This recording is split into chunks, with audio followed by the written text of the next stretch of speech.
hurt thinking, Hey, we're live. What's up, everybody? Shineology 82. Welcome to the show, my friends.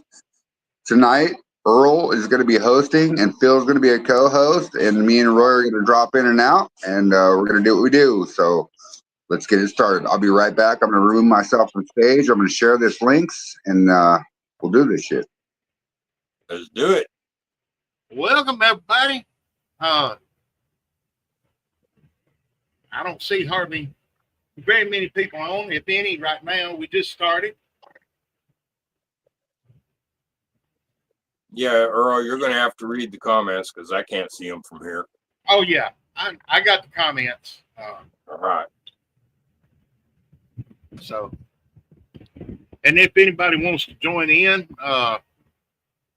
let me know, and we'll get you a link.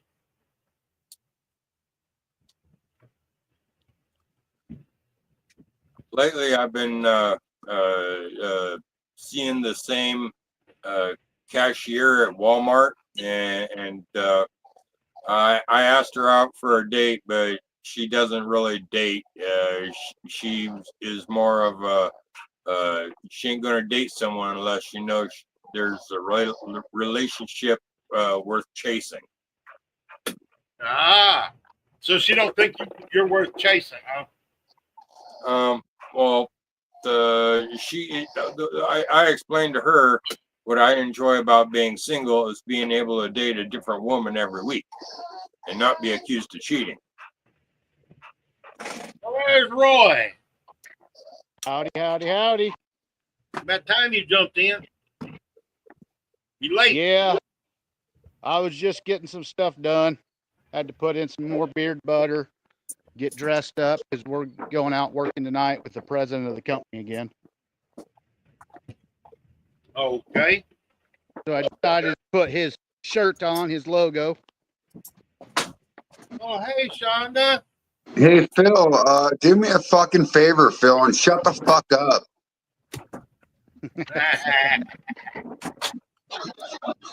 This is a moonshine show. We don't need to be talking about girls, bro.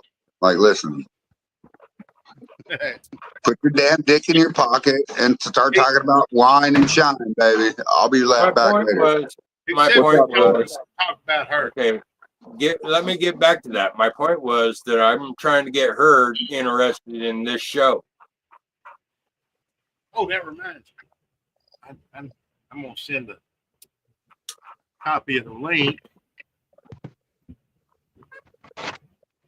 See, I was trying to advertise our show to her.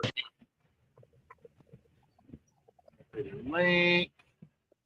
Who is a her? Your girlfriend? No, the cashier I've been flirting with at Walmart. Oh. Okay. As long as you don't do what your son did. Right. Piss wrong women off.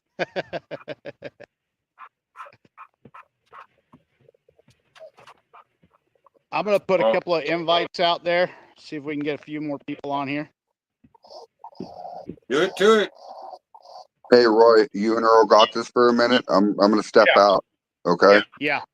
I'm just waiting for Gary to show up. Hi, viewers. Hello, everybody. I love you guys. I'm just a little bit busy. Bye. All right. What you got going on there, Earl? I'm melting. You're melting? Yeah. My phone said it's 100 degrees again. Feels like 106. Yeah, we're 91 right now here with the humidity at 97. Let me see what the humidity So it here feels is. like it's 104. It says.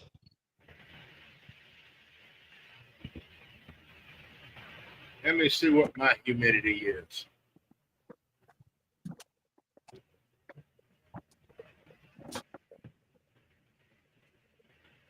Come on, you damn slow ass phone.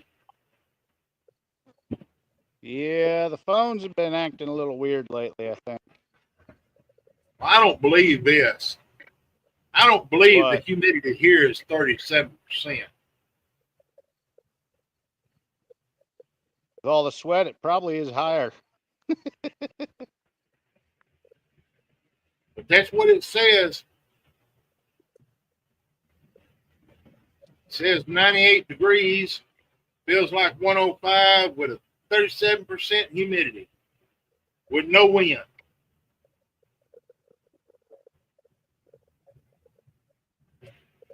But anyway, no, I've got Hey Earl, you have 8 viewers right now, and you have 3 masters running right now, right? yeah. Get into it, baby. What I Get was into just it. get into. Get into it. I've got 3 Oh, different we got mashes. another guest. Hey there, Eric. How you fellas doing? Hey, Eric, how you doing, man? Doing good, brother. Oh, We just getting working it. along. Burning up, burning up.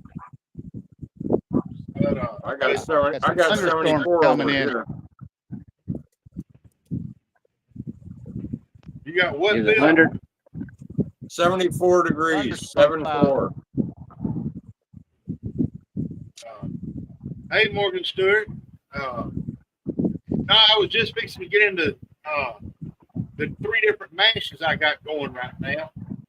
I've got my regular honey crack corn, 2 batches of it, and I got some blue corn from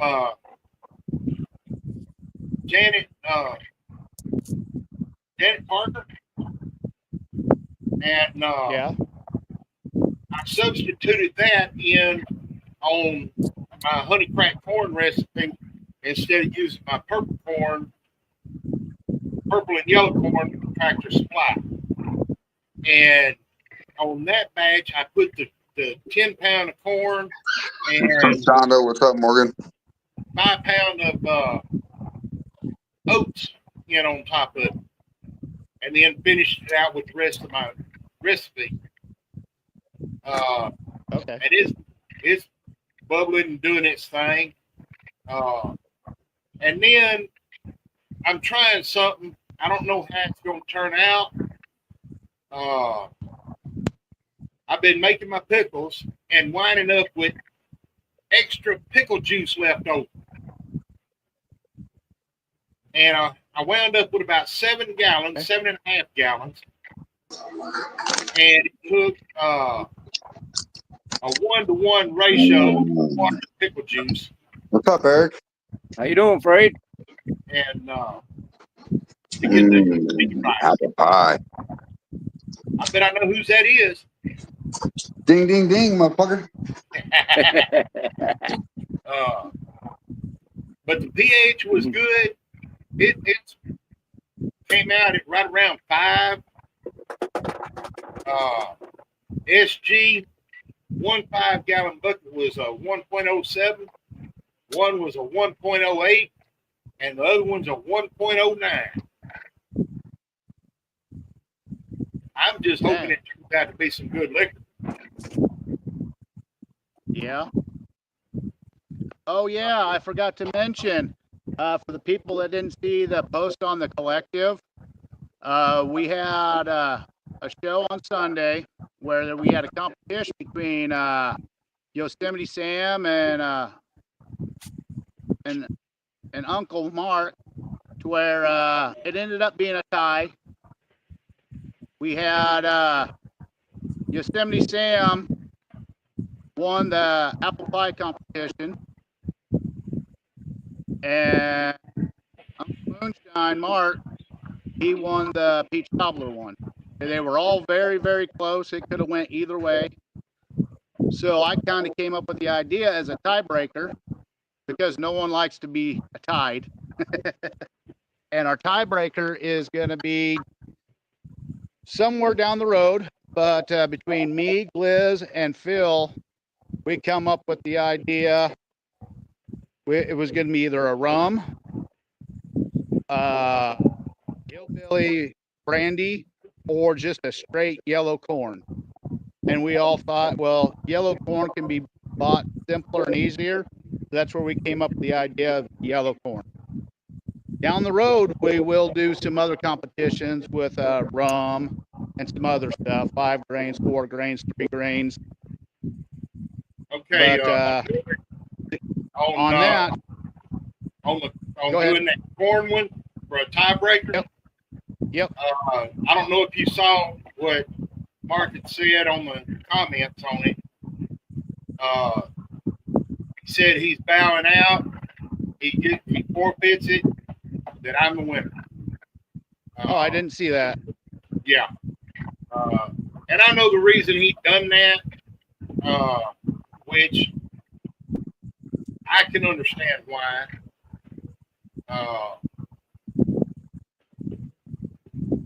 But to me, both of us are winners.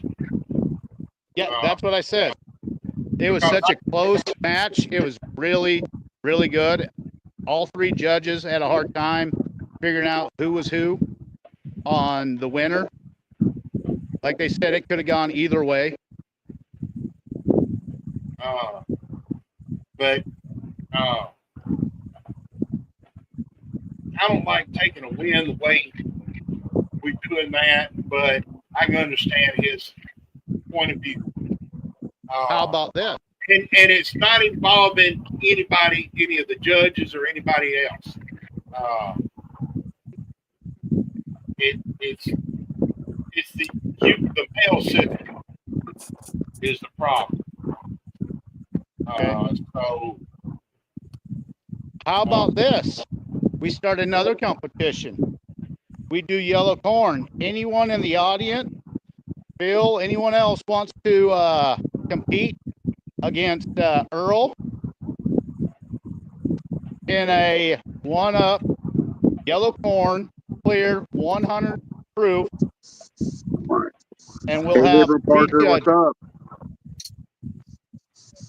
What's up, if anyone wants to call out Earl on this, even Frayed not, if he wants to call out Earl out on it, we can have a little competition. Because these competition only makes people get better. Oh.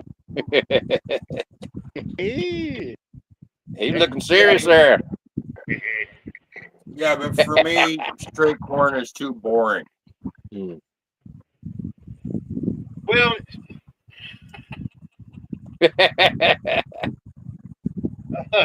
back to the comments. What's going on, Drum and Son? Oh, my bad, Phil. I didn't mean to put you fucking backstage, my friend. The only reason you think corn is boring is because you're not good at it. What's up, Joseph I've done Baker? Hello there, April. So if anyone wants to call Earl out for a challenge on straight up yellow corn, Earl's up for the challenge. Morgan Stewart said, enter me in the contest for worst jar.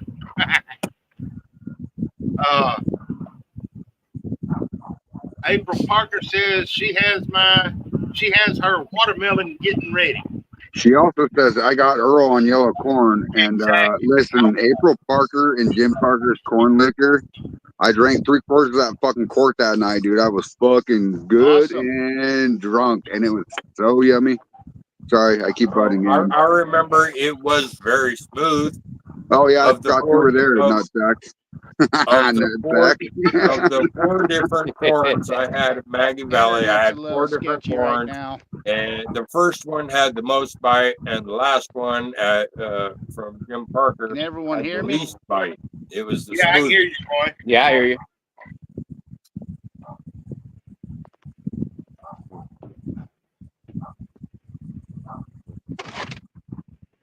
Can everyone hear me now? Yes. Yeah. Hey, Roy, can you hear this? Maybe I better turn it up. Hey, I can't see that, Phil. I turned up your mic settings. See that? I changed your mic settings a little bit, Roy. I turned you up just a hair. Okay. So you're good now. Okay. I want to say something to April. I don't think that'd be too fair. You've been in the game a lot longer than me. Hey, you never know. But But I like a challenge. Yeah. All right. Well, I'm pretty sure there's a lot of other people out there that take that little challenge too. Let's revise the viewers on what the challenge is. You said it's what 90 or 100 proof corn liquor, like nothing but corn. Can we use barley for amylase? Yellow corn, just yellow corn, 100 proof, clear. Okay, so no barley for conversions. Nope, just straight yellow corn. Right. What they used to do way back in the day. All right, I'm fucking down. Let's do it. I'm in. I'm in, Right, you got Frank motherfuckers. Hunt in the game now. I'm in. And Phil says it's too boring. Excuse me a minute. I got a phone call. Well, I gotta let you guys go. My ride's here. I'll jump on a little bit later. You guys have a good one. Take it easy, all right? You too, brother. Later, Roy. You're going to for a minute. Yeah. What's up, everybody? I'm here now.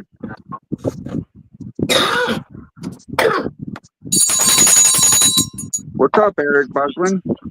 Not much, brother. How you been doing? I'm good. I'm doing it, bro. I'm doing everything that I've been doing.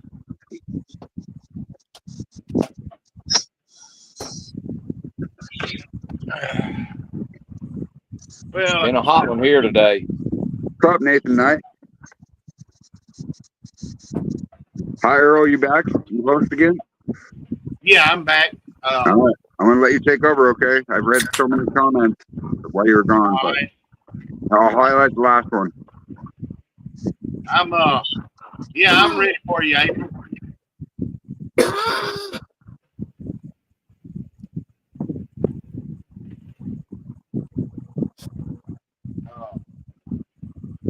What's going on, Nate? But where was I at?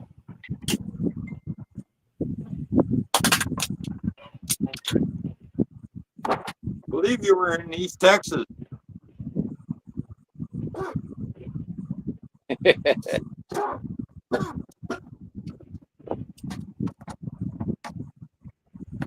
My phone keeps going on.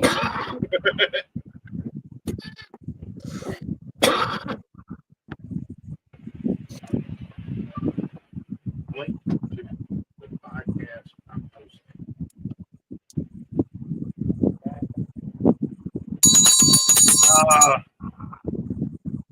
Nathan says, "What's the good word?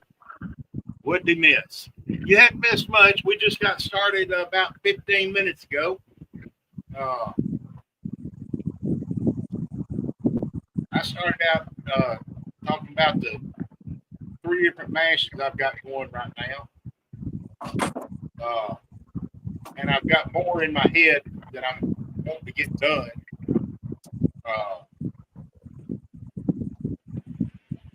I just hope that my pickle one turns out pretty good.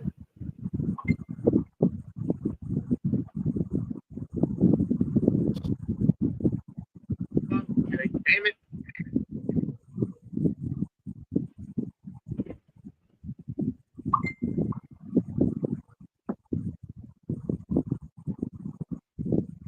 People are blowing my phone up.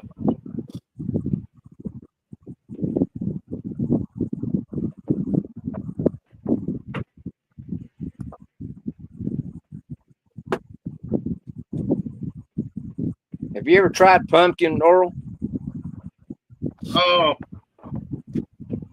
I've done pumpkin pie with pumpkin brandy. No, I've done a sweet potato. I hadn't done a pumpkin yet. I was just wondering how that would turn out. I got all kinds of 100% pumpkin in cans. I don't know if that would work or not. Yes, it does work. In fact, when I do fresh pumpkins from the actual pumpkin you pick out the garden, I usually use whatever's left over after Halloween. Get them free from the neighbors, but what you do is cut them down into chunks, and bake them. After you bake them at 350, I think, or 375 for hour and a half, maybe, or no, 45 minutes to an hour. Then you peel the skin off the flesh and put the flesh in a blender and blend it up into a puree like what you get out the can. Yeah. Then you put it in your mash bucket.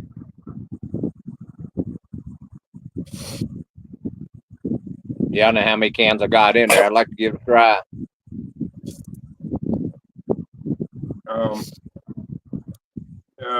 What size mash bucket you working with?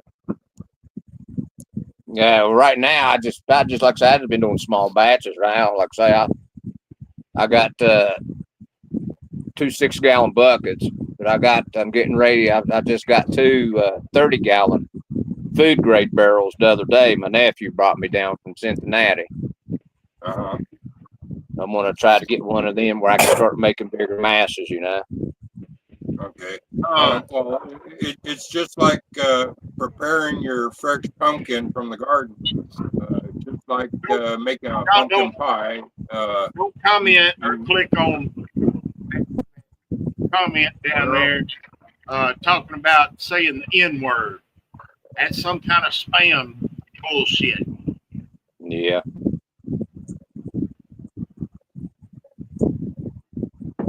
Sorry about that, Braid. I just need to get that out there. I mean, Bill. I didn't say the N word. Well, I stepped on top of you trying to say something about that. What you need, Earl? What's up, buddy? I heard you say my name. There's this pastor or whatever trying to say they're real and everything, talking about the N word. Give me a second. Let me read these comments.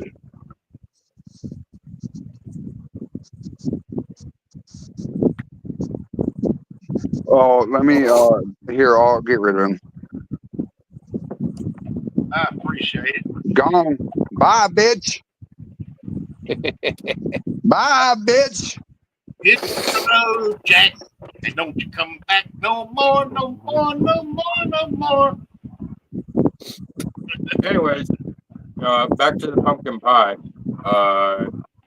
Then after you fill up your mash barrel,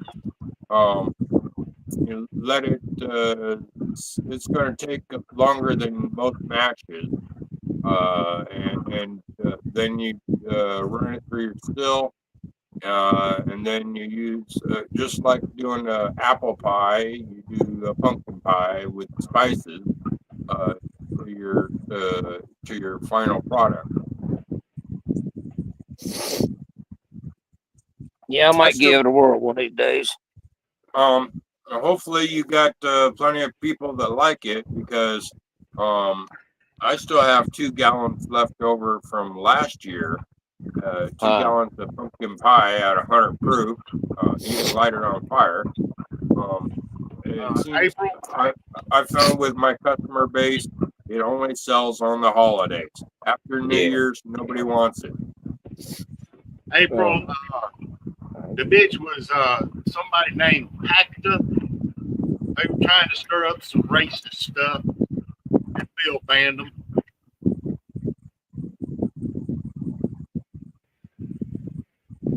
Yeah, it probably wouldn't last long here because I love pumpkin. But yeah, it's like the sweet. The only one that's drinking my pumpkin now is my son. Yeah. I love it. Sweet potato, pumpkin, Sweet potato the one that went boom. apple pie is a good one. It's good year round, but it's more or less centered around the holidays. Yeah. That's what I figured. Like for pumpkin, it'd be like for mostly Thanksgiving and Christmas. Halloween, Thanksgiving, Christmas, and New Year's. After New Year's, nobody wants it. I've been thinking about doing a cherry pie. Well, that sounds good. Well, we got another one trying to be a racist in here. Bobby 228. Ain't nobody saying no N-word in here except for you.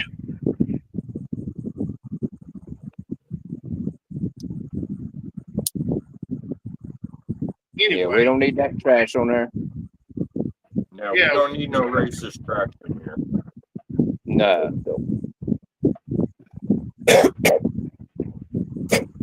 Afraid if you're in the background, if you heard that, we got enough.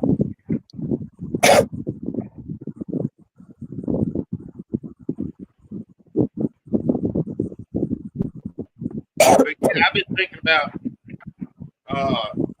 doing a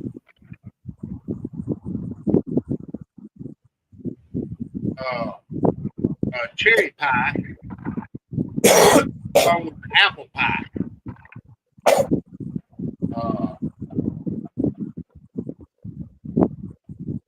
It ought to be pretty easy to do. Yeah. I don't see why not. I made a blueberry and apple brandy.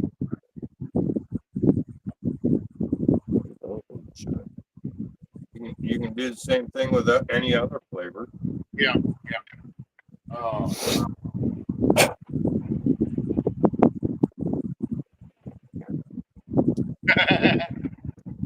I agree with you, Morgan. Bill, Morgan Stewart says get Brandon a cough drop. So I was choking him after a week. Hey, Fred, you there? Yeah, I'm here. Oh, it's great. Oh, great. Thanks, Dad.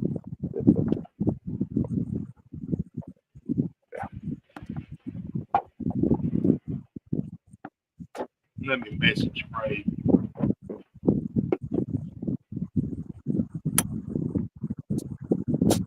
Here's somebody talking, but they ain't on here.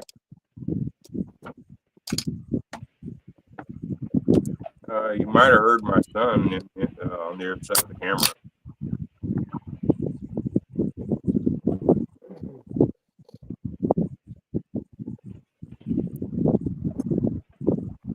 Well, I just sent Fred a message. I don't know why people want trying to start stuff.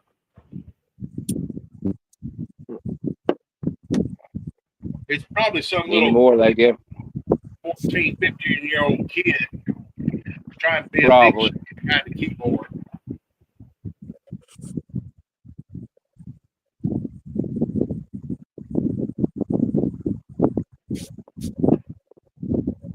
But anyway,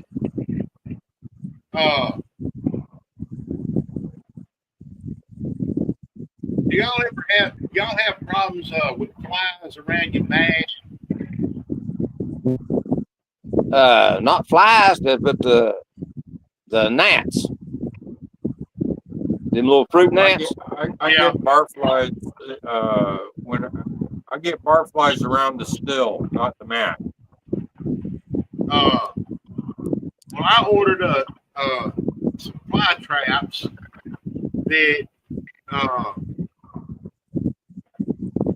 the farmer up the road that he puts out around his carport whenever he's got his fruit out there, fruit and vegetables out there, and it works wonders. I don't know if I let me get it and show y'all. I will stand behind these 100%. It's got a bowl in the bottom. You put some fruit or something in, a real sweet fruit. Yeah. It's got a cone that goes up inside, and they get on that fruit, and then they'll fly. Whenever they fly up off of the fruit, they fly up into the cone through a hole in the top, and then they're trapped inside this cage. Huh. That's pretty neat. when it gets full, you can wash it out, get rid of them, and reuse them. But I got a pack of,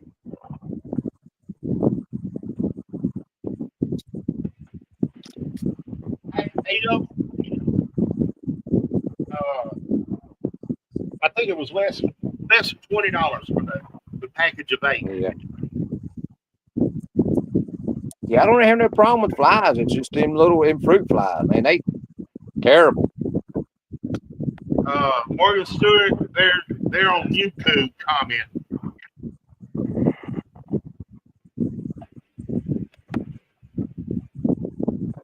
But it's coming in through on the StreamYard. You good, Earl?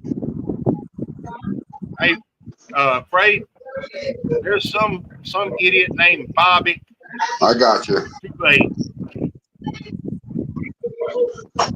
Gone. Thank you, sir. Thank you, sir. Gone. Love you guys. No Thank you, problem. Fred. I am listening. Thanks, I brother. am here for all you viewers. Hi, April Parker. Love you, baby. Bye, guys. But, Anyways, we're back to doing pies, huh? pies Speaking and of pies, cobblers. speaking of pies, I'm going to be harvesting the apple tree here next week and matching that in for my apple brandy and apple pie.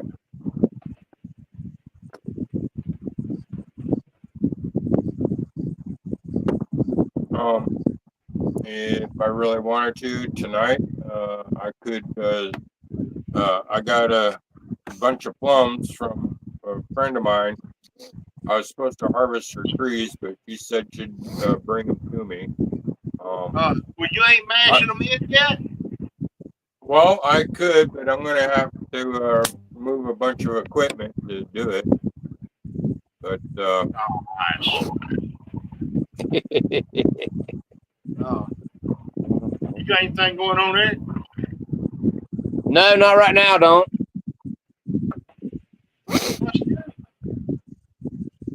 Y'all making it hard on me.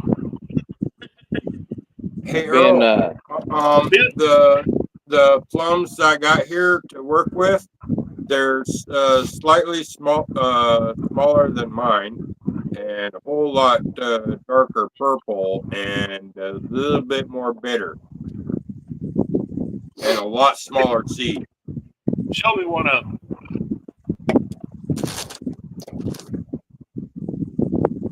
Dang. My muscadines are that big.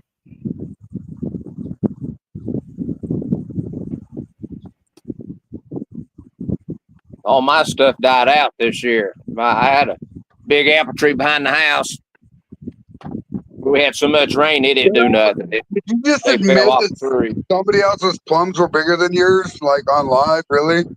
That's No. fucking funny No, right there. no, these You are smaller admitted- than mine. You literally admitted that you had other plums that were bigger than yours. No, I said these are smaller. Mine are bigger. Okay. Well, I had to clarify that. I'm sorry.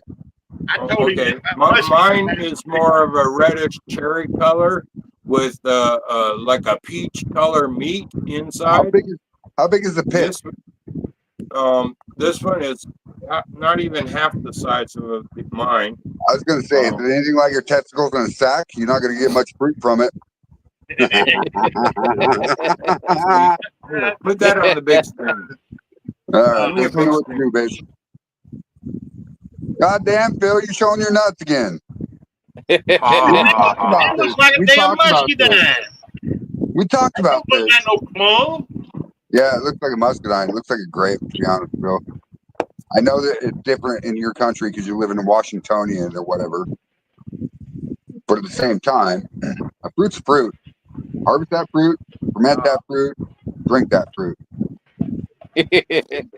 Scott Johnson said he makes those fly traps from two-liter pop bottles and some duct tape.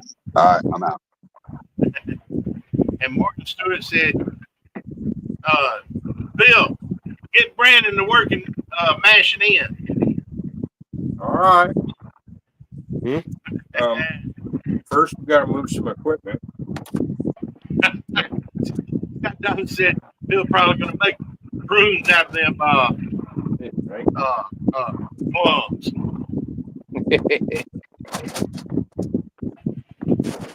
Yeah, like I was saying, my apple tree, we had so much rain here. They done fell off the tree. They rotted. Yeah. Let's look at this for now. I got to there's a third plum tree that I'm going to get. To go with the two that I've got. And I got to try and get caught up on some bills where I got a little bit of money where I can go get the plum tree. Yeah. And I need to get the pear tree and get it in the ground. Yeah, I had a bunch of grapes. They go from one corner. They're starting to run down my fence down this way, but they're about 80 yards going up the fence. They were loaded. I said, man, they're going to do good this year. But then, like say, we had all that rain. Every one of them didn't even get the first grape off of it. They blighted real bad. Yeah, my problem is finding a spot to put me some muscadine vines, the cultivated ones. Yeah. The ones in wild, I got a tree right here on the back of my house that's loaded with them, but they're real small, like a Mustang grape. Yeah. And I'm having to fight the squirrels for them. Oh, yeah. And but the cultivated ones, the muscadines are as big as that plum that Bill showed.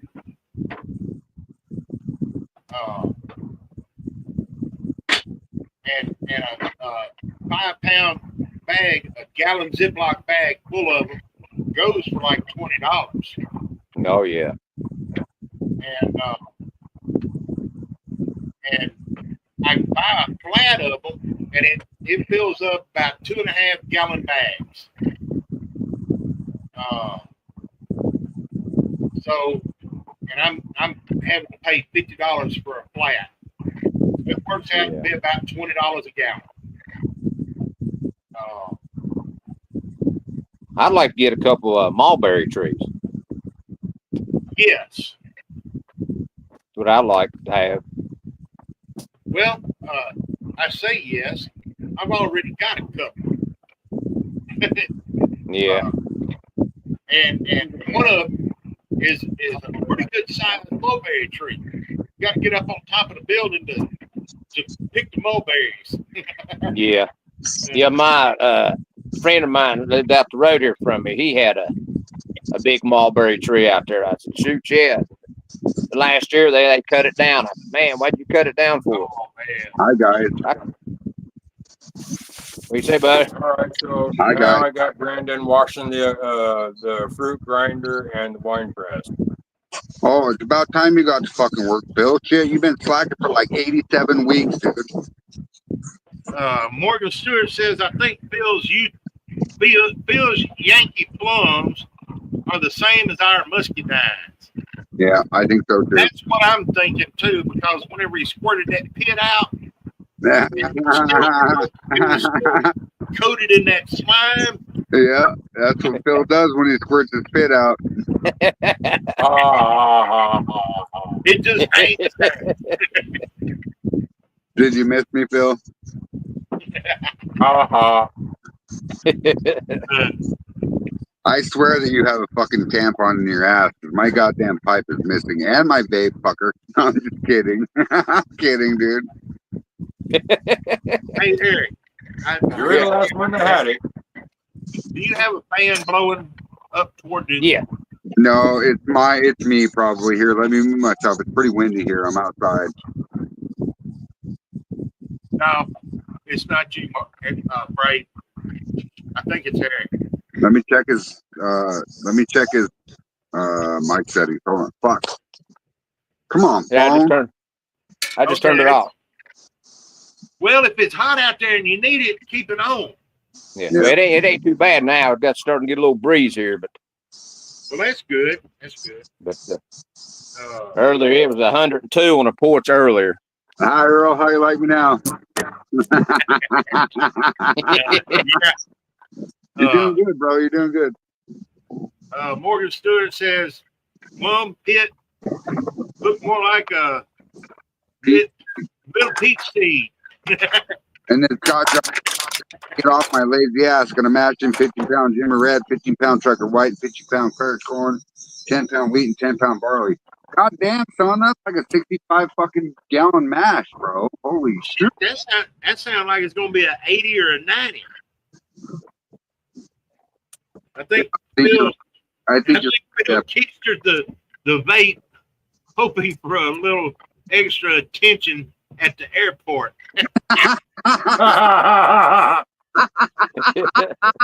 He wanted that strip search. Oh man, that's fucking funny right there. Jeff Oaks, you're Oh yeah, who you you're is? fucking riot. Riot, dude.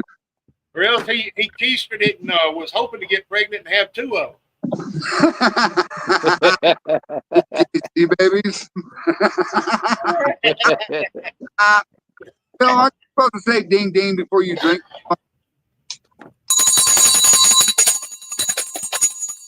Fucking viewers are parched and you haven't been ringing the bell. You got a new bell, you've been playing with it. Come on, Phil. And see, I don't have to ding ding because this ain't liquor. Yeah. Oh, now he's playing with both of them.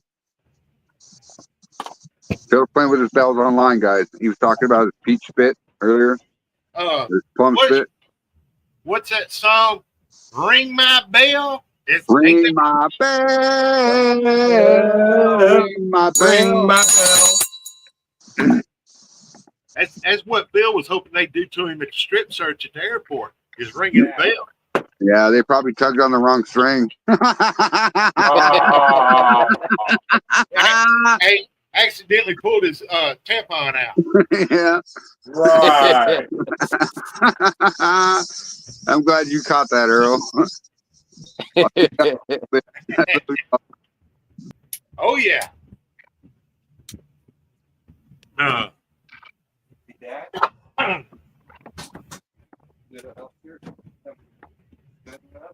Okay. Where are we going to go to now on the conversation?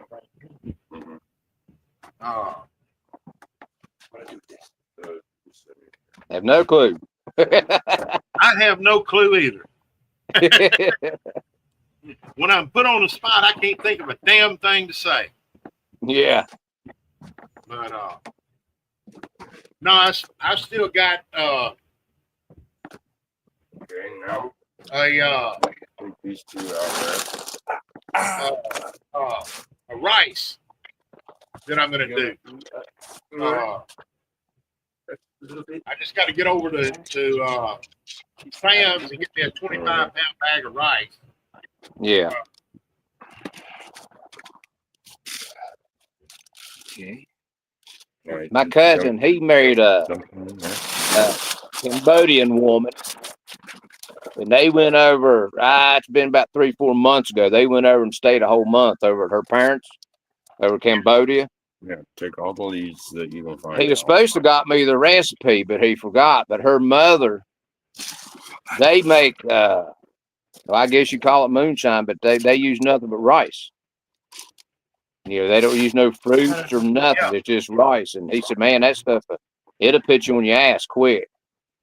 Yeah, and it's doing the rice moonshine. It's different than the You sake. can also get it's what they call soju. Soju has a different kind of lactose on top of it.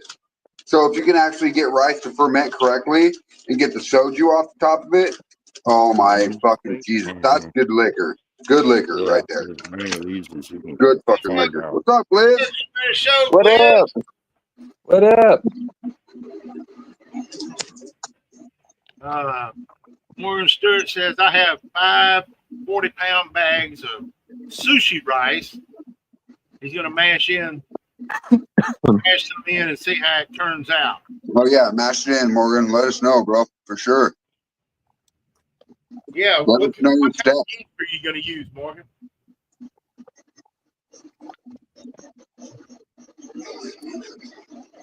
What's up, Liz? Oh, nothing much. Just got back home. Priscilla's out hanging with one of her friends. So you know what that means? I got some cheap ass air fryer food going in the air fryer, and I'm fucking about to turn the game on. Hold on, and hold on, and you have a fucking drink, right? Ding, ding, ding, bitches. Forgot the damn bourbon over there. I knew I was missing something. Yeah, well, you know what show it is, right? Yeah, I thought I had it already set over here. Look, I done got my damn pajamas. I'm fucking comfortable. I'm ready to chillax. I had to do several things when I walked through the door. You ready, fucker? Y'all ready? What game are you talking about?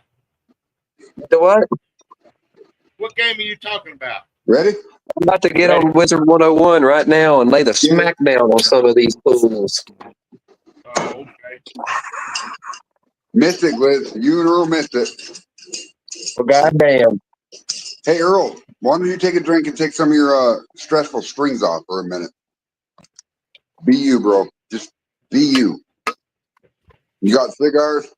Let's see. No, I ain't got no damn cigars. Damn it. That's why you're so high strung tonight.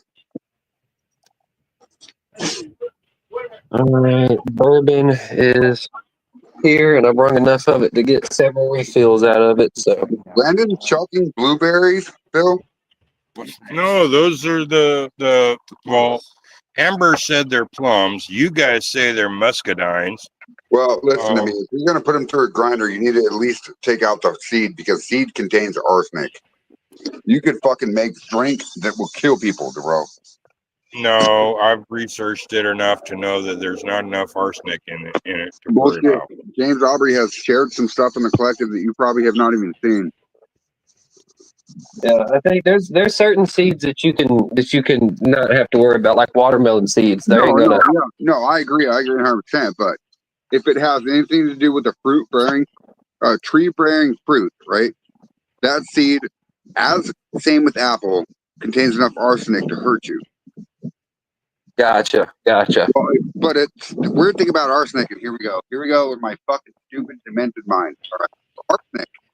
You can feed arsenic to somebody every day by the teaspoon, every day for the rest of their life. As soon as you take it away, they fucking die. Right.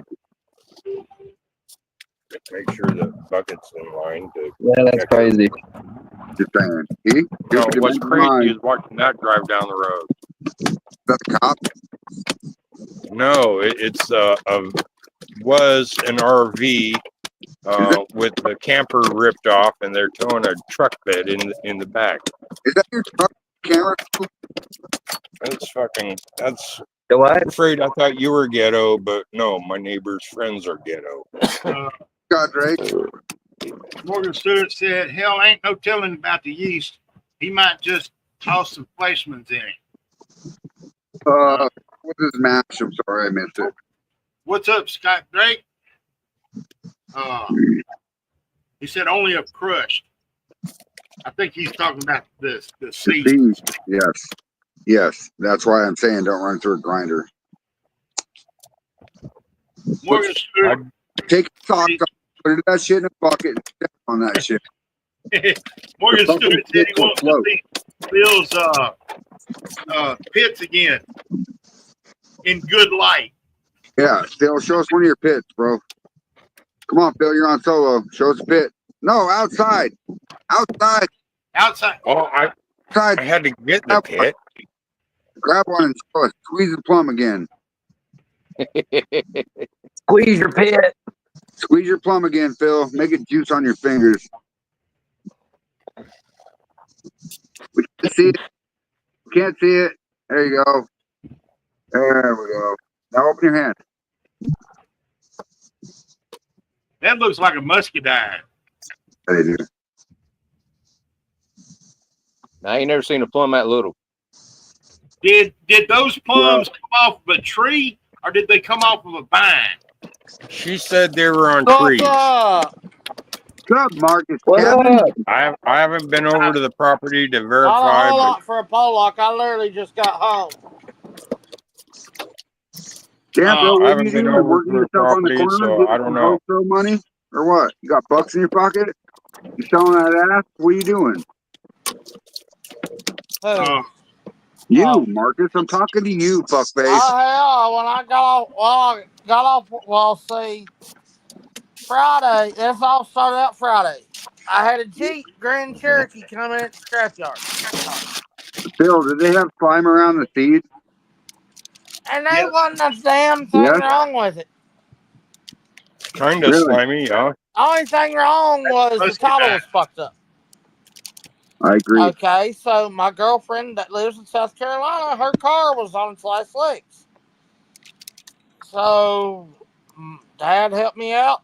I bought the Jeep for $500 from my old lady. Nice. She come got it today, took it down to South Carolina. It cost her 28. This is fucking bullshit. It cost her 28 fucking dollars to get it legal. Hey, Frey, What? just for you. Hold on. I'm outside, Earl. Give me a minute. Oh, I will drink with you in a minute. yeah. uh, yeah, if they've got kind of a slime around the seed, that is a muscadine. Yeah. Not. And I mean, okay. So there are what they call orchard plums, and there are what they call a vine plum or a tree plum. I've never So seen a it's plum on a different. vine. Well, I have in Laramie. It's 7,200 feet. Like it was. So it was kind of a bush, but it was more viney because the tops would fall over and they'd grow sideways or whatever, and they'd produce plums. But they Yeah. were smaller than Phil's plums. And I think the plums that are in that basket are bigger than Phil's plums in his panties, to be honest. You got small plums, Phil. Ha ha. It's Um, Captain Phil. I'm gonna walk over to the plum tree and see if the birds left me a single one that I can show you guys, as to mine are bigger and peachier, juicier, and all that. Nobody wants to hear about your sex life, Phil.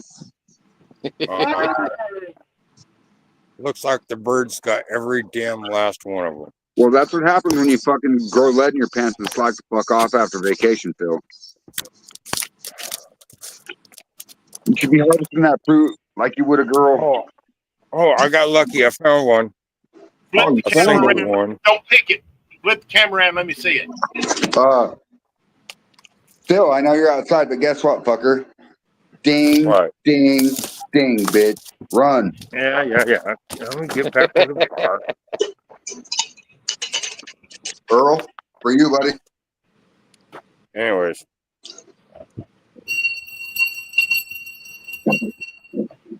Earl, see. Okay, well, that's a red plum. Yeah, that's different. That's Yeah. a red plum. That's different than them purple ones you got. Well, I hope that your Yeah, left one see, is mine are bigger. A more better color. All right, I'm out, guys. I love y'all. See you, man. Let's see. How's the Yosemite Sam? What's up? How you doing, Earl? I'm doing all right. It's starting to cool off a little bit here. It's been muggy as piss here today. Well, it does. It's been cloudy all day. It was raining this morning when I got to work, and it just stayed cloudy all day. And it's raining now here at the camper. It was a little humid this morning here, but as the day went on, the humidity dropped and the temperature kept going up. About 5:30, I looked at the temperature and it said 100 degrees. But by the time the show started, it done dropped down to 98. And the humidity is like at 37%. How the humidity has been so high here this summer, it ain't funny. It's the highest I've seen it. Let's see. Yeah, it's been miserable. You walk down to the trash can, the time you get back to the house, you're soaking wet. Yeah. Hell, I just look outside and I'm soaking wet.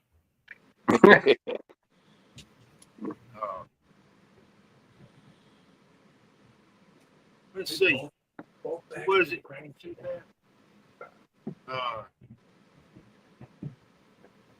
Your musket, Brian Ingham says his muscadines have 3 seeds in them. Sure that was there.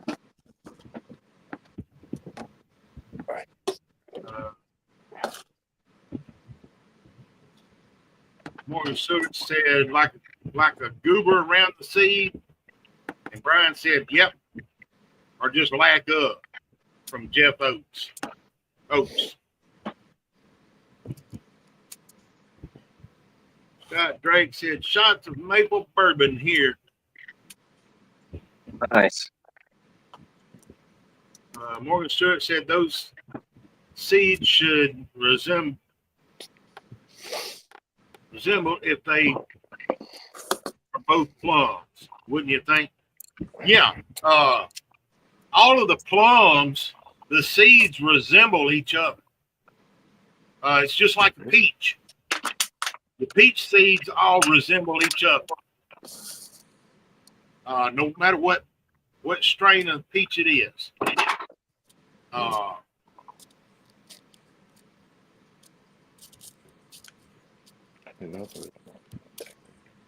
But yeah, them purple ones look like muscadines.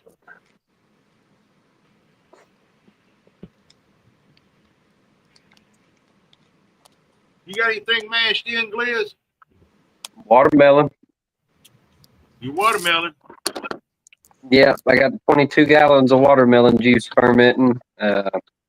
It'll be shit. It was down to 1.040 yesterday, and I was just doing a little experiment. I threw some more sugar in it and stirred it back up, and dude, it just amped that shit up. I think I only fucking moved the points up by probably 1, but Yeah. it's probably back down to 1.040 again today. But yeah, it's gonna be good. I think it's starting to smell real good, so I'm excited. Did you strain the pulp out of it, or did you leave it in it? I scraped 90% of the pulp out of it, and I left some of it in there. It's just kind of like I was gonna pull it out, but I've been lazy, and I'm like, fuck it. So I'll probably scrape it off maybe tonight or right before it gets done. But it wasn't much of it. It's just a small cap on there. Yeah. Well, I think that's what I did with mine. That's giving it a little bit of off flavor. Is I left that cap in there too long. Yeah. And it started getting a funky flavor, funky smell. Yeah. It carried through into the liquor. I gotcha.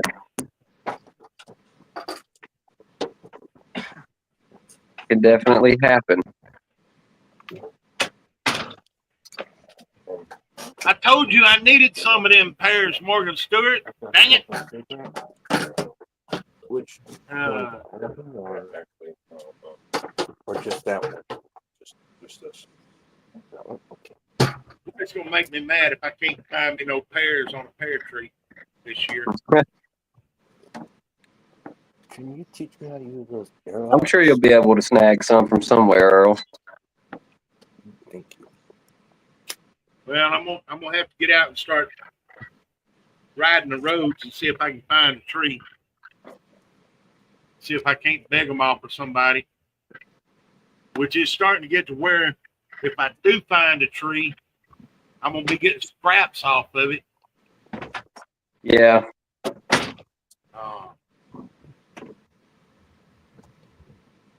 I may ride out, talk to the people that I do get them from. They didn't let me get any last year. Yeah. There you go. Maybe they'll have some for you. Hell, I'd take a jar of some kind of jelly or something out there to them. Kind of bribe them a little bit. Yeah. What I did with those fucking melons, dude, the cantaloupes and the watermelons. That's all I did. I gave that dude a gallon to for him to trust me, and then kind of made it too sweet to resist, and then now I just give him a jar or 2 jars or whatever, and this time he gave me fucking 11 watermelons for one jar. So I was like, shit, all right. Oh, you guys good? Yeah, we good. All right. Oh, afraid. Scott Drake said to look on Facebook for the pairs. I have looked in some of my looking, but the price ain't right. Looking What's for up, Louis Furno? how's it going, Lewis? I'm looking for the free pairs. I done put all my money into making these pickles.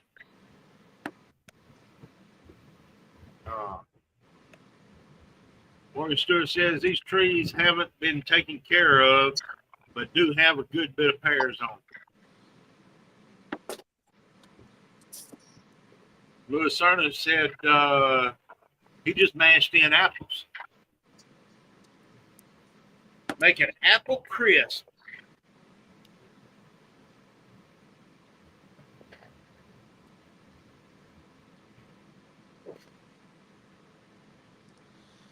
Yeah, I was gonna say it's been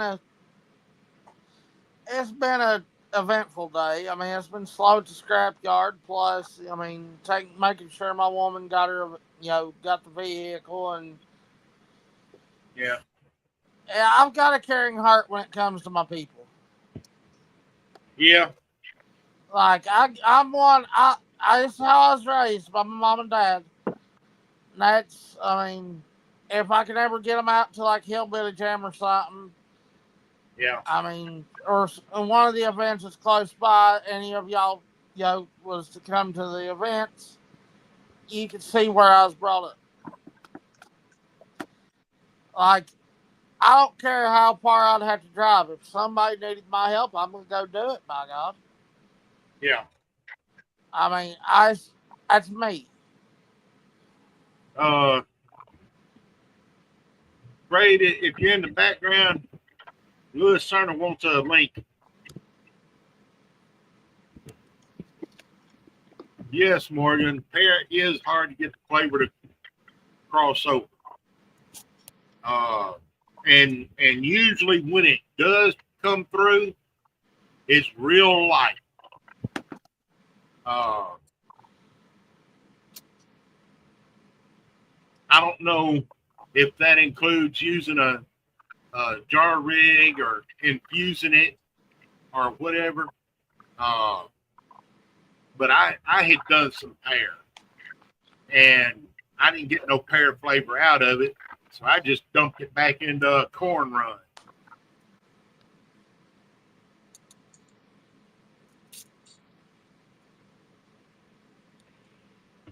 But that was back when I first started doing this hobby.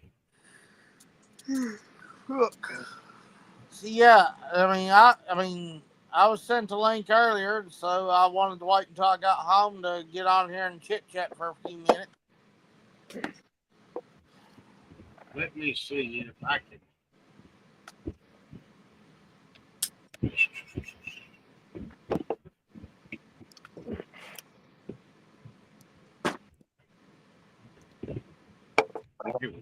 I guess the storm's letting up.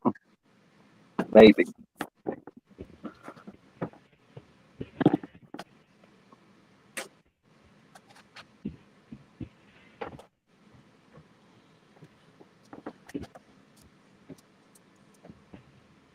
Just a hot water scrub, correct? Mm-hmm.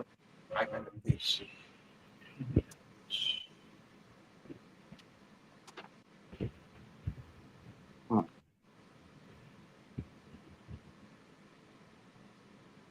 Looking like rain here. I wish it would. Right? Yeah, it's been Like hot as cool piss. I down like some. it. Hell, There you we've go. got a light rain here. like just a little blob of rain over us.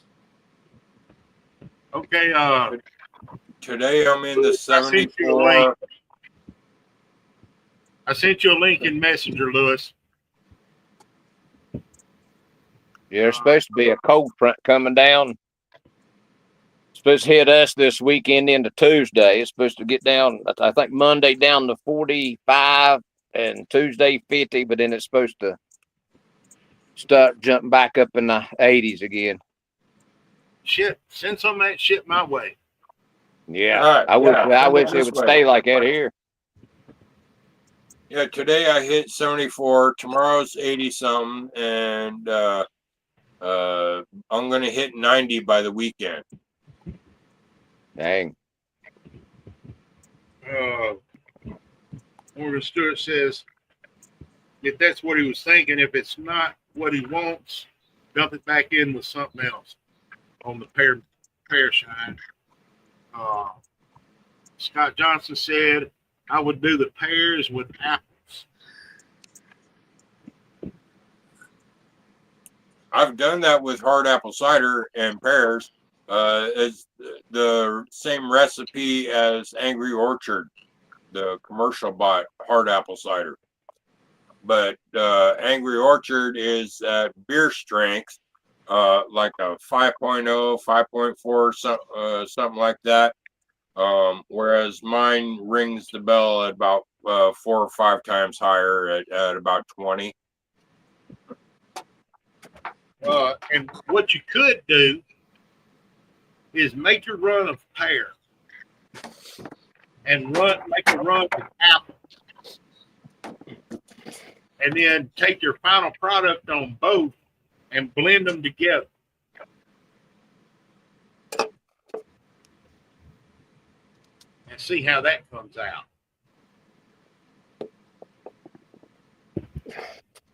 Anyways, we're going to get back to work on these muscadines. We're going to take them and put them in the wine press next.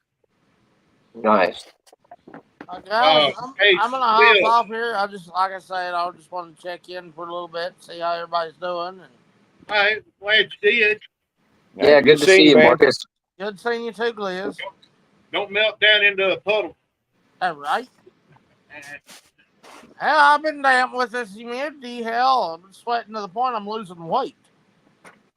Hey, that's a good thing. Indeed. It's always good to lose a little if you can bear it. So you can gain it I back need to during lose it to help me Thanksgiving. feel better. Scott Drake said, Cody, did you use pectin in the watermelon? Yep, let it sit for 24 hours. Hey, Phil. I bet he don't have his earbuds in. I bet not either. Because if that's muscadines, he's going about it all wrong.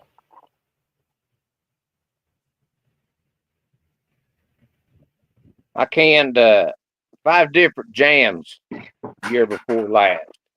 Yeah. I wonder if I could take and just add all that together and make a run out of that. Yeah.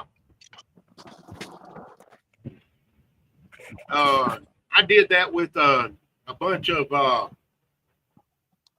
hey, Phil. Yeah. That being muscadines, you're going about that all wrong.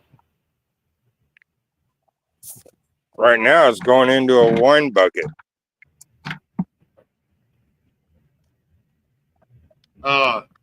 The best way to get the juice out of the muscadines is you put them in a pot and put just enough water like where it's like about halfway up in the muscadines, and then turn them on and get them cooking and cook them down into a juice. Okay. Well, after I press off this bit of juice that's dripping out now, I can still do that. Yeah. That's where you'll get your purple color.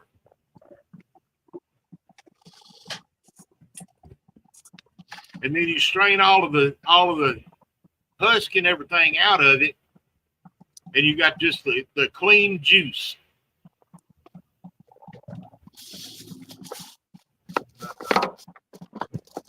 Morgan Stewart says he has some leftover sour mash, some rum Dundee left over, and gonna mix some pear with it. Nice. Okay, I need to message Brave.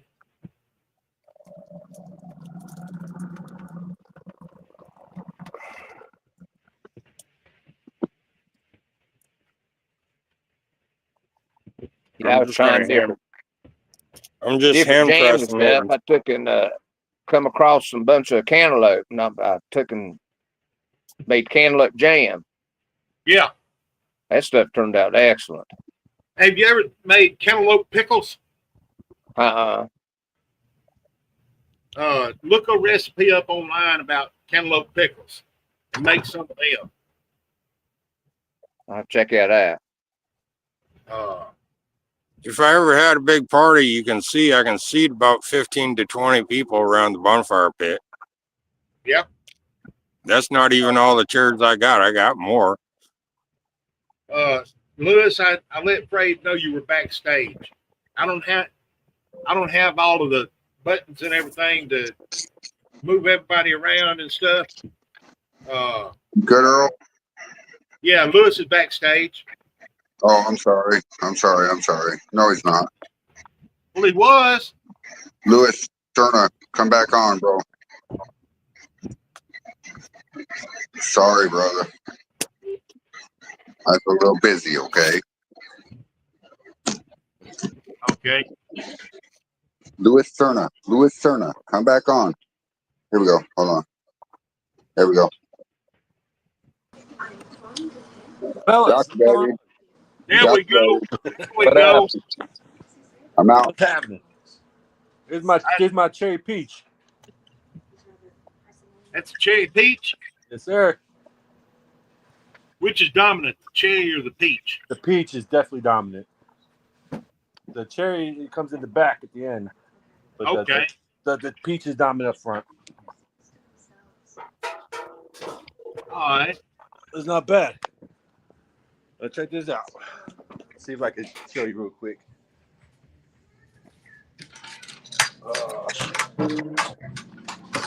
Josh Blake said, "What's her name, Fred?" Well, we lost Here's my Liz. mash. Nice. That's apple? That's an apple. Yeah, I call it apple crisp. So I use about 3 pounds of apples. I put in 3 pounds of apples, about 6 pounds of sugar, and then I got a gallon of apple cider, a gallon of pure apple juice in there as well. That's a nice bike out there. And then I add the water. And then now I just pitched my yeast not too long ago, so it's doing pretty good right now. That's good. Yeah. I think I want to add some more like apple cider into the thumper. Yeah. So maybe try to pull more of the apple flavor into it. Now, what's you guys' opinion on cinnamon? It can overpower stuff. Yes. Cooking it, you got to be light with it. That's what I was been told. Is like use it lightly. Exactly. So I didn't want to overpower it and make it because cinnamon can get really hot. Right. It can take. It can take, like, say, you got cinnamon in apple pie. Uh-huh. What? So with cinnamon, with the ferment, is gonna carry over like something you don't want. Okay. Now, I mean, listen, if you're using cinnamon, you want to use like maybe a half teaspoon to 5 gallons. Okay. It don't take much at all. No, not at all. So on that note, now post flavor, like in apple pie, you put cinnamon in it, and then you put some cinnamon sticks. If you let it sit too long, I would agree. it'll turn into Fireball. Well, you can also get Fireball from vanilla, to be honest. Yeah. I like Fireball. From vanilla. So, that's pretty cool. Has anybody ever used like vanilla? Yeah, so you can get Fireball. all Like cinnamon will come through with vanilla if you use too much of it. Okay. All right. Scott Drake said, "What's her name, Fred?" My motherfucking roach is wet. That's what her name is. Louis Turner. Louis Turner. What's that? Some pickled corn. Have not had Oh, that my since legs he was wet. a kid. There you go, guys. Ryan Ingram Toot, asked, toot on my own fucking horn. Toot, toot. on that cherry. Cheers. That was my Bill, whiskey. where the fuck you at with the fucking smoke show, bitch? Lewis, My cherry peach. Ryan Ingram is asking on your cherry peach, did you use sweet cherries or tart cherries? Sweet. Yeah. We gotta use the sweet cherries. They blend well with the peaches. So they were bean cherries? What the fuck did I do? There we go. Scott Johnson, to not put cinnamon in your thumper. If you do, very little. I wasn't very putting little. cinnamon in the thumper. I just want to add apple cider and probably some more fresh apples in the thumper. Trying to pull as much apple flavor out of it as possible. Okay, so on that note, just use not apple cider, just use apple juice. Yes. Because cinnamon comes through so fucking fiercely, bro. Like it leaves a taste that I can't even swallow. Really? Yeah. So I used 100% apple juice. Okay, well the apple juice is fine. It doesn't have cinnamon in it as long as it's not pasteurized or whatever. Yeah. All right. Talk to me, baby. Tell me what your mash is. Tell me what you're doing. Right now? Yeah. So it's we got 3 pounds of apples. I got a gallon of apple cider, a gallon of apple juice. I used about 3/4 of that gallon of apple juice. Like they didn't put all of it in there. And then Okay, what kind of apple juice? Was it gold medal? Was it pasteurized? What is it? it was out here is Adam. Where's that? Old Orchard. That's what it's called. This is 100%. All right. What's in it? What's the ingredients? Mark Morgan says, damn, y'all on every day. Shot. 27 grams of sugar. No, Mark Morgan. It's only because we're on every day. The admins approve our shit through their groups instead of just pre-approving it like they should have. But you know. But at the end of it, he said, "Shot, bitches."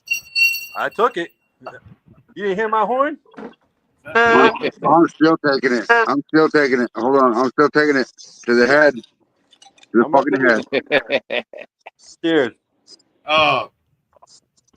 Lewis, what you might want to try on your apple juice, go to Walmart and get several of these. Hard work good and hard work fine, but first take care of head. Right. This is just pure apple juice. What's up, Toad? No explanation? I bet you that's Toad Mandela. Put that on my thumper. Yeah. I can explain anything if you block me, dude. Like, really? You can also put it in your mash. Fucking block me. I can add it now? Even after I pitch the yeast? Well, no, I don't know about that. But in making your mash, here, Mark Morgan, put some of this in to use to improve. Here, you care about it. SGO. I got some ghetto weed. It pucks me up, dude. The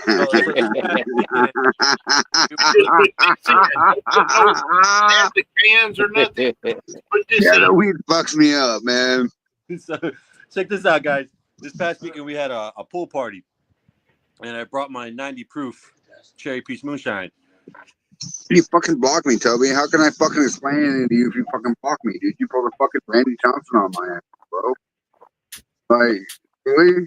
You fucking serious? You gonna step on my toes like this, right? On my fucking live? Fuck you, dude. Fuck you, man. Fuck you. On that note, Really, you fucking can't even call me? Like, I can't call you because you blocked me, dude. Like, oh, you still got the same number? Which one? Your work number or your fucking regular number? The regular number didn't work. So Okay, Earl, the I muscadine's fucking knew it was cooking. you, Toby. All right. Now You fucking when you're blocked me, cooking, dude. Like, you fucking blocked me like fucking Randy Thompson did. Really? I texted you one night, mad as fuck, and you didn't respond. Well, you did respond, but then you blocked me and not let me respond back. Fuck you, man. Like, fuck you. Fuck you, dude. I thought we were fucking brothers, dude. If we're not brothers like that, then fuck off. You know what I mean? Like, fuck off, dude. Fuck you. Hi, April. welcome back, April. What's up, Scott? On them muscadines, get that water up. Okay. All Listen, Earl. Okay, so I'm out. Okay, I'm out. I'm gonna let you guys do the show, and I don't. This is why I don't want to be on because of fucking drama bullshit. Okay, so I'm leaving. All right. All right, stay in the background where if I need you. I got you, brother. But Bill, bring that water up to a boil and then turn it down and let it simmer. All right. that's the way I've been doing my mash too, man. I've been boiling my water and then adding it all together once it comes down to a certain temp, and then add fresh cold water to bring it down a little further. Yeah. Before I pitch What my Bill's doing is he's boiling down some muscadines to make the juice. Okay. Which is exactly what I have to do whenever I make my muscadine jelly or my muscadine wine. Okay. Scott Johnson said best apple ever did was Kroger apple juice. Kroger honey crisp apple juice and local orchard cider, inverted sugar, and EC 1118. That's not bad. Mark Morgan said, my mama said, hey, Kenny Parker. And then there's I bet you them honey crisp apples would make a good mash. Yep. But they're good and sweet.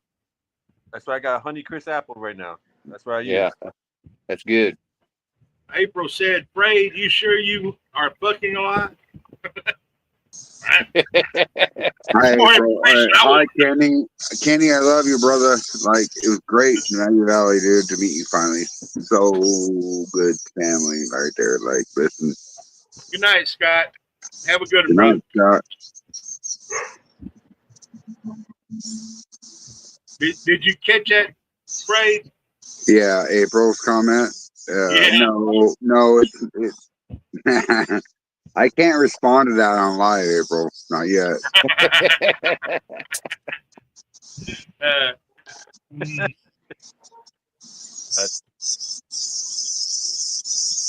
Kenny Parker, I love you, brother. I appreciate you. I respect you, and I fucking want to hold you like a brother. Yes, Mark Morgan, I agree with that. So EC 1116 is different from EC 1118. Its property boundaries are 95 to 68 or 58, like 58 degrees fermentation process, right? So that yeast right there that he's talking about. Wait, what, Kobe? What? I should what? You have my phone number. I've never blocked anything from you. Not Facebook, not fucking Messenger, not nothing. And you still have not called me? Like, are you fucking serious? Come on, put your condom away and flip it outside in and get on with the next one, I guess. I mean, really, Toby? You gonna come at me like that, bro?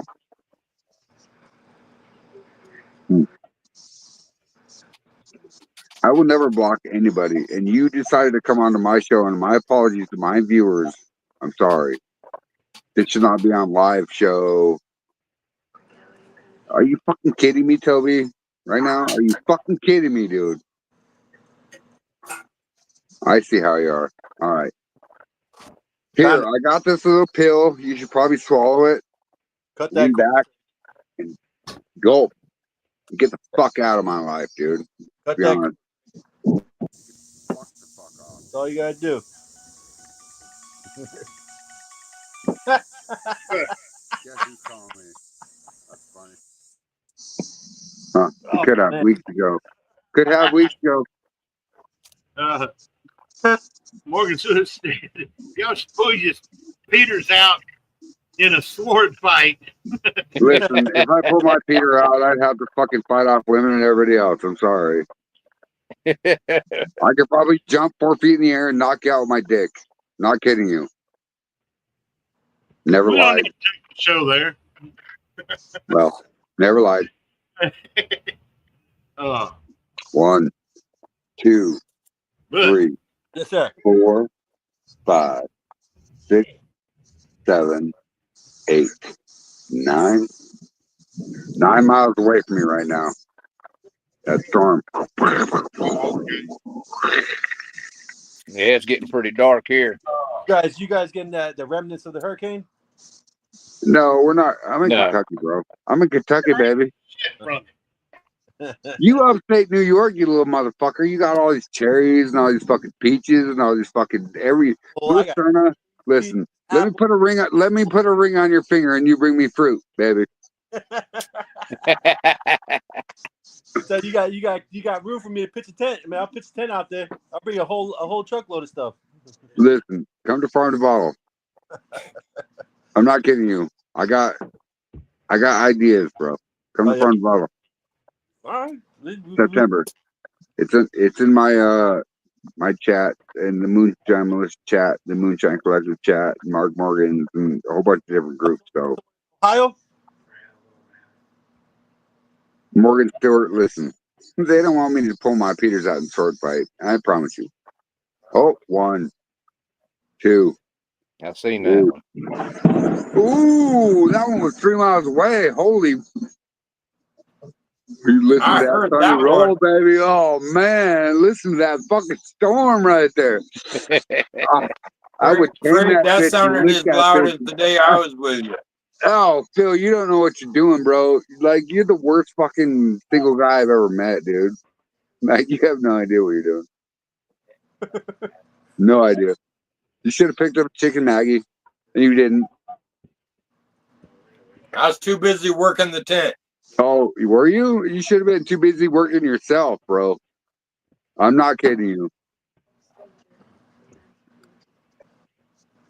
Come on, bro. I was your fucking ride. Po pimpin', baby. Po pimpin'. Po pimpin'.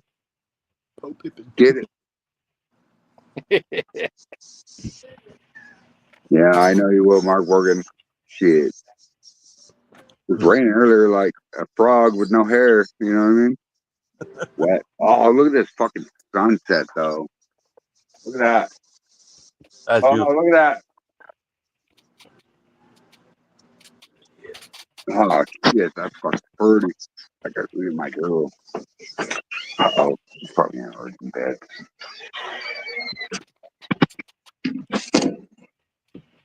Yeah. I'm out.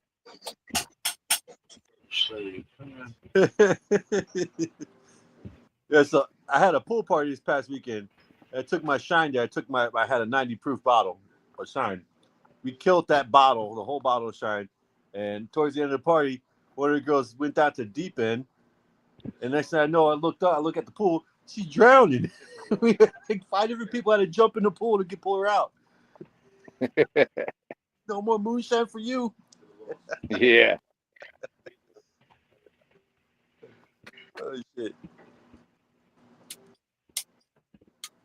Yeah, I got into making the liqueurs and What the fuck did you just say to me, Phil? I'll fuck you up in a heartbeat, bro.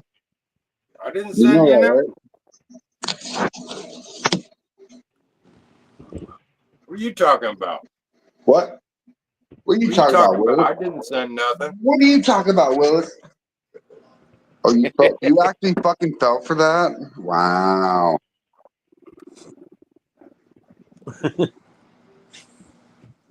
What you talking about, Willis? So I fucking said to you for a minute and you fell for it. like within 4 seconds. It wasn't even 6, to be honest. Uh-huh. Uh-huh. Oh, he's out. Uh-huh. See you later. He got so pissed he's got to piss. That's funny. Let's see what else I got in my fridge here. I need to get rid of. Any tips about strawberries, you guys? Because I What? got 3 pounds. Oh, flame hot Cheeto. Hey, Phil. Hey, Phil. Hey, fuckface. What? You need to comment on this. You remember this? Hold on. Let me tell him about it. Flaming hot Cheetos. Yeah. Phil, you remember? No, I don't. Oh. So you can't tell me what that tasted like? Sounded like it burned all the way down. Hey Phil, on the Right. muscadines, stir it every now and then for cooking them for about 10 or 15 minutes. I was stirring it until Fred called me to the camera. Okay. I'm sorry. My bad. I'll go back out. Ugh, holy fuck. And then he wouldn't That let me shit was finish doing nasty. what he did. He just wandered back in. It really actually does taste like a flaming hot Cheeto, though. Holy, that shit was gross. But at the same time, it does taste like a flaming hot Cheeto. Morgan Stewart says that's got to burn 2 times, Fred. No, I haven't ever been with somebody like that. Come on, Morgan Stewart. You want to battle, bro? We can talk shit, bitch. We can get up on the stage and do this shit. You know what I mean? Come on, Morgan. You're about the only one I've ever met that had the witty banter.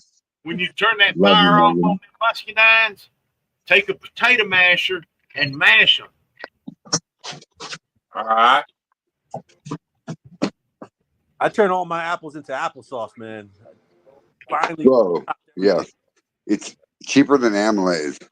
If you can literally mash your fruit to where it's puree, you don't need pectin and anything else. You just need some good fucking yeast. Like, listen, Red Star. if you got a, let me rephrase this for a minute. I'll be back, y'all. Oh, Earl, you might want to hear this though. Hear what? If you have a hot ass chick, think of it like apples or oranges or plums or peaches or corn or whatever, right? You're gonna make that stuff make you drunk, high, everything, bro. Yeah, Fred's drunk. What? You said another Phil, round? Okay. You know what? You know what I say to that? Bye, Felicia. That's what I used to call shots now. Is my little bullhorn. Oh, he's so mad. Look at his face. Look at that face. He's so mad. Gentlemen, I just celebrated anniversary. 19 years married, man. Oh, I'm sorry. My condolences. I made it this far, man. I'm all right with it. Well, I mean, if it's good, it's good, right? Like, Yeah. Congratulations. I hate you for that because I can't talk about this not on live. I can't. Like, I can't. I was my Phil, third shut ex the fuck lasted 20 years, so my condolences. 20 years. Did she leave you or you leave her? I divorced her 10 years ago after 20 years of marriage. But did she leave you or did you leave her? I kicked her fucking ass out twice. Oh, Good for you, Dad. twice. So 15 and 15 or 10 and 10? You treat it like a mash? Really? Are you serious, Phil? You treat it like a fucking mash. Wow, bro. Morgan Stewart says, Lewis. What's that? Morgan Stewart says, Lewis, he says, man hasn't had a blowjob in 18 years. Really, Morgan? Sometimes that happens, bro, when they don't, it doesn't fit in their mouth. I mean, come on, bro. You can't expect them to give you a blowjob for pulling out teeth on their rebound. I mean, come on, bro. Morgan, Really? you got to twist it. I wake up every morning to one. No, bro. You think 19 years lasted this long for no reason? She must have a big mouth. She got a good jaw. That's what she got. Well, my whole entire life, I've never ever found somebody that could fit in their mouth. I got diamond, brother. Mark Morgan says, my wife. My second ex was a motor mouth. Couldn't shut her mouth to save her life. And So she was always better. talking. She was almost better than ever, as long as you change your oil, Phil. She Yeah, Bill was talking such about a his motor ass. mouth. She was Oh, such a no, motor mouth. She no, was talking in her sleep. That relationship probably. No, my lighter died. No. That means I have to take my fucking fat ass up 16 stairs to get a motherfucking lighter. And I've been drinking. And I'm at home. Listen, you guys know the difference between a house and a home? And listen, I will put something down, but I will not speak of names or nothing else. I will do that. All right? You guys ready? 8 viewers we got, right? So my life sucks. I work every day, fucking cutting shit up with the cheer. That's my life, right? And here we go with the beat.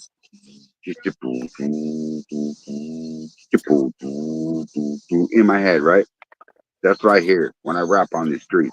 I live in the fucking ghetto in Louisville. You see what I mean? Like, it's hard as fuck to have a hot wife or a hot girlfriend and let them go out in public without having to stab someone. Like, listen, dude, never had that before. And now I found somebody that I fucking adore. More than honey, more than mead, more than mash, more than copper. You see what I mean? Like, there's somebody Okay, else Earl, I taking just my. turned. Shut the fuck up, Phil. I will mute you. Anyway, so now I found Still ain't somebody talking to you that I like that, adore. Bill. I hope it's not too much love that you still feel the stuff. Oh no, I always mute Phil. It's funny as fuck. Okay, you guys ever seen Roger Rabbit when he gets handcuffed and stuffed in Eddie Valent's jacket and goes down to the bar, and he comes out and he's like, "Here, let me hold that for you." Where he's calling off the handcuffs, right? Huh? You tell me at any time that you could do that? No, only when it's funny.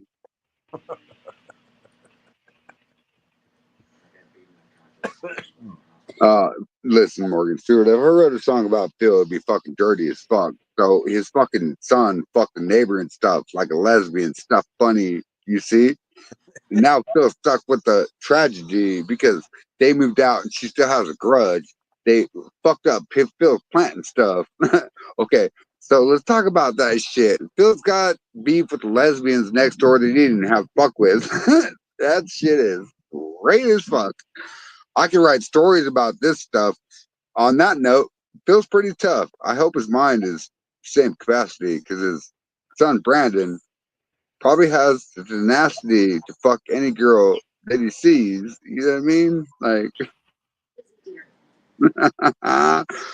Phil, you're gonna have grandkids by 5 different fathers.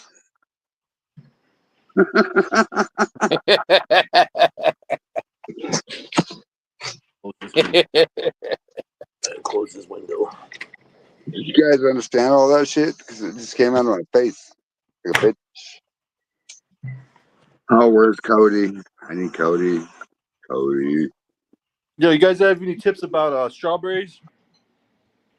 So I think I'm gonna do a strawberry mash next. Use the juice only. Use the juice only. Yeah. And the Your reason why, strain the shit out of it. Strain the shit. or strain it. No seeds. So what? Yes, Earl. Thank you, Earl. For you talking about for the mash? Yeah. Yeah. Okay. All right. So, Either juice or strain it. all right. So juice it out and then strain it out and then put that in the mash. All right. Yeah. No seeds. No seeds. No- Also, listen, you have to be careful if you're grinding those seeds because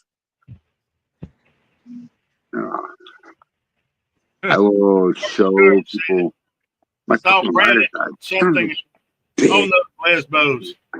Moving out. I'm out. Good night, guys. Night, brother. All right, Earl, brother. holler at me if you need me, bro. I got it. I'm gonna Goddamn, look at that sky, though. Look at how pretty it is. It's all blue with fucking green trees and shit. Look at this. not. Check it out. Oh, Yeah. Not. I'm on. oh that's 10-foot bud in front of me. Oh, look at that. Look. Oh, shit. It gets bigger and bigger. Anyway, I love y'all. Nah, I'm gonna message you soon. I'm gonna get that thumper and that condenser too from you. Bro, I got you. Just let me know. All right. Good night, Mark Morgan. I love you, Shadow. Bam! With the fucking fist bumps, man. All the viewers. Hold on. Let me spit this for a minute. Scott Johnson, Morgan Stewart. Hold on. Kobe Mandela, Kenny Parker, April Parker. You know, like all of you guys, Brian Ingham, Scott Johnson, Scott Drake, all of you guys are fucking phenomenal. You know what's funny about that? It's all this show is brought to you by our viewers. Our viewers. And it's fucking great. I love you guys. I love you guys. Listen, every time I do a show, it makes me want to cry so hard because I fucking love the viewers and I love the co-hosts and I love everybody. And Phil, fuck you, Phil. Now he's just Louis Turner, I love you. Eric Buckman, I love you. Earl, I love you. And fuck you, Phil. Ah, ha, ha. Ha ha ha ha ha ha ha ha. Earl, make sure you call me if something happens, okay? All right, I will. All right, brother. I'm out. I love you guys. Yo, be Thank you, bro. I got me started. Anyways, Earl, I turned the heat down from when it got to boiling, and we're simmering good. It's kind of turned out a nice. Start off as a nice pink. Now it's getting a darker reddish. Right. It'll get to where it's once you strain it out and everything, it should be almost black. It'll be that dark. Yeah.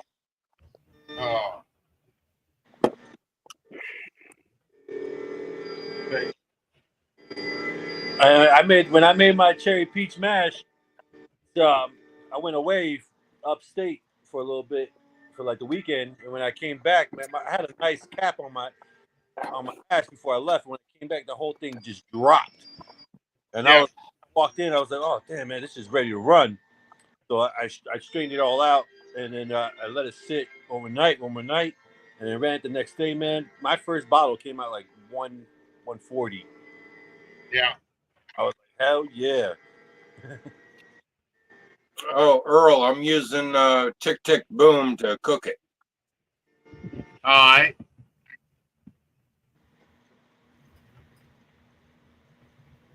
That'll work, Bill. Yep. How many gallons of them did you have? It's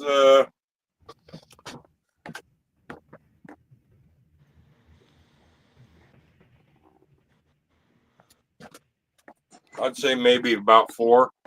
Hold on a minute, guys. Give me about 7 seconds here, please.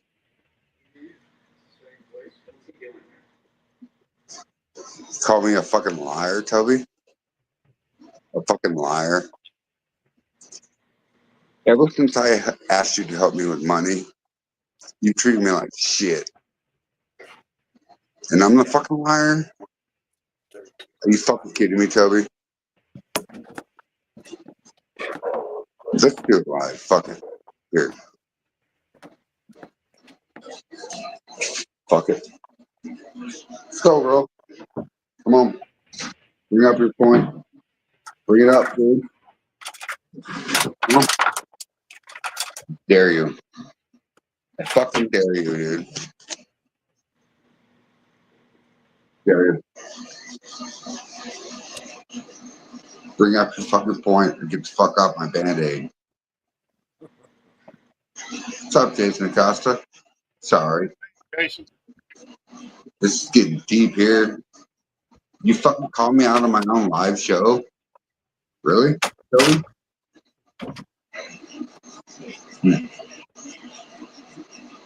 Imagine that. I will never block you, no matter what subject, no matter what aspect. But you came at me like an ass tonight, okay? So I responded just like I would you if you were in front of me. And still, you fucking antagonizing me, really? On my live. Shows how much of a man you are. Hurt, dude. You call me a fucking liar?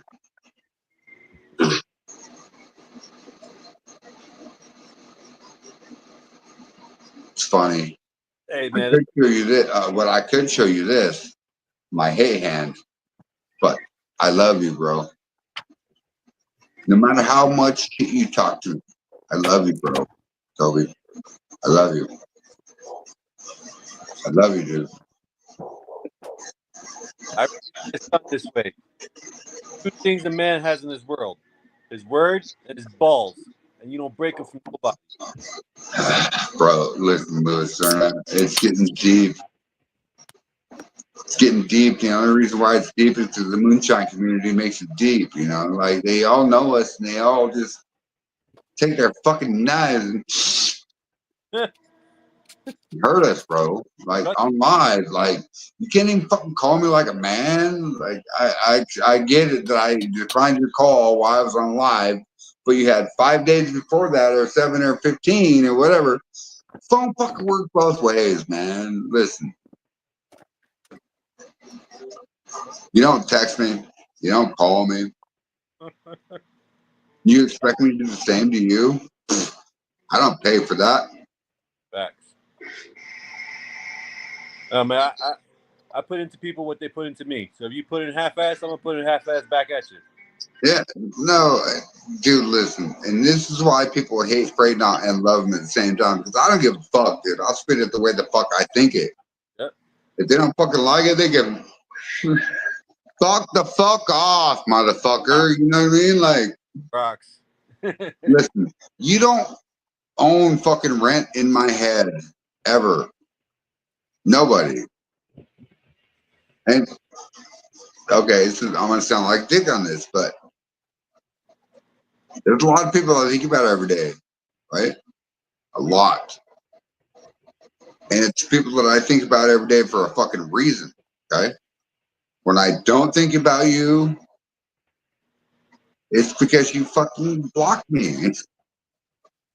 Like, really, motherfucker? You some bitch. Come on, bro. I sent you a link, Toby. Or maybe I didn't. I could. Really? Let's do it live. Fuck it. Fuck it. Fuck it. Earl, give me a minute. I gotta step out and I gotta send a link. All right. Oh, Andrew Martin. Yes, sir. Listen, I can charge people by the minute for my psychiatry sessions, right? But if they dug into my head with an excavator, they'd probably fall down dead and lay in the coffin. They were just digging. You know what I mean?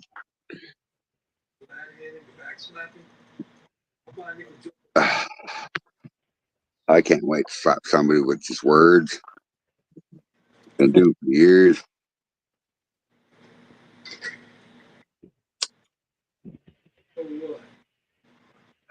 Look, I found a lighter that works.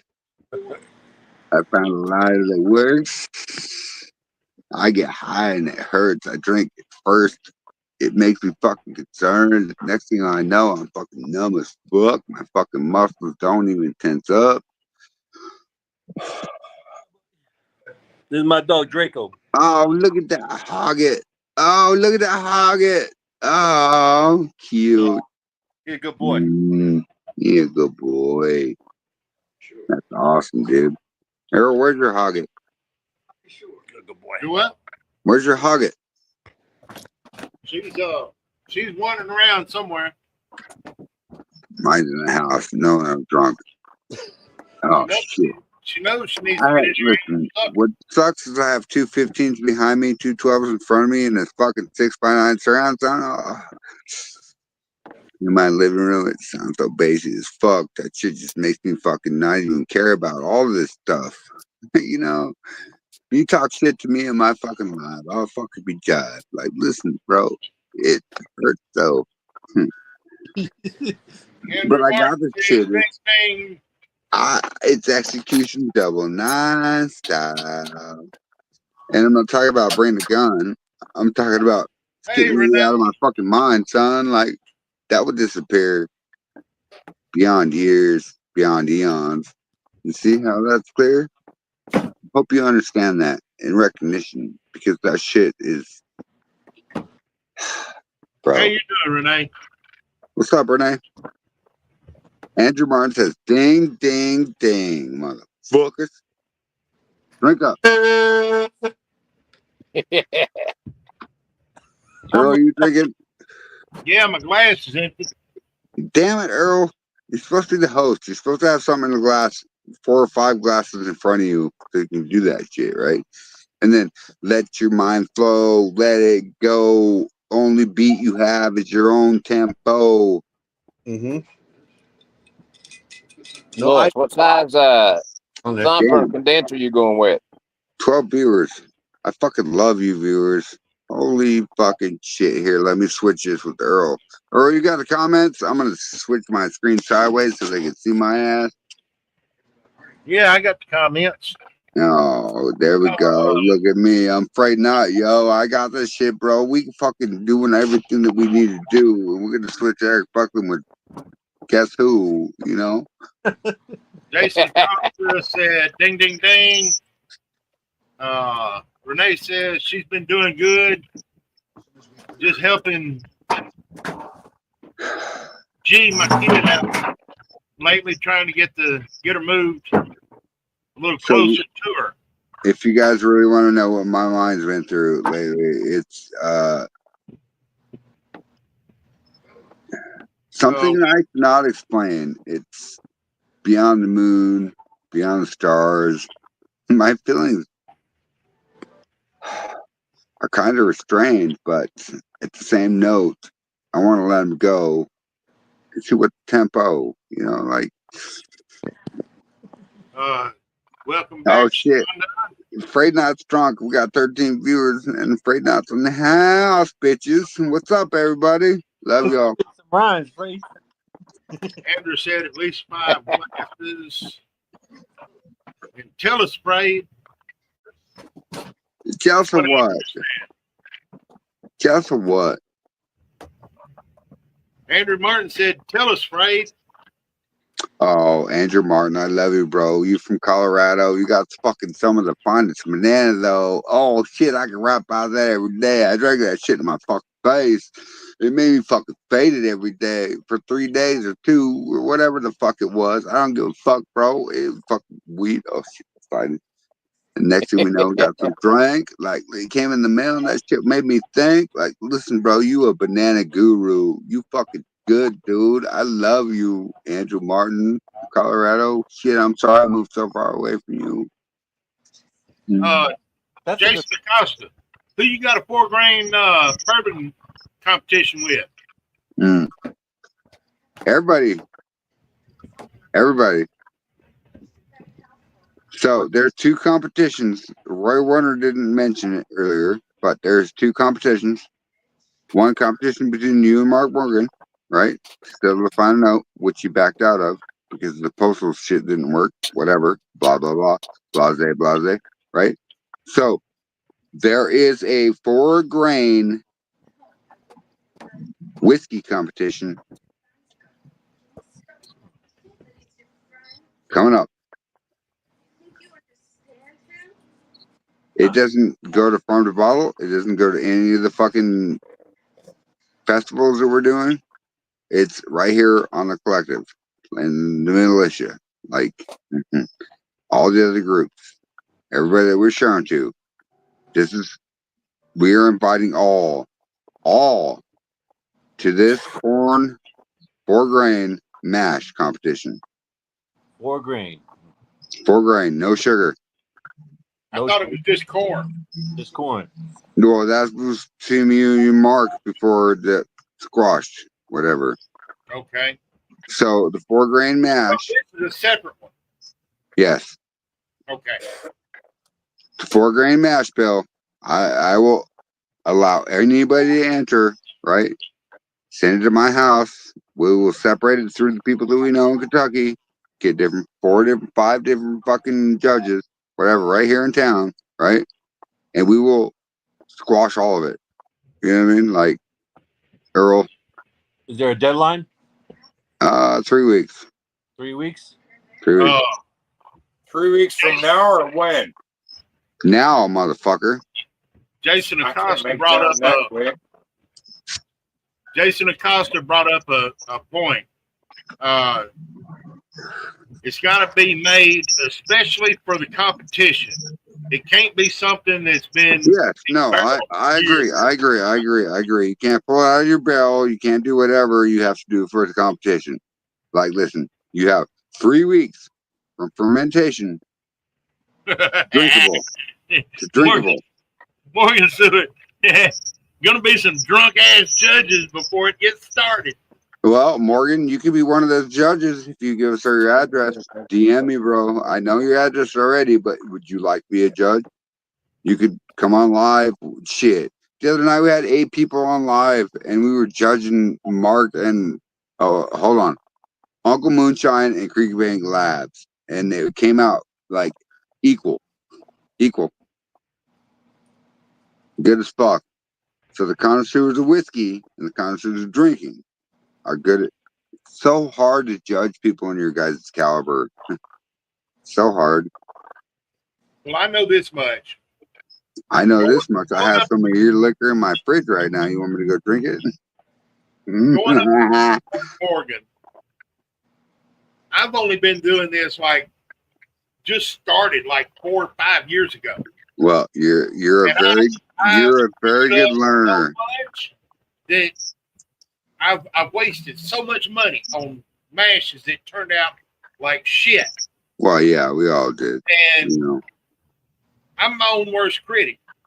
To me, yeah, my apple pie and my peach cobbler was good. And what I looked for when I was making it was making it smooth and having flavor. Mm-hmm. Trying not to have any burn in the back end of it. I need to go listen to music. Got my brain.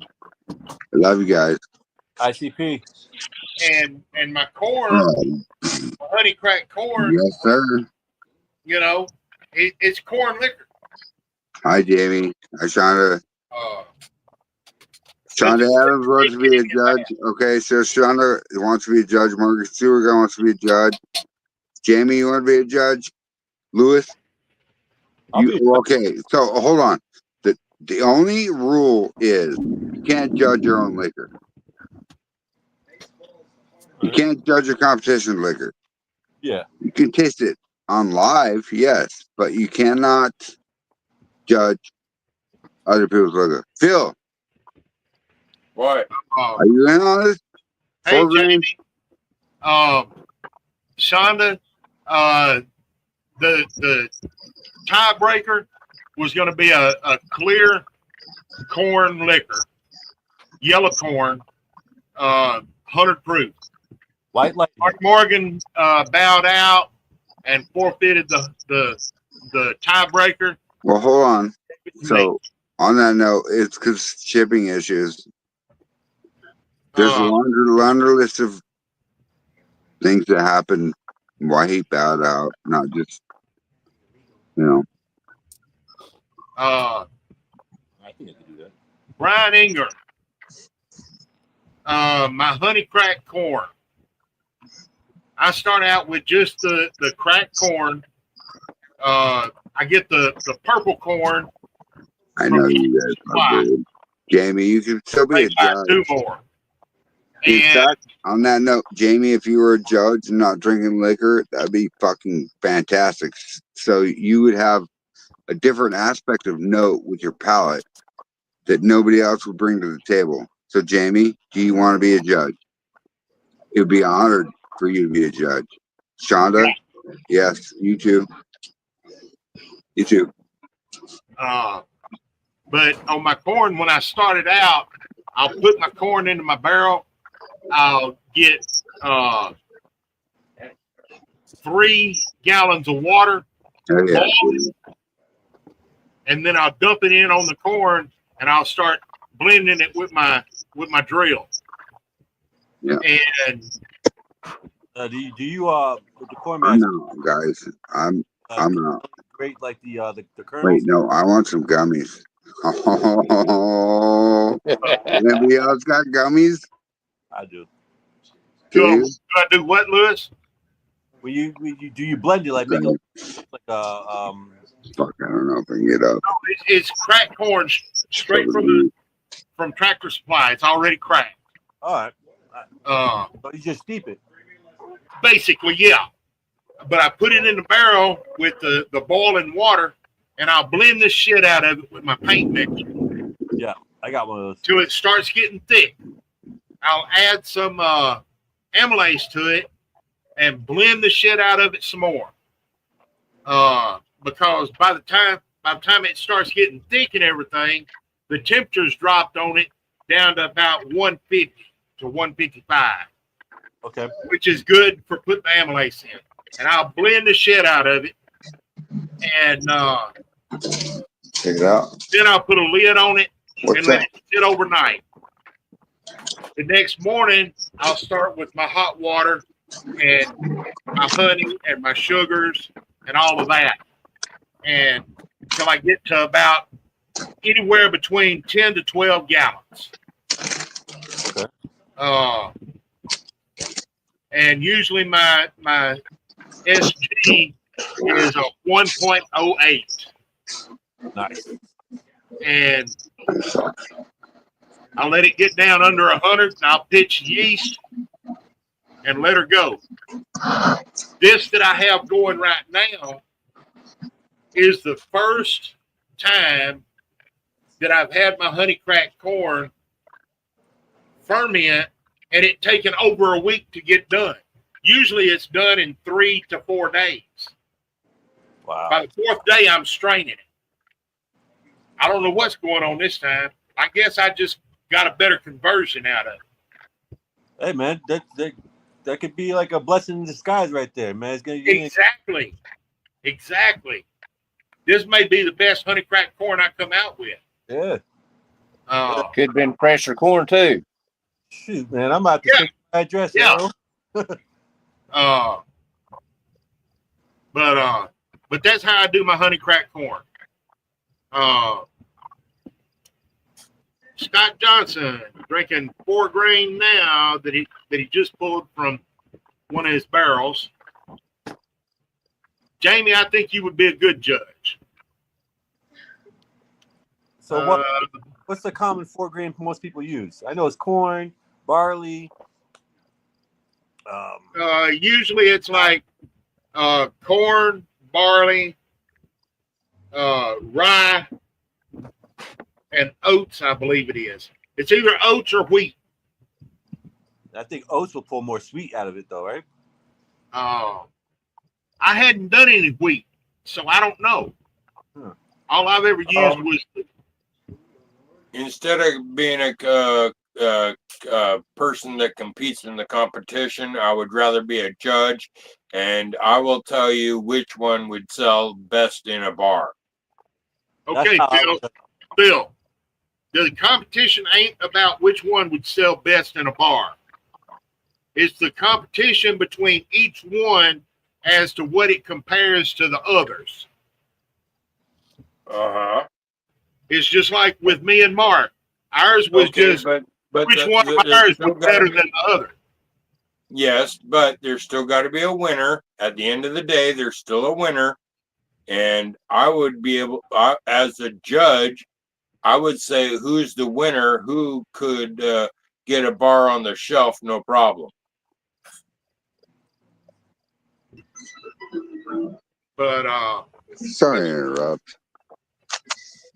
My bad. 1 second, I can't hear you good. All right, here we go. Say something.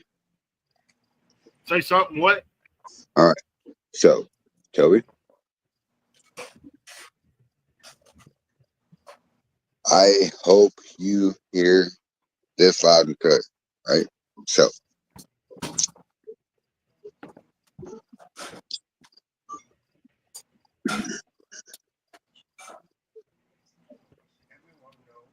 Hey, it Earl, hurt me. I address when you Earl. hold on. It hurt me when you disrespected me and blocked me. And you expect me not to send anything back. Like, I never will. Because you know why? I have more respect for you than that. Listen, you fucking blocked me.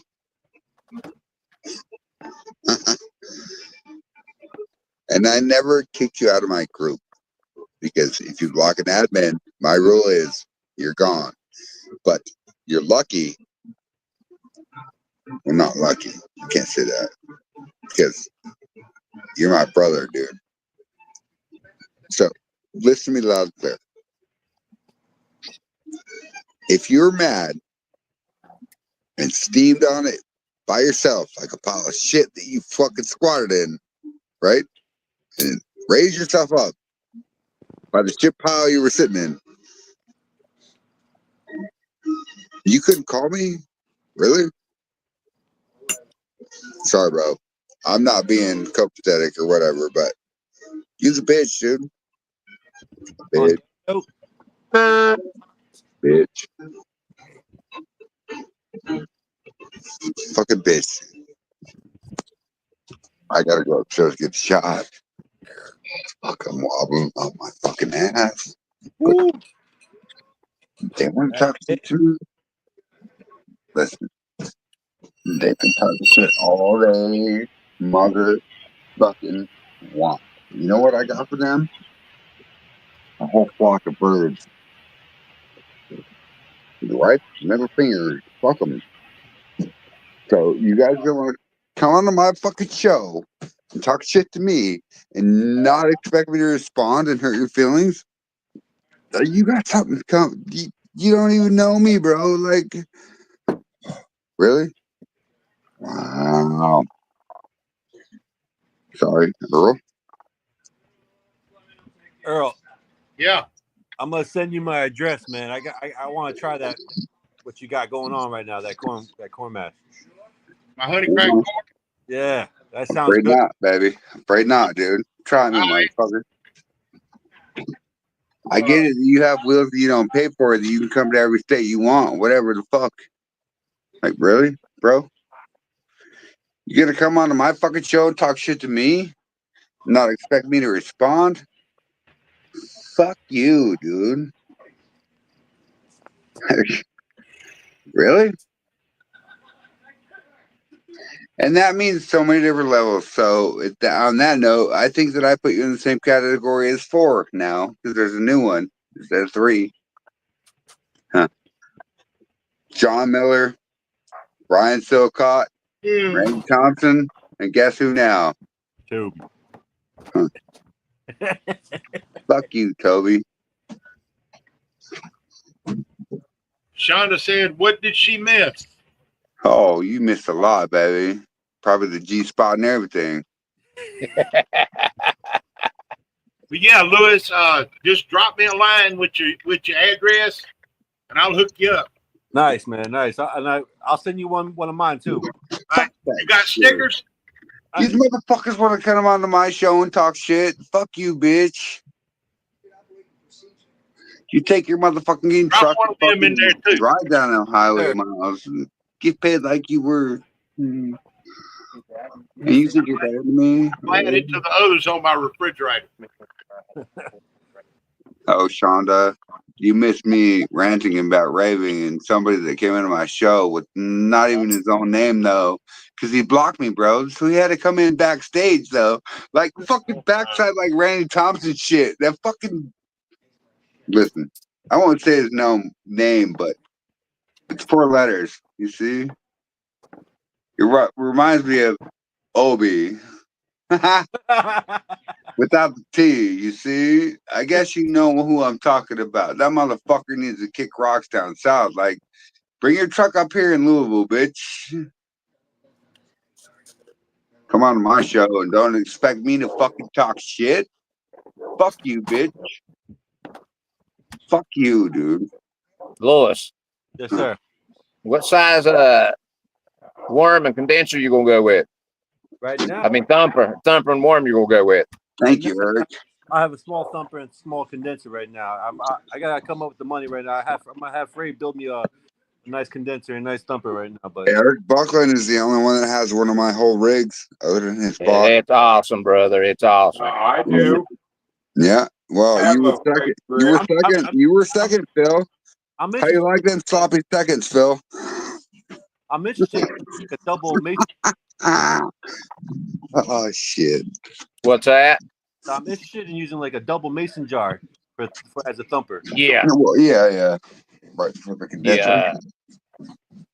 But he made me a 3-gallon thumper and the worm out of a 5-gallon bucket. Man, it's a hell of improvement. Yeah, Yep. yeah. That's I threw that little shit away. a pound thumper and a 5-gallon condenser. So Yeah, that's exactly what I'm gonna go with. yeah. I think he said I can go if I. What'd you say, Fred? I can use that on a 30-gallon Yeah, 30-gallon steel because steel. it's 25 feet of 3/8 copper or half-inch copper OD. You know, Yeah. so Oh, it's awesome. it's It's good one. awesome. It's good one. And he's got a flask and a sticker. Earl, I just killed the flame on the muscadines. Oh, you didn't see this, Fred? Uh, I gotta send you this. What is that, My sticker. motherfucker? You some bitch! You've left me out the whole time. You some bitch! I How just dare got you, him. Lewis? I just I got thought I him. was I thought I was fucking your mom for a reason. I'm just kidding. No, you might. Shit. Jason Acosta said his paper shredder's hard at work. Oh, is that what they're calling it nowadays? Paper shredder? He's probably fucking his wife. Paper shredder. Nah, he's grinding up some corn. No, I know, Earl. I'm just trying to be wait, how do I say it? Not racist? Sean Aboriginal? said she don't know if she's not sure if she knows. Maybe he's incognito. Morgan Stewart says Oh, people 1, should mash those 2, things up real 3. good while hot. Yeah, that's what I told him to do, Morgan. Listen, guys. Okay, so if you're doing fruit, right? And here, I'll blow your mind for a minute. So there is no reason to bring the temperature of the water that you're pouring on your fruit above 112. Okay, 112 will kill any natural yeast on that fruit and still break down that pectin. If you make it a puree, like let's say pulpy orange juice, right? That is the best mash you could ever run. You throw some EC1118 on it and some deity. Listen here. Okay. So if your mash is outside and it goes down to 55 degrees, the EC1118 will kick in. The daddy will kick in at 95 to 102, 105-ish, 7, you know what I mean? So that's why I use different strains of yeast for my ferments, because they have different properties and they have different fermentation levels. And if you're okay, so if you're doing a 4-grain mash, listen to me, guys, and this is coming up. Take heed on this, okay? So if you have a corn, you're gonna steep that corn at 195 for 1 hour, right?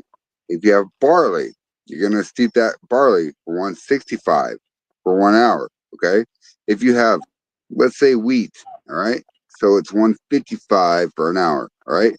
So if you have oats, right? Hey, Phil, What? what does crowbar stand for? Corn, rye, oats, wheat, barley. Yes. So that's a 5-grain mash that I share with Phil, and Phil's been running that mash since day one. Like, how do you think about that mash, Phil? What do you think about that liquor? It's a #1 seller. There you go. It's good. So, Hey, Ray, Ray, Actually, my first run of the crowbar went into a brand new barrel, yeah, of course 1 it gallon did. barrel, and Toby came over. Sorry, I have to say his name, Freed. No, But you're good. I love Toby. Listen, I love Toby. he I came. wish that Toby, motherfucker wouldn't come at me like Toby that. tried it. Toby tried it. It was 2 weeks shy of 3 months in the barrel. Listen, I Okay, wish you wouldn't and come at when me like Toby that on my tried it, live show. Not you, Phil, but I had Toby. Freed on the screen here, and Toby said it was a 800 a gallon barrel. Right, right. Crowbar, baby. So, corn, rye, oat, wheat, and barley. Crowbar, right? I call it that for a reason because you got 52% corn, right? 23% oats, Barley. 7% rye, and 15% barley. Let me ask you a question. Do you let your barley sprout? Yes, I malt everything. Let it malt out? All right. Mm. And then you dry them out. Yeah, all right. I haven't done that process yet. I haven't let anything malt out yet. All right, Morgan, I'll put you down one of the judges. I'm sorry, guys. So I think if I'm a, you know what, if I'm gonna join this competition, and I think I might try to sprout, like malt some barley too with it. All right, so check this out, Louis Cerna. So if you have corn, right, and it comes right out the field, you let it dry, break it down, okay? You boil it to 190 for an hour, right? Whatever. Hold that water temperature for 190. Boil it, whatever, right? If you have malted barley, you don't have to have amylase. No sugar. You can break that corn down to 1.08, 1.06 sometimes, right? So when it comes to grains, you can add sugars and add sugars and add sugars with grain, okay? Whether it be barley to help with the amylase or rye to help with the saltiness and peppery, or even oats to help with the fucking mouthfeel, the creaminess, and the wheat. Let me tell you about wheat. Oh my god, wheat makes me want to. Wow, that's like 18 seconds of thunder. Anyway, wheat will help every liquor you ever make. Even if you don't have barley, you have cherries, sure, put some wheat in it. Really? Yes. Is the wheat come out sweeter? Well, yes. And it has a different note to it, okay? So you get a little bit of the grassy, right? Huh. And then you get some of that smooth sweetness from it. All right. Yeah, I think I'm gonna try something out. I'm definitely interested in that 4 grain. That sounds pretty good. It's 5 grain: corn, rye, I'll talk about oats, wheat, and barley. I'm gonna try the crowbar. I gotta try that. Listen, you try a crowbar, you better make sure every grain is malted. Yeah. Yeah.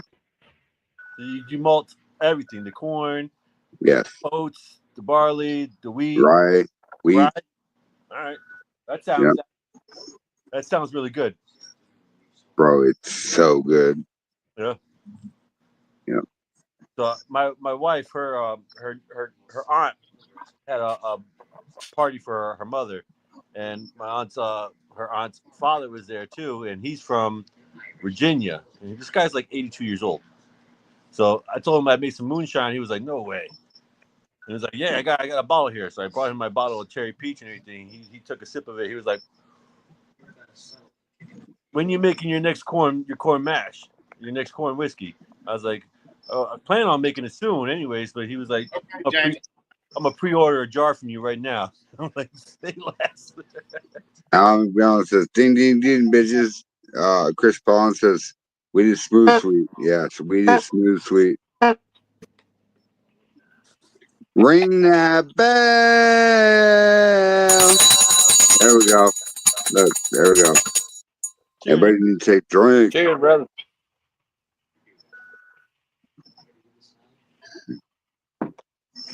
You Sorry, afraid that I'm fucking drunk. that 83 proof jar wasn't no real big hit, but it was pretty good shit, wasn't it? Oh no, listen, that drink you gave me was fucking delicious. Delicious. But you also had to remember that I was taking care of this motherfucker right here the entire time I was in Maggie Valley. All right. Oh, sorry, Earl. What?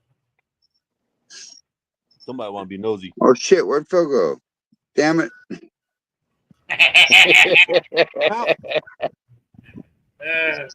Sorry, No, Phil. after I passed out, Freed got so drunk, he stayed up till 4 a.m. drinking. And the next morning, we had to go to the festival early in the morning, and I had to drive because Freed was still drunk. Well, the only reason you had to drive is because I catered to you and you catered to me too, you know. See, so we're even. Yes, I agree. I have no animosity towards you, Phil, other than your nipples are inverted.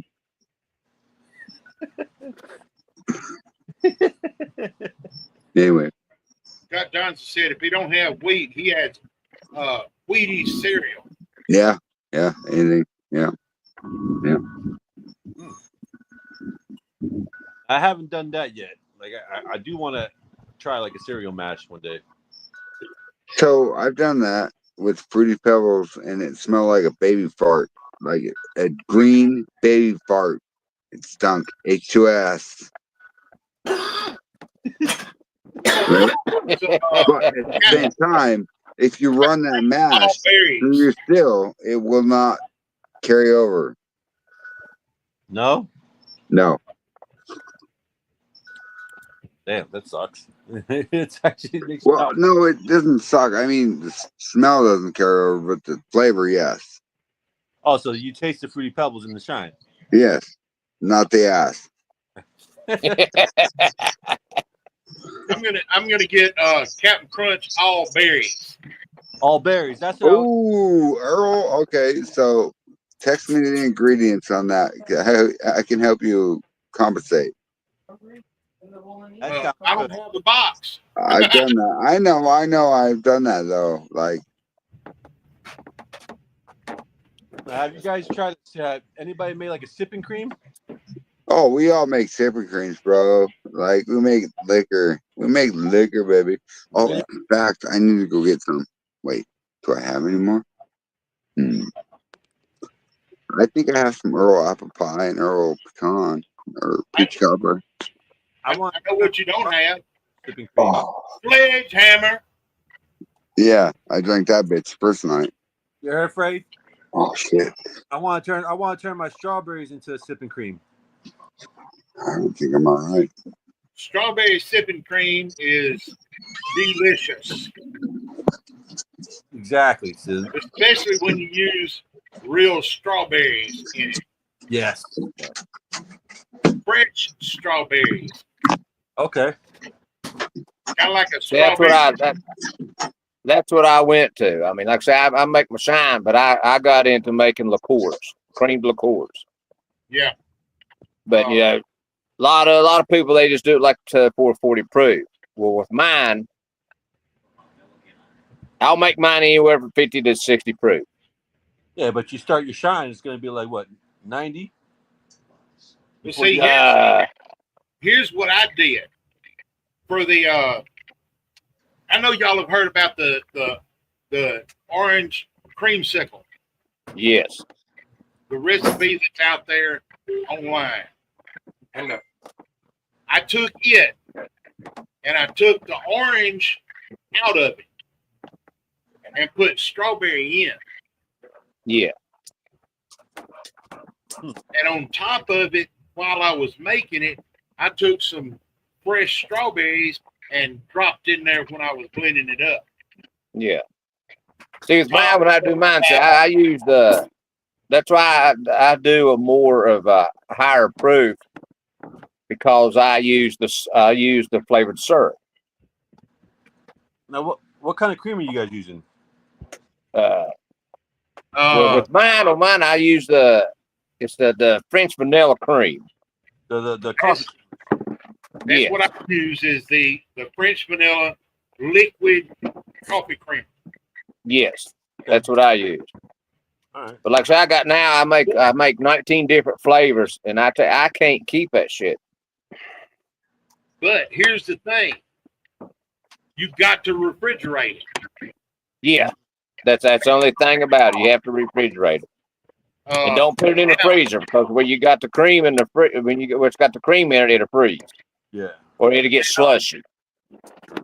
If you use the powdered French vanilla, it won't taste quite exactly the same, but it'll taste like it. And you can adjust your cream to get it even closer.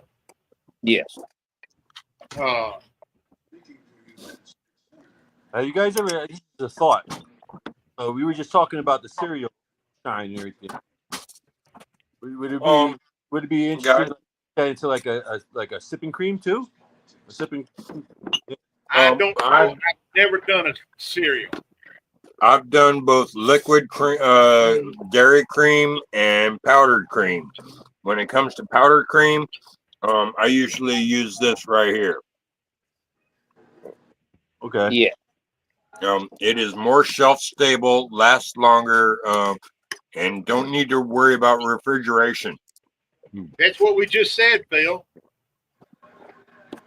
Get the peanut butter out of your ears.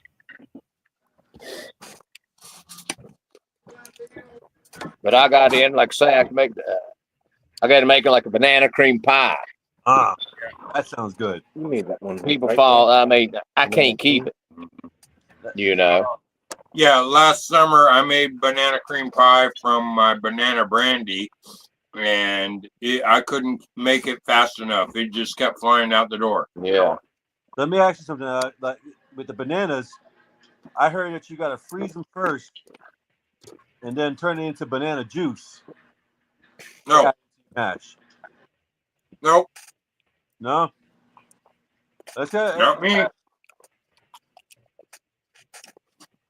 So I still wait for the bananas. I figure out the process yet.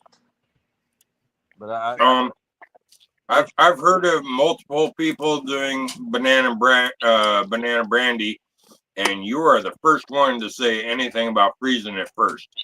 Yeah. Okay. However, I do know people that have froze banana. I don't know what they're planning on doing with it, but other than storage and freeze, banana, other than using the freezer as your storage to hold your banana longer, there's really no advantage to freezing it. Let's see. Jason Acosta, no, I have not tried it yet. Kevin McMillan asked Jason if he finished his corn yet. But Lois, look me up, Eric Buckland. You'll see my sign, Buckland Liqueurs.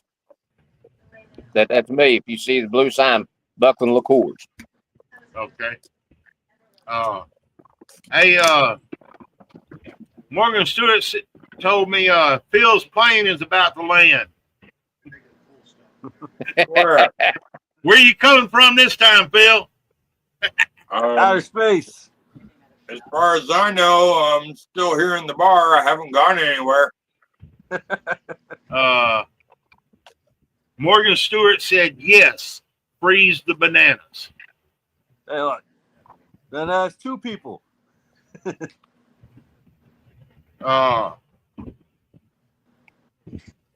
Chris Palin, I try to max out my hydrometer.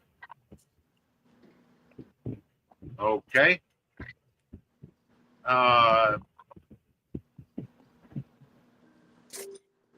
Brian Ingram says, freezes his bananas. Right. Kaylin McMillan, I've heard different about the bananas. Bang, bang. On doing fruits, I have heard what you want to do is you want to freeze the fruit first, or process it down and then freeze it. I've heard that too. That way, when you take it out, you thaw it out, and you put the pectic enzymes in it and let it sit. It breaks that juice, breaks the juices out, and brings more flavor out of the fruit. Mm-hmm. And then the next day you strain it out. So I heard you blend it down. I heard the same thing about the fruit. Like you're supposed to, it's good to freeze it. But I also heard that, like with apples, especially, like right when they're starting to get soft, it's the best time to use the apples. Yeah. The best thing to do, a banana, you let it almost get solid black, where it's just mush, and then you use it, because that's when it's at its peak ripeness, and it's loaded with all the sugars and flavors. That's what I do. That's what I do with my apples. This mash right here, I let them get nice and soft. Not too soft, not so solid, but they were good. They were nice. What I did with my peaches, I put them in a bag, in a Ziploc bag, and left them sitting on the counter open, and let them suckers just go and get ripe to where the bag was starting to get juice out of the peaches. When I started trying to cut the pit out of it, the skin was just sliding off in my hand. So you did that whole. So would it be make sense to like chop up and then put them in a Ziploc? Well, this was letting them get as ripe as they could get before they start ruining it. And then I pull the skin off and cut it and get the pit out of it, and then I put it back in the Ziploc bag and freeze the 2/2 or the quarters or whatever of the peach. Then when I take it out, I mash it up some and put the enzymes in it and stir it up good and let it sit. Let it sit for 24 hours. That way it pulls all of that stuff out. So I did what you guys told me last time. I added like a tablespoon of tomato paste to my peach mash to put the enzymes. I didn't have enzymes. I still don't. So I did the same thing with the apple as well. And dude, it came out great. You don't taste none of that tomato paste at all. Yeah. Well, see, the only reason that I know of for using tomato paste is supposedly for nutrients. Yes. Okay. Correct. I've heard that don't work for nutrients. That's what I've heard. I've heard it does. I've heard it don't. Just like with raisins, I've heard they do. I've heard they don't. Okay. What I do for the nutrients, I buy me a bag of nutrients. Yeah, I got one coming in the mail right now. And I put it into a mason jar, half-gallon mason jar, and stick the jar in the freezer. And I've been using out of it now for 6 months or better. And I've still got some left. I'm getting close to needing some more, but I'm getting there. That's what I use. Nice. I just take and I open the jar and I sprinkle some into my barrel just right before I put my yeast in. What kind of yeast you use? I had in the past I've used EC 1118. I've seen that. And I've used my main go-to yeast is Red Star Daddy. That's what I got. Now for I was told that for my rice, Red Star yellow label, not Red Star, Angel yellow label. Okay. Got some of that for my rice, and that yellow label is just for grains. You don't use it with fruits. So, but I do need to get me a better selection of yeast. Yeah, I'm gonna do the same thing. Like I want to get something specifically just for fruit, one for grain. Right. You know, I want to be separated from my mashes. You know. Yeah. Typically for fruit, I just stick to 1118, but with some of the grains I've done late last year, early this year, I have started combining a mixture of 3 different yeasts and playing with that idea. So different yeast can help.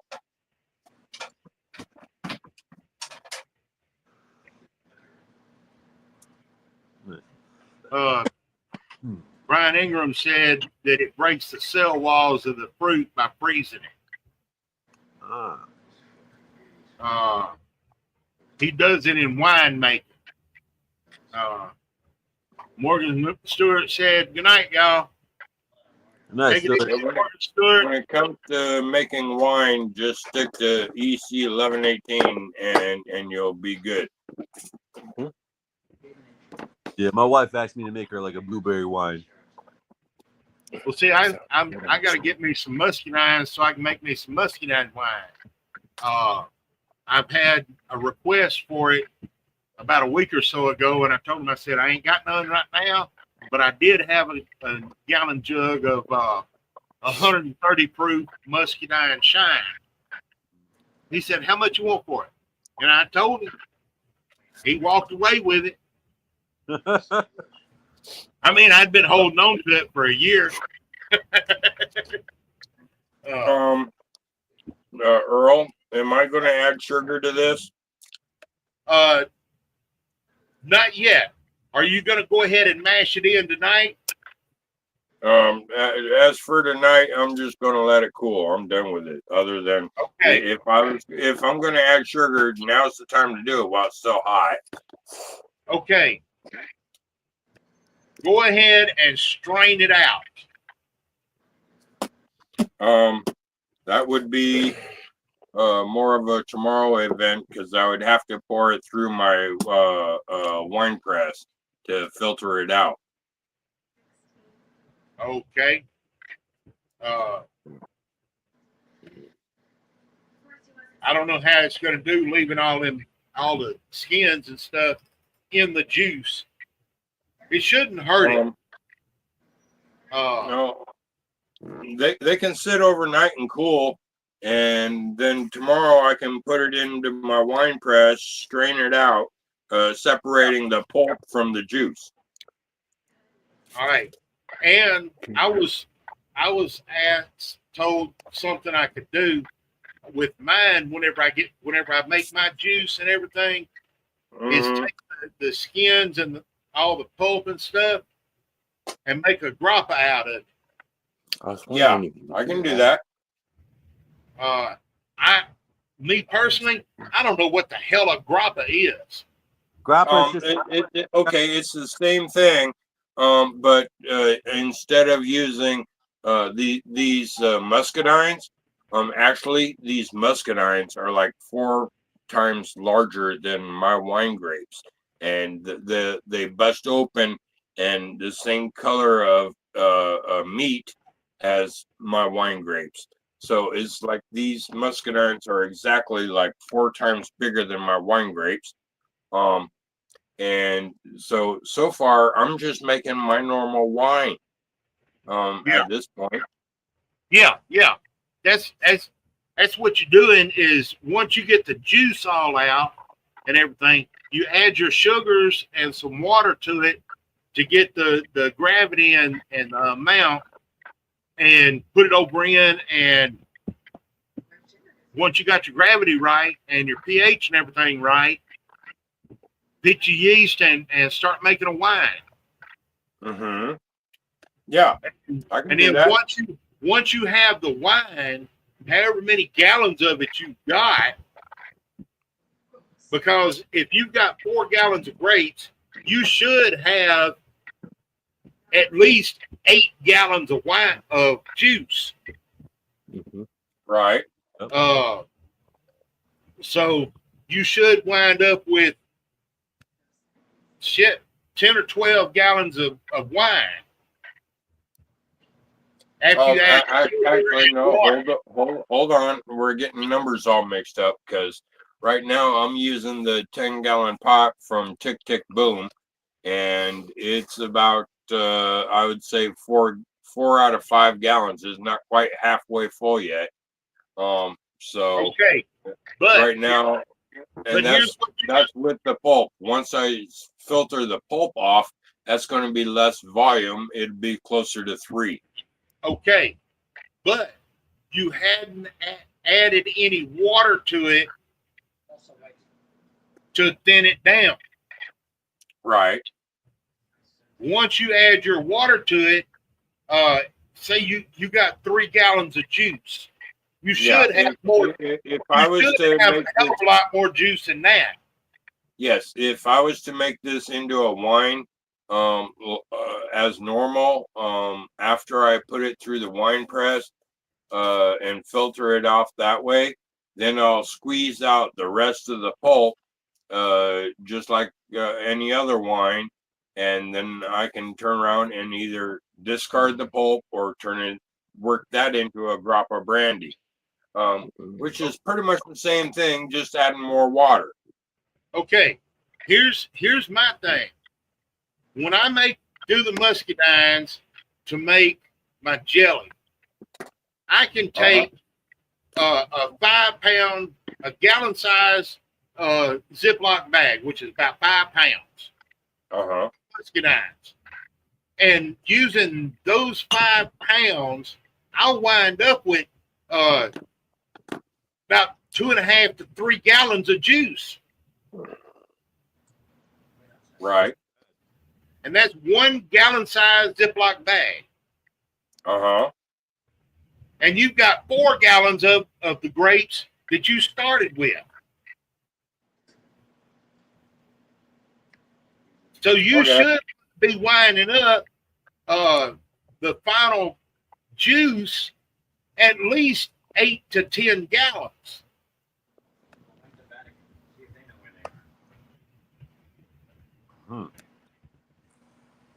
Interesting. So you said you took 5 gallons of the muscadines, or the No.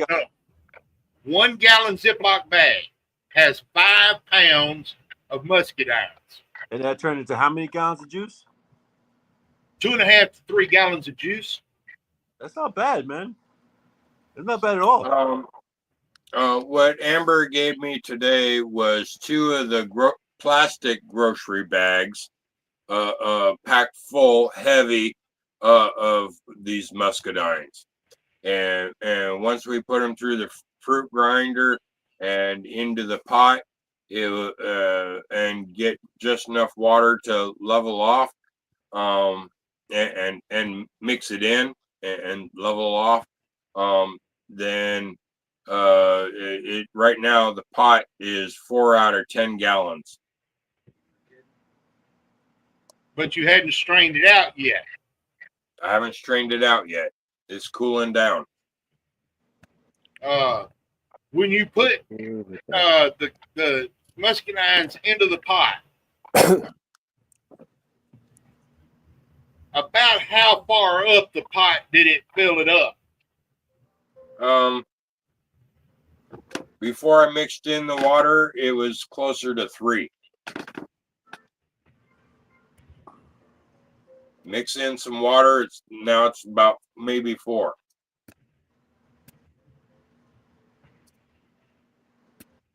I don't think you had enough water in.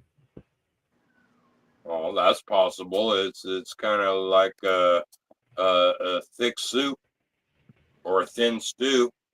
Well, there you go. You could just make some sugar water and add it to it when you add the sugar. Yeah, I can add a bag of sugar right now, or a small bag, not a big bag. Here's what you do. Get some of the juice and put it in a glass enough to fill your test tube.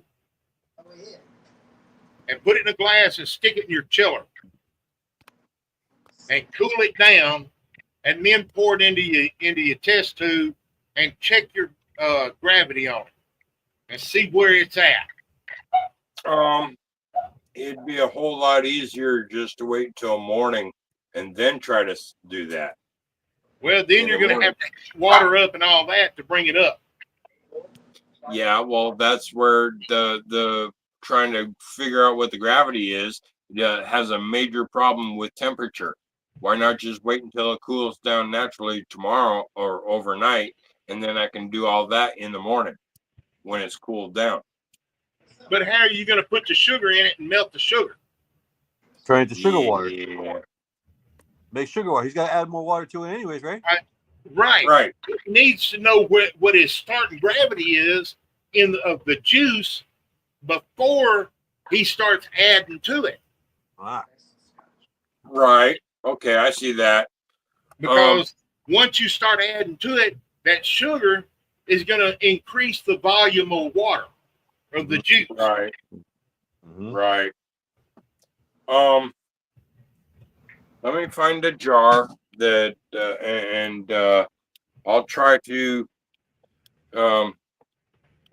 I'll fill a jar enough that'll should have, after it separates in cooling, I should have enough fluid for the test tube.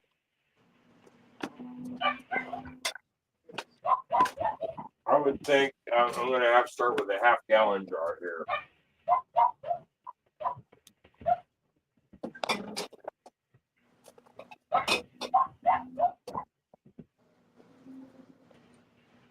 A half-gallon jar should do the job. Okay.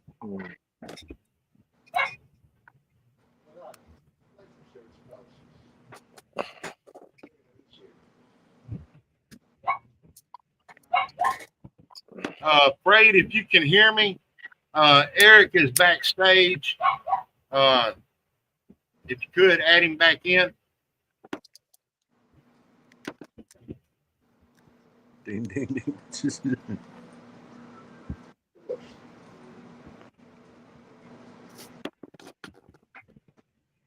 But yeah, that's what's going to happen. He needs to know his starting gravity before he lets it cool, because with it hot, he can still melt the sugar in.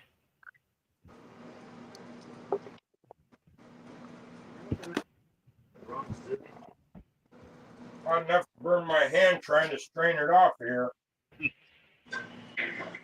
I think Fred went to sleep. Yeah, he may have.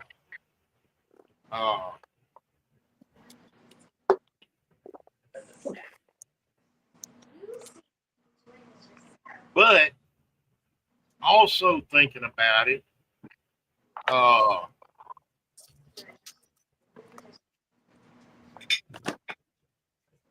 he's got to know what the gravity is of just the juice.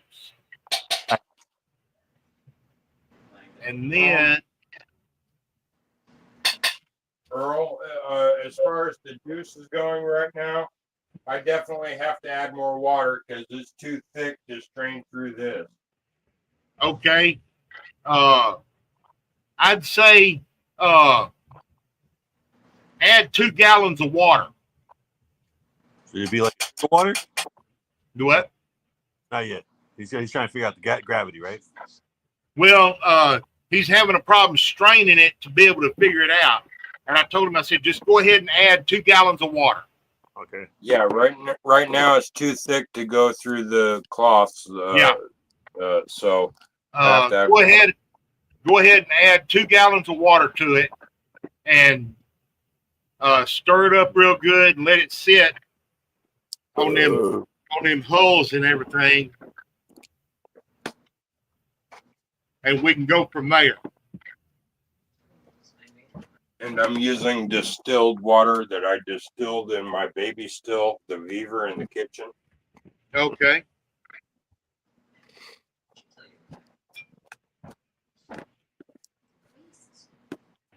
I don't know if you can hear me, Eric, but I sent a message to Braid and I said something in case he's listening. I think he went to sleep, man. It's possible. But see, I ain't got no control on being able to end the live whenever it comes time. So, but we still got another hour to go, hour and 10 minutes. Well, I guess it's ding ding time, guys. I'll take another shot. It'll probably be my last shot tonight. I got to see what I got in here.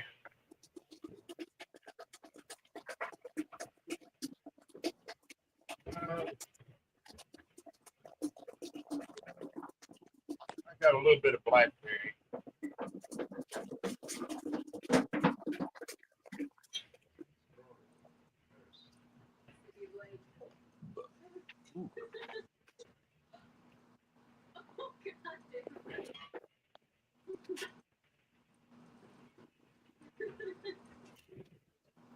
Go.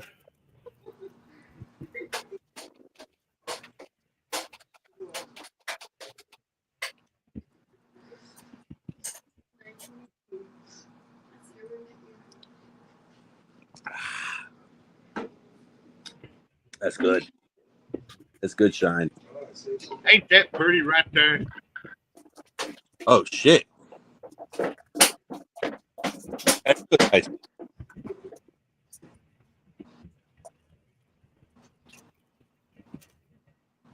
Nice Man, and clear. You see how clear that is, man? bad thing is, my little Daisy's down here and she's wanting a grape and she can't have one.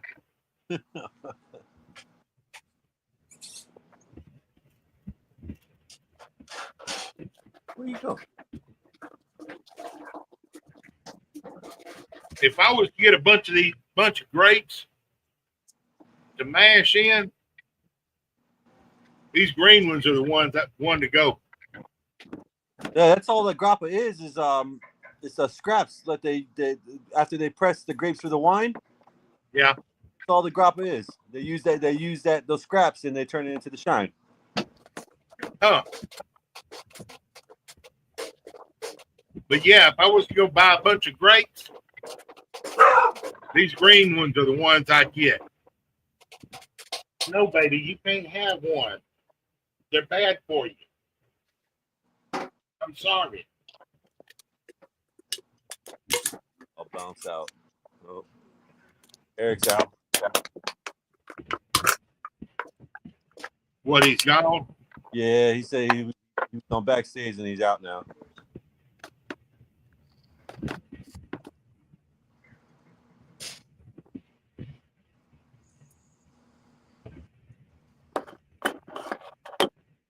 But I wonder where Roy is. Yeah, I was about to ask that. Where's Roy at? He was on earlier, wasn't he?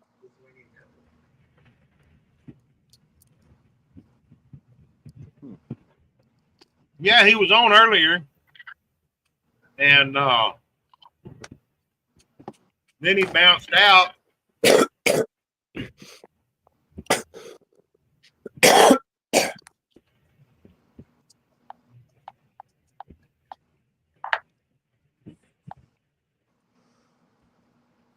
Oh, what part? Where you at again? What state you in? Northeast Texas. Texas. Northeast. Where you at? Like Dallas, Fort Worth? I'm about an hour west of Shreveport. Yeah, my parents used to live out in Fort Worth for a while. You couldn't pay me to live in a city. So I live in New York, but I stay in Long Island. I don't live in the city. I can't stand that shit, man. You still up there where all them idiots are. Unfortunately.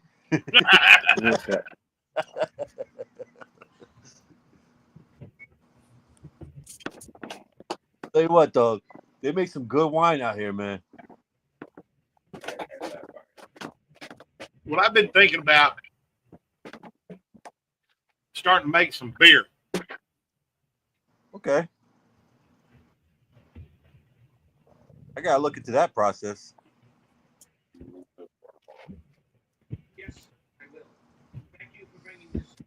Supposedly, I think it's supposed to be even easier. Yeah. So that's pretty much when you done fermenting. It's like a beer.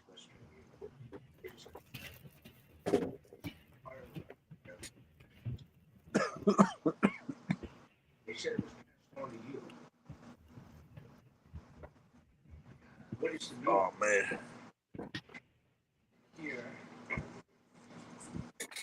Get all these grapes off this vine. Where I ain't got to do nothing but pick them up and pop them in my mouth.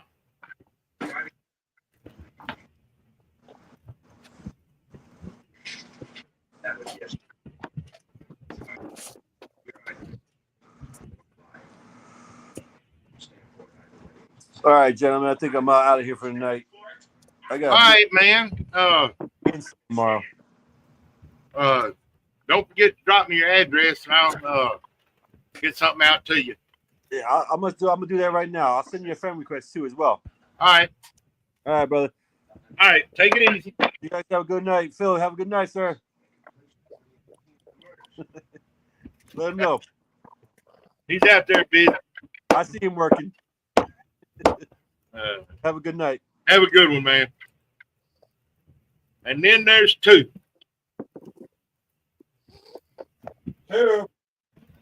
Who all we got left in the comment sections?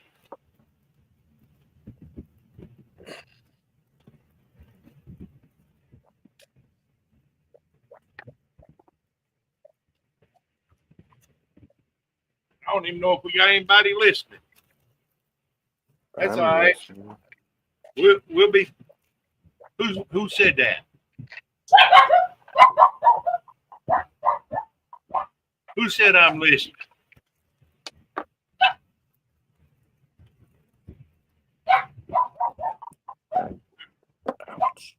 I guess that was played in the background.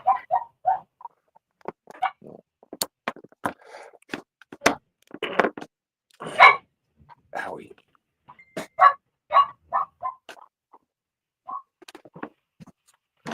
Okay, Earl, I got enough for the hydrometer cooling in a separate bucket here. Okay.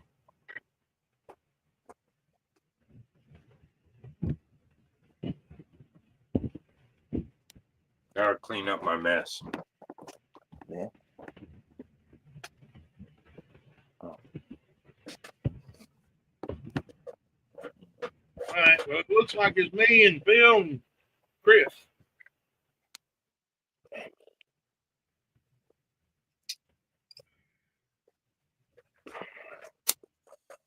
For another hour.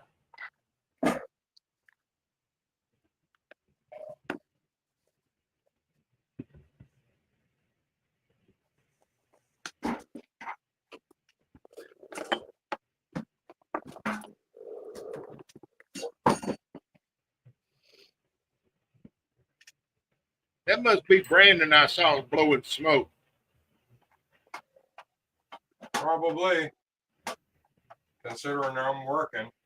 He's sitting next to the camera. Yeah. I seen a puff of smoke go across the top of the screen. Oh.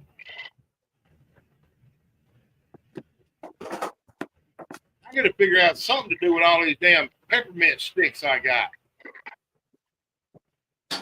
Turn them into alcohol.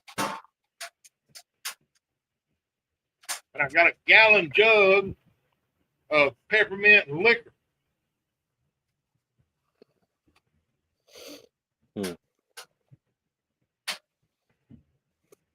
That I already melted a bunch of peppermint sticks into.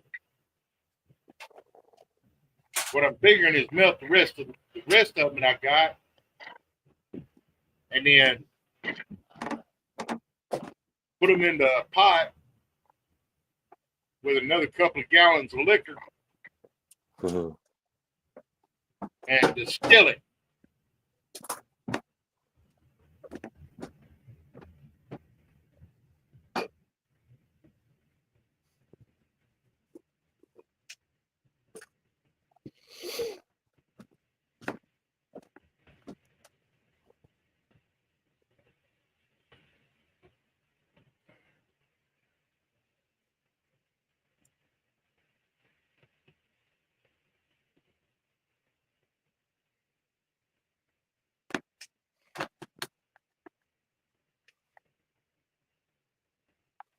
What are you doing to the juice, right?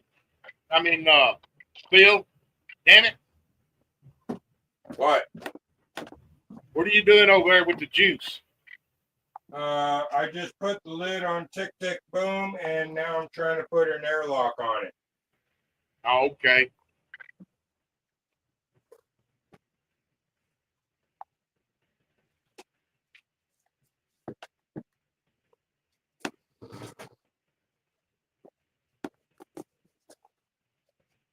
What you saying it's time to go to bed, Jason?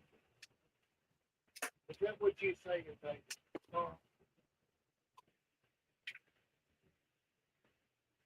It is not time yet. We still got another hour. Just to do. Just to do. I'll be right back. I gotta go and plug this pump. All right.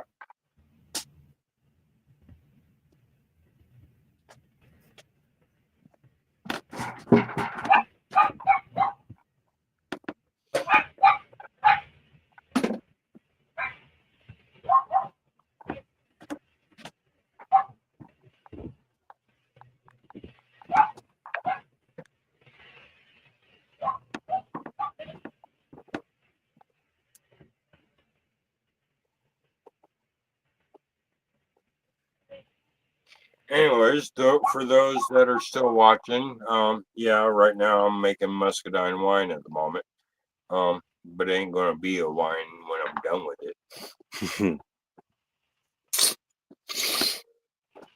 Baby, moonshine, probably.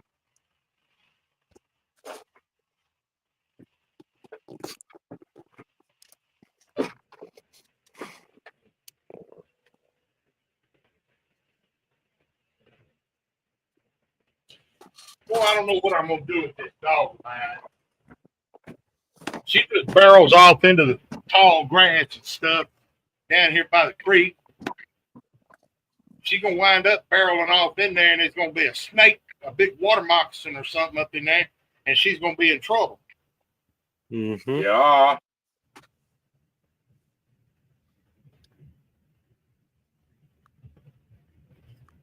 Oh shit! The heat from the muscadine soup is really making that airlock go working.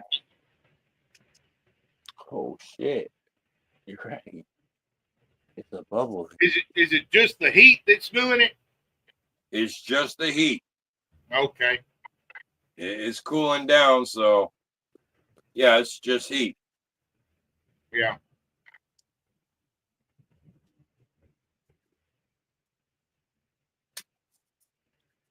My first attempt to siphon off the pulp from the juice straight into a jar by putting the jar in a bag. That didn't work. Scraping the lid of it with my stir spoon to help clear it, like clearing the strainer at the bottom of my funnel. But so I had to put in my big funnel and pour a bunch into it and start with my spoon to get it to go through the strainer. Right. But I got enough for the test tube for tomorrow, or at least when it cools down enough. It's good and hot. You added 2 gallons of water to it. Yeah, distilled water. Yeah. All right.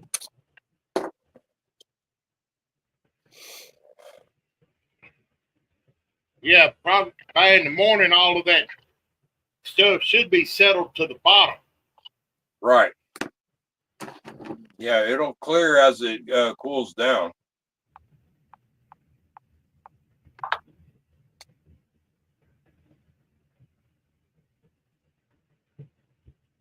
How many viewers we got? I don't know. I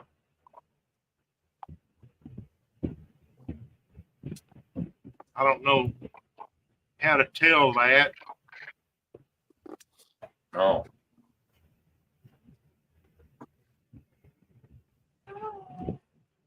Get back over here on the Facebook.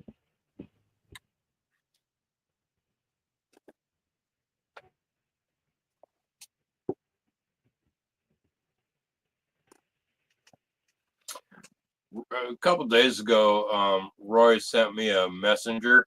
Like he was all butthurt, thinking that he was getting demoted and you're getting promoted. Like he was butthurt about it. Yeah, me and Fred talked about that.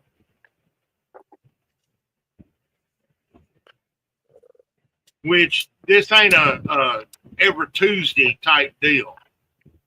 Right. It's just a fill-in type of thing.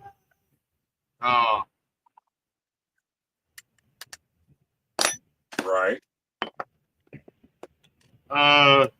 Looks like we got 3 viewers.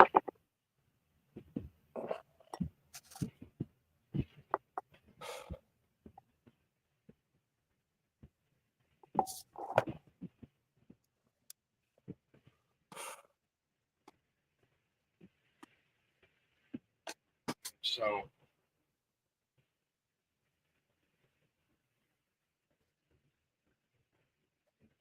anyway,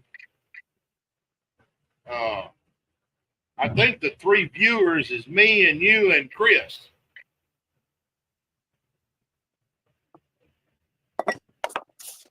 All right. Chris Fortner or some other Chris? No, Chris Palin. Oh, We can't. okay.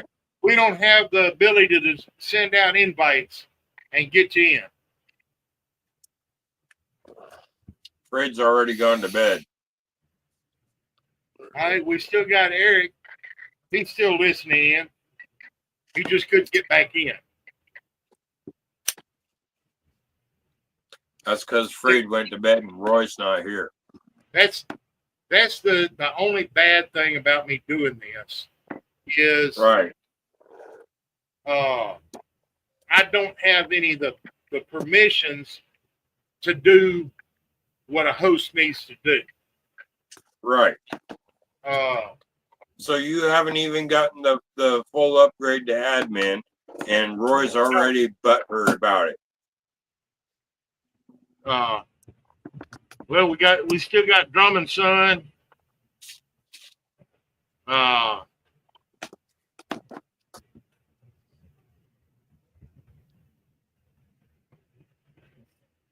But yeah, the reason is because the on StreamYard the subscription or whatever isn't a high enough subscription for more than 2 admins.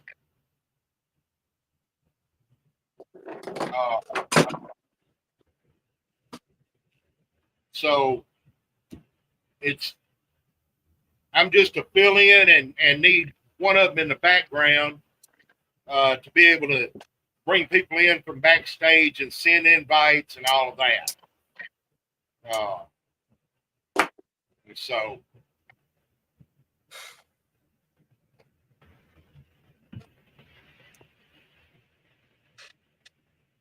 but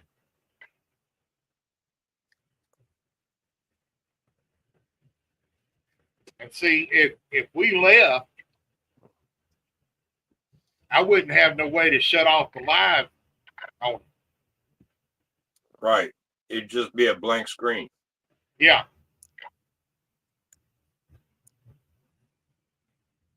So unless Roy steps up and shuts it off as the moderator or admin. right. Now if Roy shows up or if Fraid wakes up, I'll be here till one of them shows up. Yeah, you're used to the graveyard shift. I'm not. At least not anymore.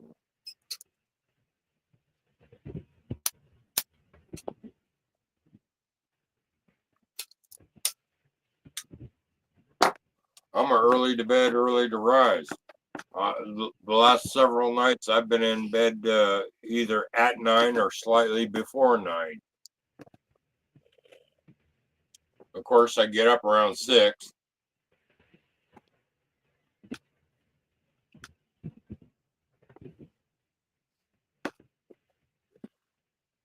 All right, Eric, I sent you a friend request.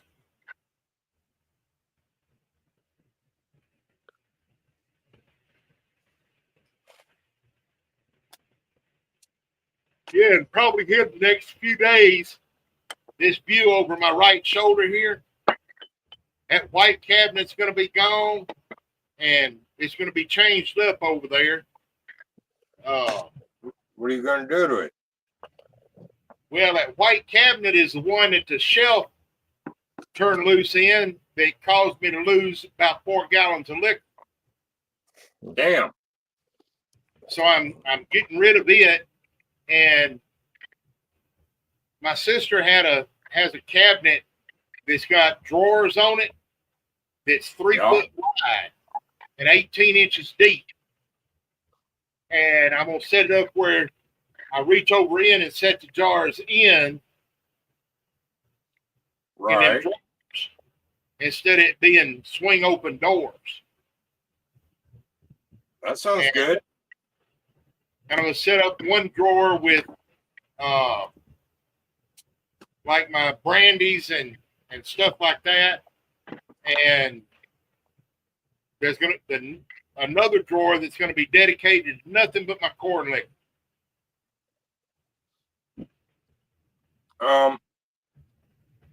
You up for a friendly challenge? Build your own bar. To build my own bar? Yeah, like mine. Nope. I don't want to draw the attention to myself. How if you're the only one drinking in it? Why build a bar? Well, you're going to need more room for more space for more alcohol. You can start with one whiskey, one vodka, one rum, one brandy, one tequila, one gin, one cream, and one schnapps, and one triple sec. And I guarantee you'll have enough to start a bar or be able to make most any bar drink. You got to have those key flavors: whiskey, vodka, rum, brandy, tequila, and gin, and triple sec. With those flavors, you can make most any bar drink. But the thing is, I'm not interested in building a bar. Just for me or otherwise. I've got a refrigerator that I can mix up whatever that I'm going to be drinking, a jar or two of it, and put it in that refrigerator. The rest I can put in my cabinet. Yeah. Well, Uh, for me, it's a good way to hide what I make in between the store bots. Well, the thing about it is, if I build a bar and a couple of people come over or something, and I start doing it that way, word's going to get out that I got a bar down here. Next thing I know, the sheriff department going to show up out here, and then TABC. And next thing I know, I'm gonna be behind that Crossbar Motel down there wearing stripes. Yeah, you planned that one out already, huh? With no money to get out.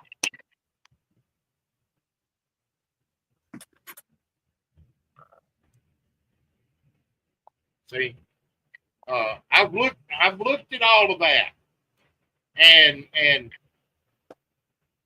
I don't want no part of that Crossbar Motel because I'm claustrophobic.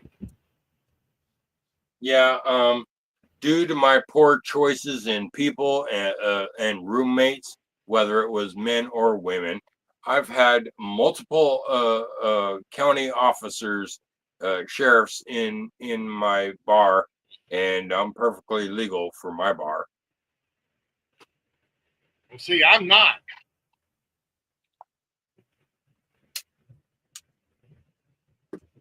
And I'm perfectly happy doing it like I'm doing. Right.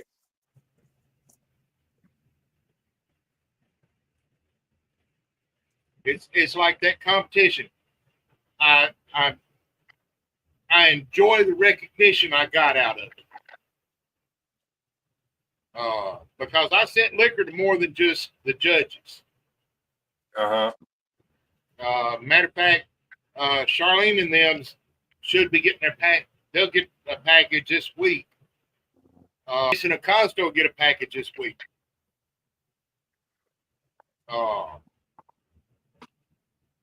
Jason Bartolosi, he got a package this morning. He is thoroughly impressed with my honey cracked corn. Yeah. And he's going to do a tasting, a shout out, and a tasting of the liquors I sent to him on his podcast tomorrow. Okay. So I got to make sure and get signed in on that tomorrow when he goes live. Right. Because I respect the hell out of that man. Yeah, when I met him at Maggie Valley, he's really cool. I mean, and I'm gonna have to wear his shirt also.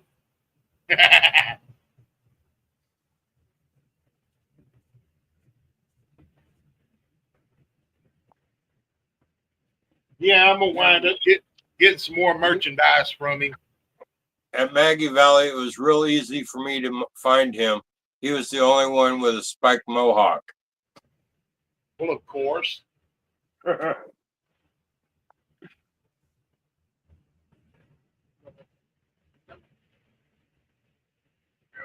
I got you. I got you. I got you. I got you. I got you. I got you. I got you, my baby. Yes, I got you. Yes, I do. Oh, don't yawn in my face. I love you. Oh, yeah. Yes, I love you too. I love you too.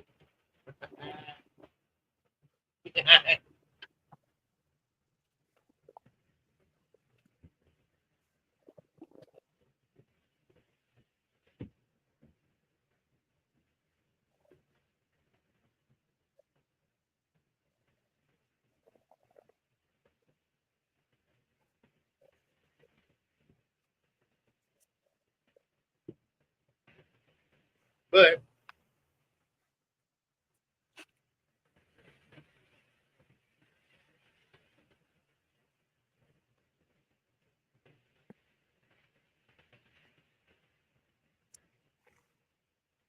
Yeah, when my honey cracked corn gets ready and I get it strained out, I'm just gonna put it in buckets and seal it up.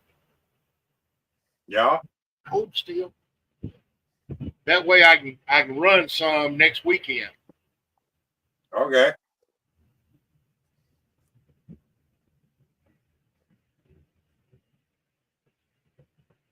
Because I like having something going on here while we're doing the show. Makes time go by faster. Yeah.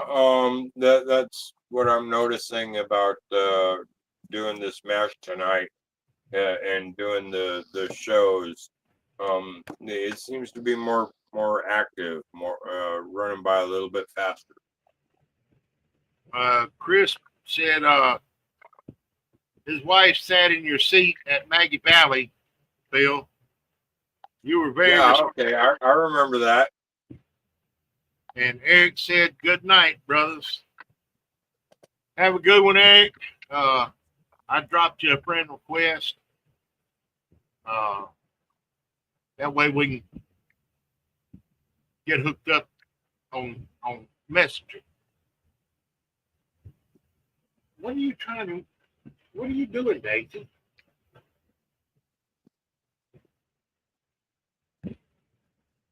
My dog's licking my hand Ah. like there's something on it.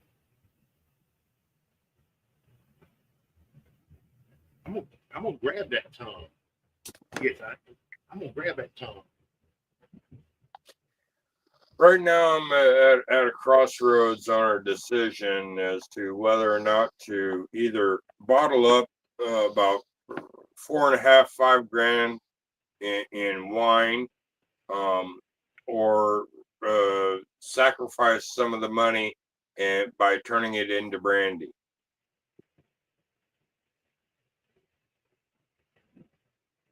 Well, that's all up to you, Phil. You can always take the wine later and dump into a pot and run it through. Yeah, that's what I mean. I got the bottles I can easily bottle up 150 bottles, and make about 4.5 grand in just wine, at current prices today. If all hell was to break loose and we have to go back to the barter and trade system, guess what? The value goes up. So my bank of alcohol is pretty well stocked, both in wine and shine, and I'm seriously thinking some of this or most of it should be bottled up as a bottled wine. It's already aged for a couple of years. It's some of it's even post or pre-COVID years. So yeah, it's been aging for a while. So I'm thinking about bottling up. Chris said split it up for sure.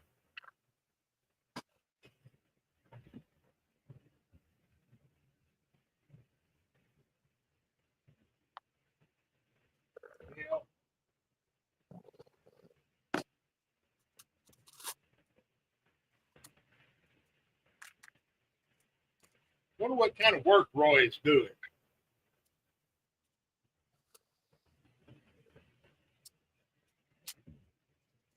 Yeah, I got some wines here that have been aging 2, 4, and 6 years.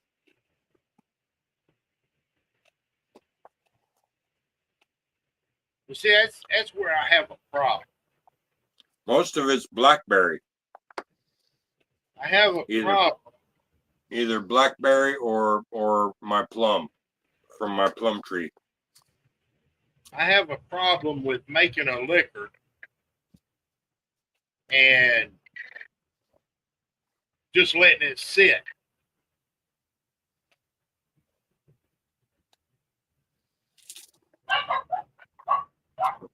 Oh, you get too impatient and can't let it age?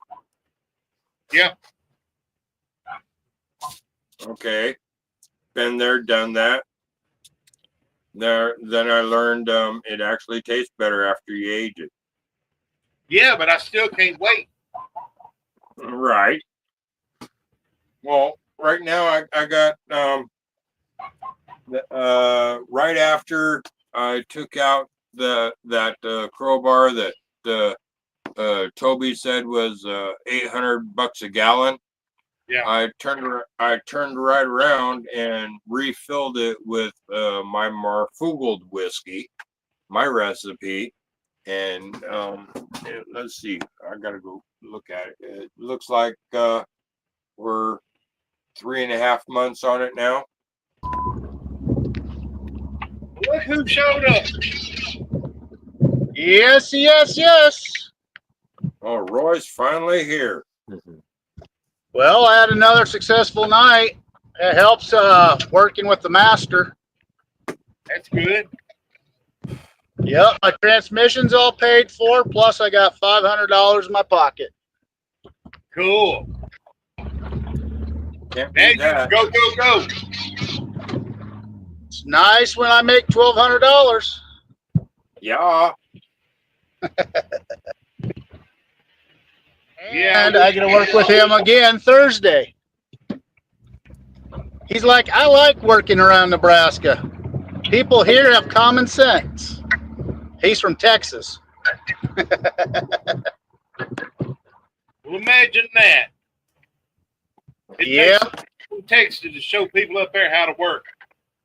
Not that. I show him where there's money. And he's like, I'll show you how to make money. You know people that have money. Yeah. Plus, he's been doing this for 50 years. He does this in his sleep. His wife one day told him, he's like, he fucking does that shit in his sleep. That's why we have to have separate fucking bedrooms now. Hey, what do you got? Come in. But he does it for the fun. He's worth $100 million. He never has to work a day in his life if he don't want to. Come here. What do you got? All right. Shut all this shit off. Plus, we got a thunderstorm rolling in on us. All right. You can have that, Dave. And I got beer.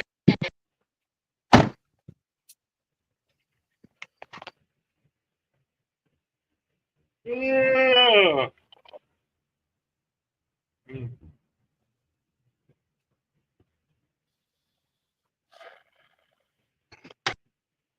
Damn.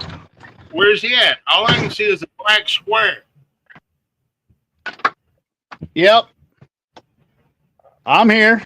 I just had the camera pointing up. Oh, okay. Hi, kitty. Turn off that. Hmm? Well, Roy, Turn to the side. Yeah.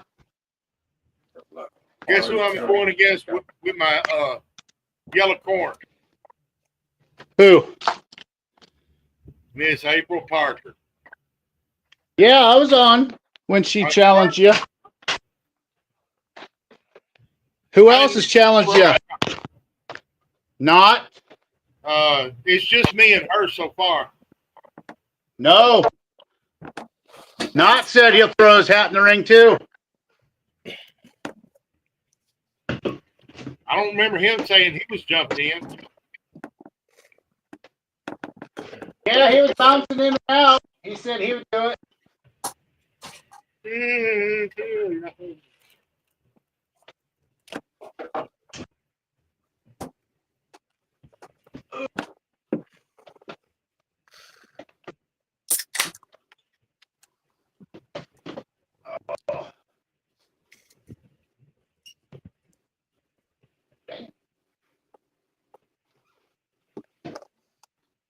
Ding ding, Roy. Well, wait about another 2 minutes. I'm putting shit away.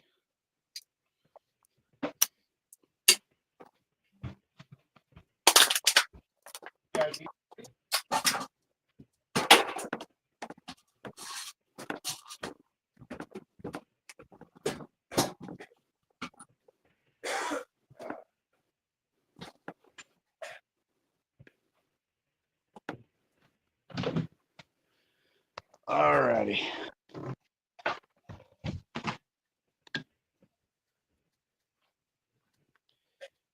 Let's see. Plus, I got a bunch of referrals I got to go see, which will end up being new customers. I even had to put in a snazzy colored shirt. Hey, $1,200 is $1,200. Hey, Transmission's paid for. Redneck says redoing that straight six is going to cost through the parts and everything. He's going to charge me $600, but it'll be completely gone through. Hell of a lot better than $1,900 with a question mark. yeah.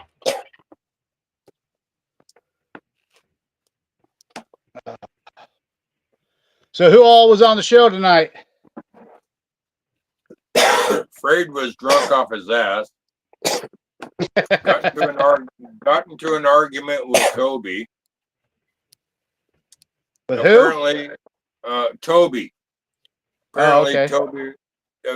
Toby and Fraid are talking shit to each other. Mm. So we'll see what happens to that later. Okay. I know they haven't been on talking terms much. But we had Eric, Gliz,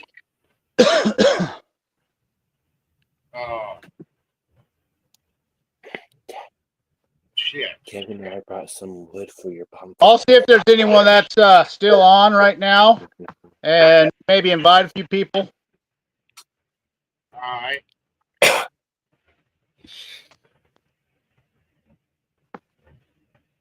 If the internet wants to fucking work. Come on. Yeah. Oh, I was going to say Phil was froze, but he's just taking a long, slow toke. Yeah, Oh. I gotta have them cigarettes. Yep.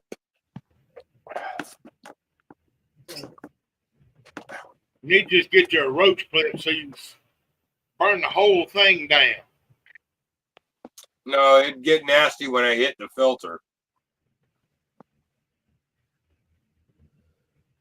Okay. Was Jason on earlier? He was on. He didn't come into live. Okay.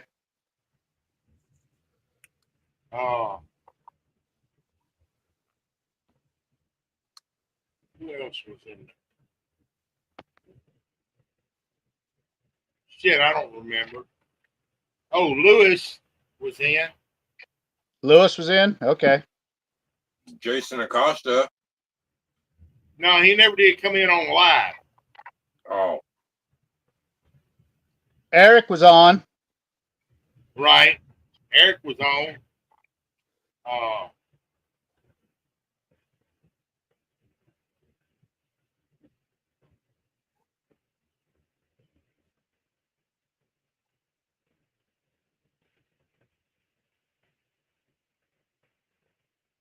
I don't remember who all it was. Yes. Kind of going through, seeing who's all on here. Here we go. There's me, you, and him. Oh.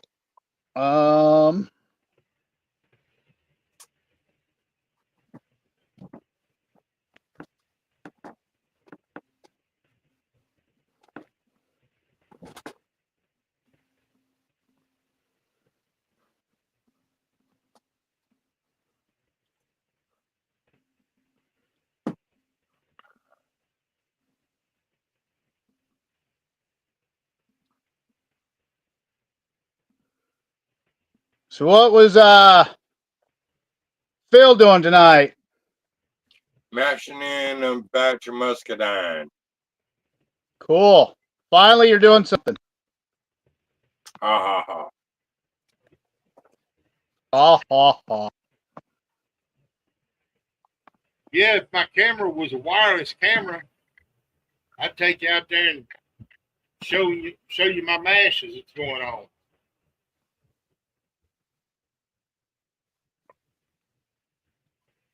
Next week I gotta harvest an apple tree. An apple tree? Yep. Why are you going to harvest the tree? Across the street from me. Shouldn't Why are you cutting down a tree? Why shouldn't you? Why wouldn't you harvest the fruit off of the tree instead of harvesting the tree? Ha ha ha ha ha ha ha. Ha ha ha ha ha ha ha ha ha ha. Same tree I've had access to for 10 years now. Okay. But you're harvesting the fruit. You're not harvesting the damn tree. Right. See, you can't argue with me about that. No, not when you put it that way.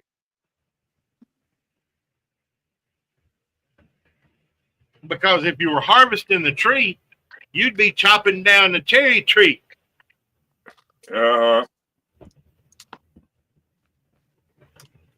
Was that Abe Lincoln or George Washington that did that? You don't know? I don't remember. It was one of them. I think it was Honest Abe. Cannot tell a lie. He did it. No. It was George Washington chopped down a cherry tree. Oh, look who's back. Yeah, I'm back, brothers. I started to go to bed and I said, hell with it. I'm out here on the porch listening to the crickets and the frogs carrying on. Had a little storm just hit a while ago. Cooled down some. Which one had hit here and last about an hour? We got a special guest showing up right now. Who be that? All right. I'll let you introduce herself. Hi, everybody. I'm Michelle. Hello. Hello. This is Michelle Moose. She is the honey goddess. Yes. So this is the honey that you was telling me about. Yes. She's so got all sorts of flavors of honey that'll blow your fucking mind. Yes, we have the bourbon barrel aged honey, the infused honey. So like mango, pineapple, strawberry, banana. We just done a dragon fruit. Huh. Damn. That is awesome. I can't even hardly get the honey infused into my liquor. I think, Roy, you had the the bourbon and the mango you tried, didn't you? And the jalapeno. Yes. And that one goes all good. awesome. Yes.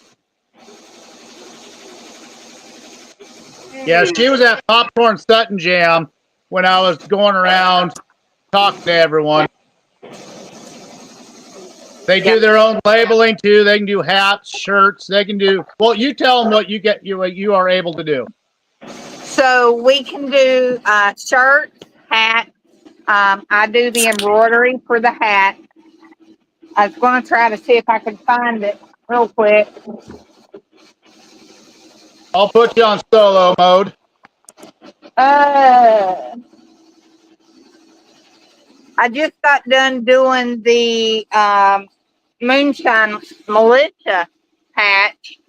We're still trying to finish those up, but we do tumblers as well. We've got wax melt. But our big thing is the hat bar right now with the embroidery. Okay.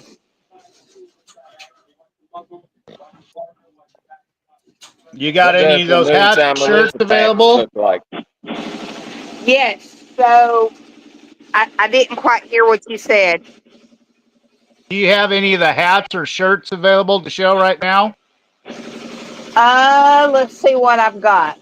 Most everything's packed up. I'm getting ready to go do a karate show this weekend. But let's see.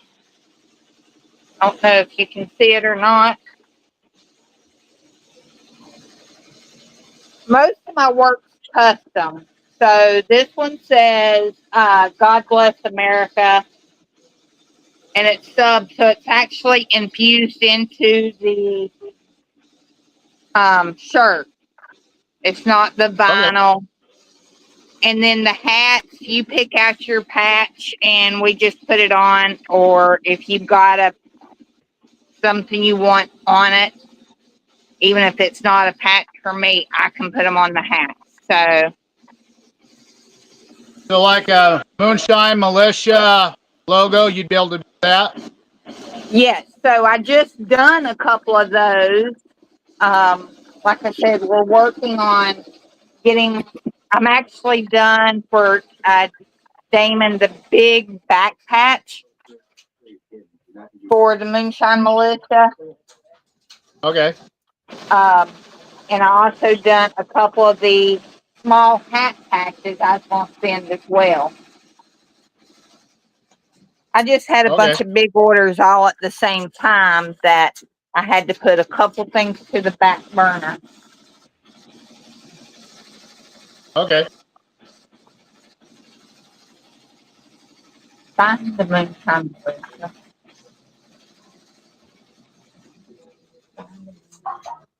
Now, what's the process of you doing the infusion with the honey? So I dry out the a fresh produce, the mangoes, the pineapple, the jalapeno, whatever, and then I infuse it that way. I let it sit in there. Okay. So basically, like infusing it into the liquor. Yep. Yep. And then with the bourbon barrel, we just put it into a freshly dumped bourbon barrel that we get from a local distillery.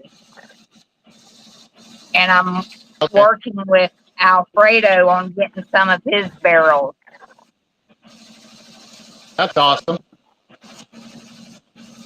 Now, how long does it take in the barrel for the honey to pick up the flavors out of the barrel? You can fast age it, but I prefer a 30 days. Okay. So here is the big back patch for y'all. Okay, let me put you on solo. That's cool. I'll be right back. I need to check on my dog. And then there's the small one that'll be able to go on the hat. All right.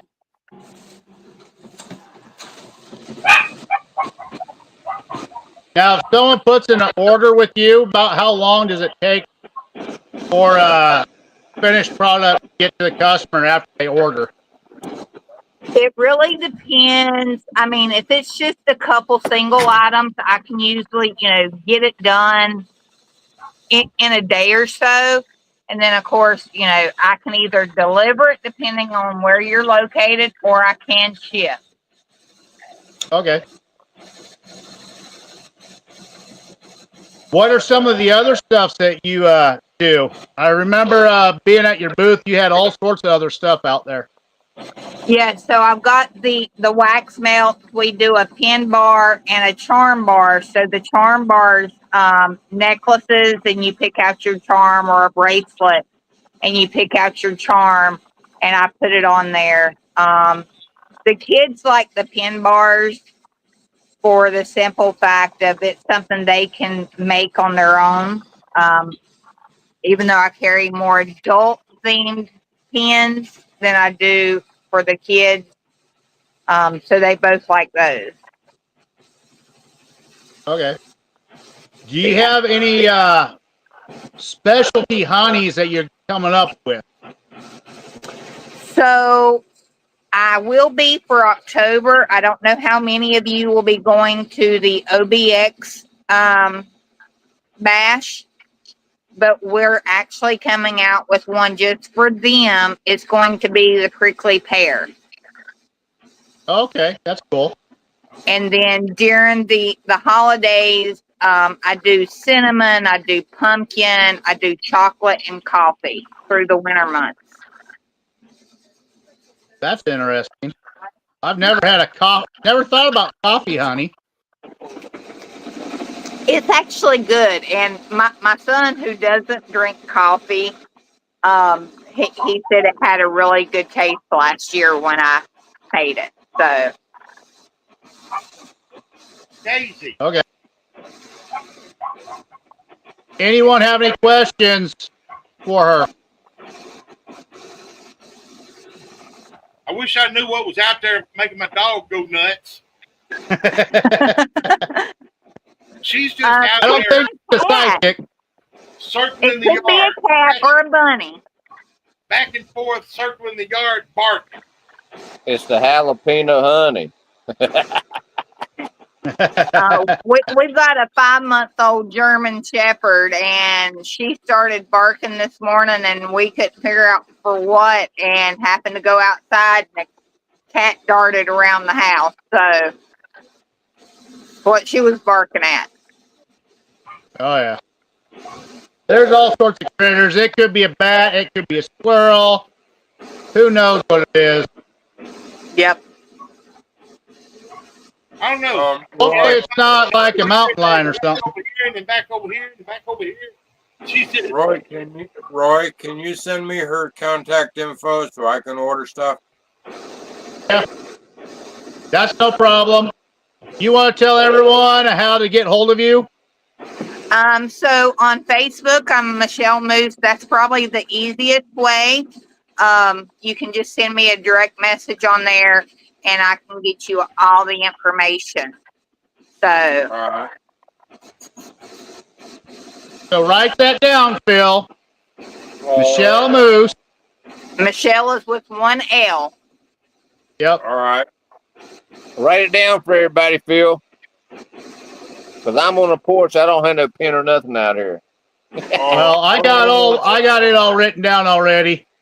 We've tried to get on her on the show before, but like last week, I worked much longer, and I didn't want her to have to stay up that late.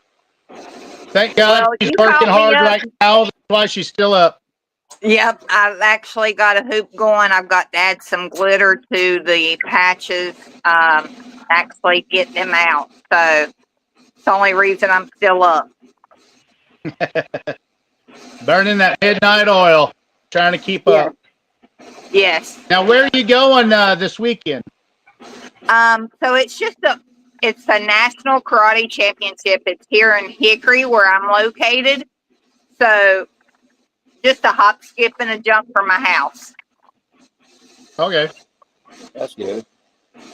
So now, how far do you usually do your events? I travel, and when not just to Popcorn or the Outer Banks, I've been to Georgia with April and Jim Parker when they had an event. I think it was 2 years ago. Of course, I went to Kentucky a couple times for a couple of the ones up that direction. I go to Virginia. I've been to Ohio. I was supposed to go back to Farm to Bottle, but things just did not add up right. My husband just had surgery last week, so it's not adding up for that. But there's another one coming up, I think, in Virginia the 1st of October. I'm supposed to be going to as well. Okay. What state are you in? North Carolina. North Carolina. Okay. Hey, I may be able to hear y'all for a few. The machine stopped on me. Okay. So if we hear about some kind of event, just message you the days and all that and see if you can make that. Yes. Okay. Yep. Well, sorry to hear that your husband had to have I go surgery. all year round. I don't just do the summer months, so I can travel any time of the year. So, because I Okay. work out of the house, so it's not like I'm having to give my boss notice since I'm my Okay. own boss. Well, it sounds like you and your husband are the boss. Well, no, I'm the boss. He's the worker. Okay. I knew that was I had to coming. put that out there and see what's going on. Well, and luckily he's in the other room and didn't hear me because he'd really tell you he's the boss. But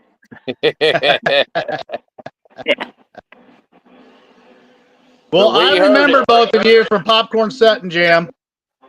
yeah, I just wish I would have got back there to get some of your product. It was just that with the weather, that last day kind of screwed a lot of people over. yes, the events unfortunately for me have been crappy all year due to the weather. So, Yeah. but When are usually remember your I best do months? ship. I do ship them. So Okay.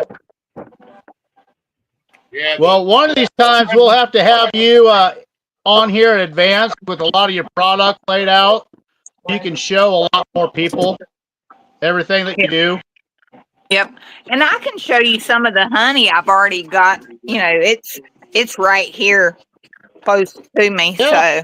So Yeah, that's no problem. I'll just grab a couple jars here. Well, you're on solo mode, just to let you know. Okay.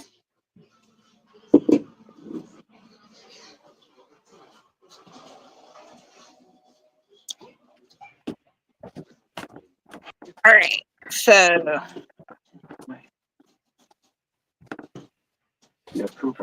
the big one here is going to be the bourbon barrel. And of course, you can't see it.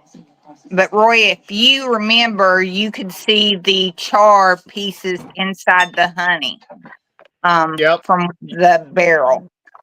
And that's what a lot of people like. Now, what do you do with your barrel after you use it? So we have to give it back to that distillery.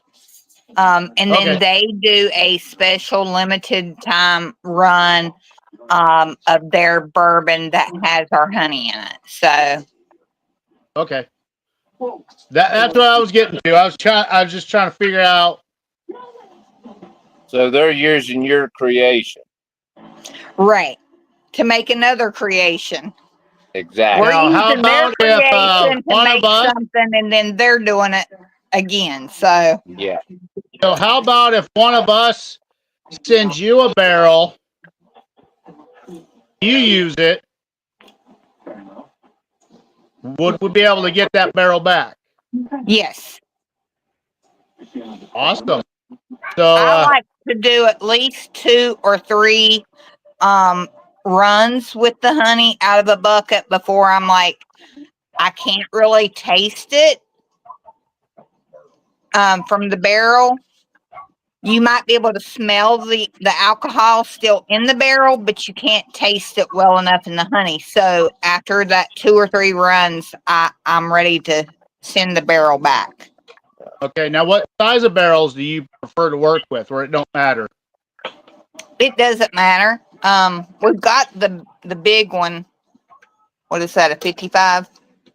I think it's the 55-gallon barrel because that's what they give. So, but we Okay. can do any size. Okay. Well, you might be getting some messages from several shiners. I know you're going to be getting a message from me, but it's going to be probably around November where I'll use the shit out of it one time, and then I'll be sending it to you with my name on there. And whenever you get done with it, let me know. because I definitely want to. It's a science project of mine Okay. that I have in mind. And it wouldn't be hard to even meet somewhere because I know the barrels can be expensive to ship. It might be easier to meet somewhere. So, Well, I live in Nebraska, so oh, it's going to be a long drive for me. ship. Hey, plan a trip. Meet halfway. There you go. Well, that's one of the things is, are My you ever husband said thinking he's about not doing sure. that? There's a east part of Arizona or east part of Missouri. They have a big festival, and I can't remember what month it is. I think it's March. Would Missouri be too far away for you? No. Okay, well, let me get hold of Ozarks and find out all the days and all the stuff and what events they got going there. And I'll Okay. send that info to you. That way you can maybe pencil it in as a maybe. Right. Yep. And there'll be a lot of us too, because we're all scattered everywhere, that might send you ideas of places Okay. to where you can possibly pencil in. Yeah, because I said, at Popcorn, I do a lot of the Moonshiner events, and that's where I've started going to different areas. So, Yep. You're out I of North imagine, Carolina, right? do what? I said you're out of North Carolina, right? That is correct. Okay. I'm here in West Virginia. Okay. So if Roy would pay my gas, I could pick it up and I can make a trip to see my brother and bring it to him. that's a possibility too. You know, See, there you go. All work hop, skip, together one way. yeah, hop, skip, Or and we jump, could brother. plan on going to an event, go to an event there, hang out, and do that too. Oh yeah. That's right. That way we get the extra fun out of it. No hell yeah. Oh, and you missed it. My husband's standing off to the side of me, so I gotta let him know. He missed earlier when he said you were the boss, and I laughed and told him no. Yeah. I might wear the pants. He's the worker. He's got to get in the camera too. I There might he wear is. the pants. I might wear the pants, but she's the boss. Yep. Once I go to bed tonight, he'll keep my embroidery machine running, so it doesn't shut down. Well, that's good. That means you're making business. Yeah. At least for another week? Rest of this week? Well, this week, Yeah. maybe Well, next week, depending on the hopefully some of our viewers see what's going on here. Sunday, are you available to be on this a Sunday? Yeah, Of course, it'll be what earlier. time? It'll Yeah, as long probably as be it's around earlier, 7 o'clock 'cause I your can't time. say I'll be up. Probably 7 o'clock your yeah. time. Yep. I'm up. our time. Yeah, because sometimes we get certain viewers on Tuesdays, and it ain't the same viewers that are on Sundays. That's what I'm trying Right. to say. We want to try to get a little bit more help for you, a little bit more popularity towards what's going on there. Okay. And then I'll talk to a couple of other people that's on different shows. Maybe they can have you jump on there for a little bit, talk about what Okay. you got going on. Because I know Mark Morgan, he would like to talk to you on that because he used to be a honey man himself. Okay. So you guys kind of shoot the breeze on that. Maybe get hold of Mark and Lisa and have you on there for a short time, like on a Monday. That way, when they're doing their talking, they get a little bit different people on the show too. Just a little bit more advertising for you. Okay. Because all the small Yeah, people, I they don't know go to who all these Mark shows. is. I don't know who Mark is, so you'd have to. Yep. I'll ask Mark first before I Yeah. send you info to him, just in case if they're busy or they got special guests on there, they might be booked up. Or if knowing him, he'll want to talk about bees and honey and all that too. And Well, at least I'm not the beekeeper, but I do get it from a beekeeper. So well, that would be the thing from what he does to what you do, making that final product. He might have some questions for you. Plus, with Lisa Day, with all her herbs and ideas and stuff, she might have some ideas to tell you about something that might make a super healthy honey that has medical reason in. So it can turn around, be all sorts of different stuff for everyone. right. Anyone else got any questions for her? Send us some honey. Depends on how much I have left after this weekend. Well, I hope you have a great weekend. That way, a couple of samples, hint, hint, comes out. Because then we could actually do like what a lot of us do is have a mail call when someone sends us a product like a Straight Jacket sent some of us this stuff. We sample it. We go up there. We post it on our show, the militia and stuff like that. That way, everyone else gets to see whose products do what. And you're more because you're not doing the liquor, but you're doing something that a lot of other people would want to infuse certain flavored honeys into their alcohol. Right. Yeah. That gives you kind of a little bit more advantage. Even if it's just a little small taste or whatever, you know. Yeah, I can make up some samples because I do the sample tasting at all the events. So yeah, but everybody would know, what you carry and what they really like, Yeah. Get your work out there.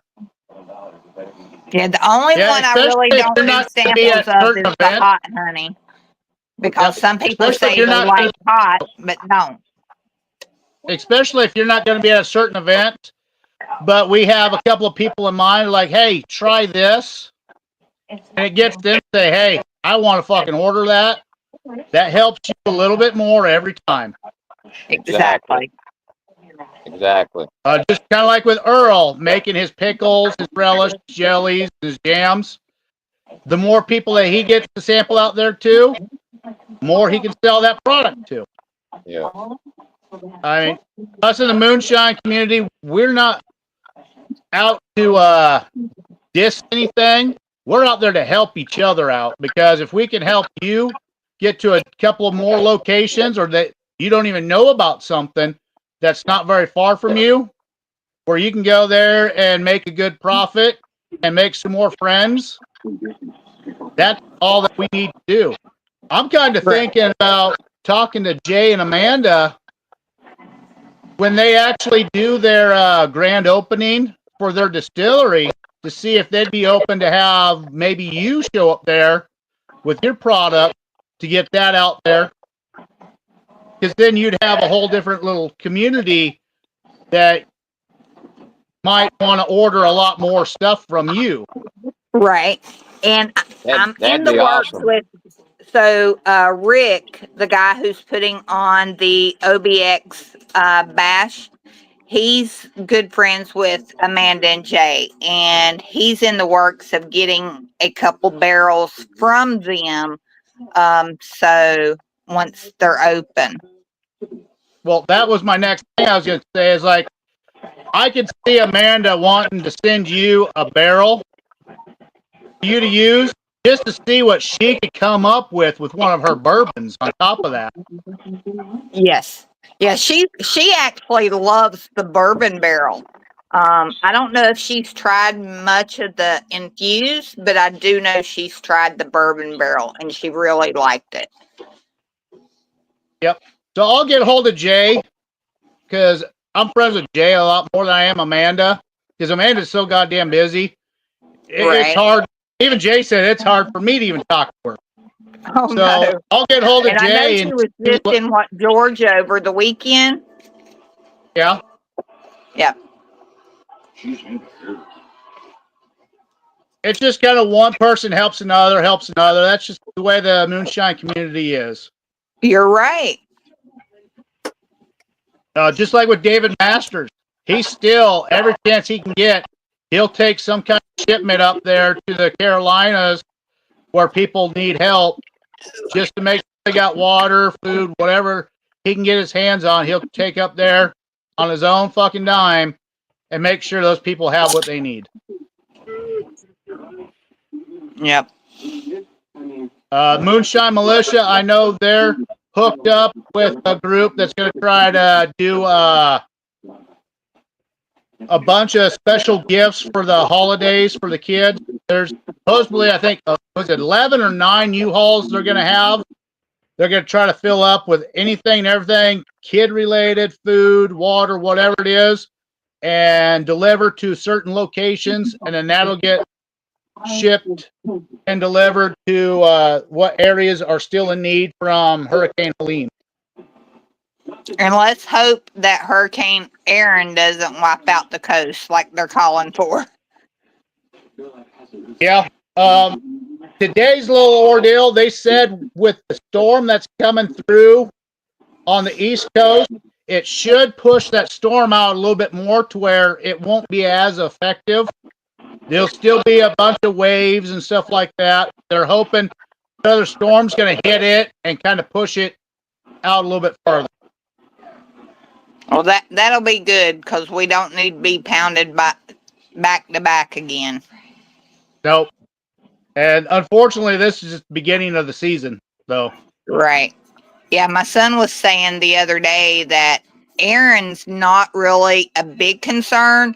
The one coming right after her is supposed to hit more inland for us than anything else. And I'm sitting here going, oh, great. Yeah, I seen that on the news this morning. I said, they don't need that. No. They need It to all turn depends around and on go the the other front. way. Certain fronts, if they're strong enough, they'll push them out a little bit farther. That's all we have to kind of hope for. Yeah. Those people up there in North Carolina, Tennessee, Kentucky, with all the floods, hurricanes, all that stuff that's been hitting everywhere, they need a break for a little bit. Yeah, because a lot of our roads still aren't even fixed. Yep. That's what a lot of people were saying when they were going to Maggie Valley. Like, there's certain routes you have to go around because the roads just ain't there yet. Oh, yeah. Because when I came back from Maggie Valley, I can't remember what route it was where it come through there. They were still doing cleaning. You seen all this debris and shit piled up, you know. I can't remember what part of the town I come through, but they were still working and cleaning stuff up where that flood come through there. Right after we got back from Popcorn, that area got hit and washed out some of the roads that had got hit during the hurricane last year. Yeah. Yeah, Mother Nature has not been pleasant last 2 years. No.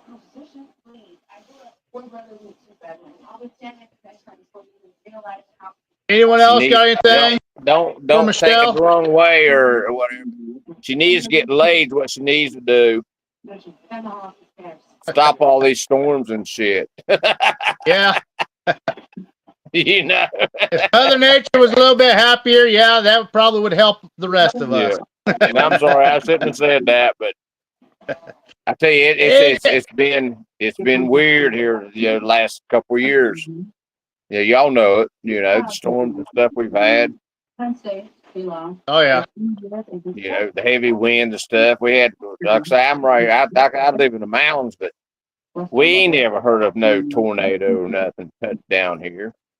And 30 miles from where I live at, one come through Summersville, you know. And I mean, it missed the town, but it took out half the mountain, you know. Just never heard of Yeah, that you stuff usually around don't here hear where much I'm about at. tornadoes in the mountains. That's Yeah. kind of a rare thing. Yeah. But I guess it can happen anywhere, you know. Yeah.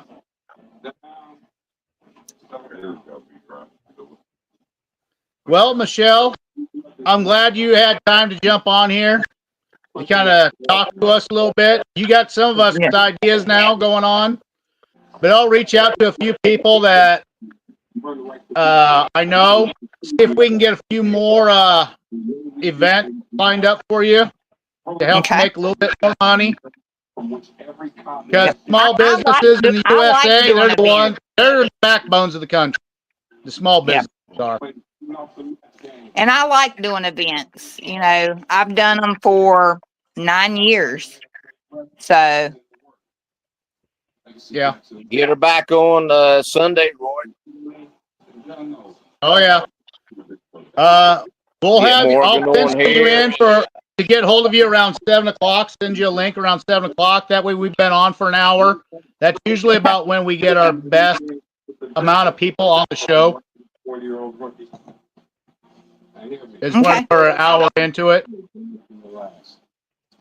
Sounds good. I'll And make sure my I'll phone's post that close out by there. and I can I'll post that be up watching. on our show and on the militia and shit. So we can get a few more people on there just to help you out a little bit more. All Oh, right.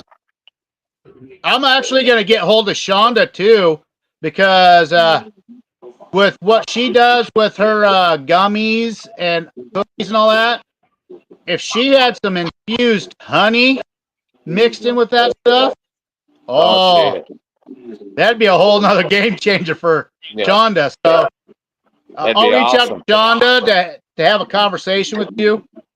Okay.